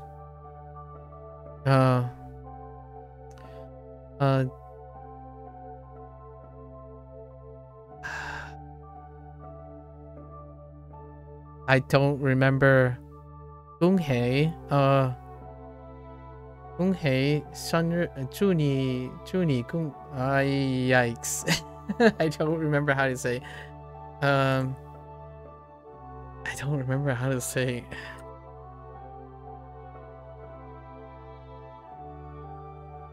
Let me try this.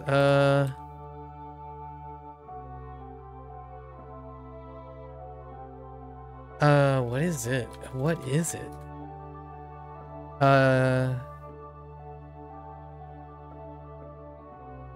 I'm thinking of, yeah, 恭喜, yeah. 恭喜. 恭喜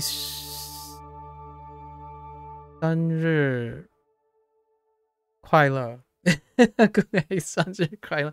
Congratulations, happy birthday. Yeah, congratulations. May I ask, what is the milestone today on your birthday?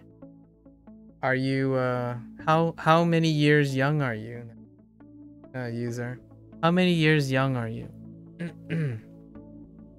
Okay. And with that, we had a lot of discussions about like Spanish, Portuguese today. And I'm going to be taking a break right now. We're ending our Japanese session, so hold on to that thought.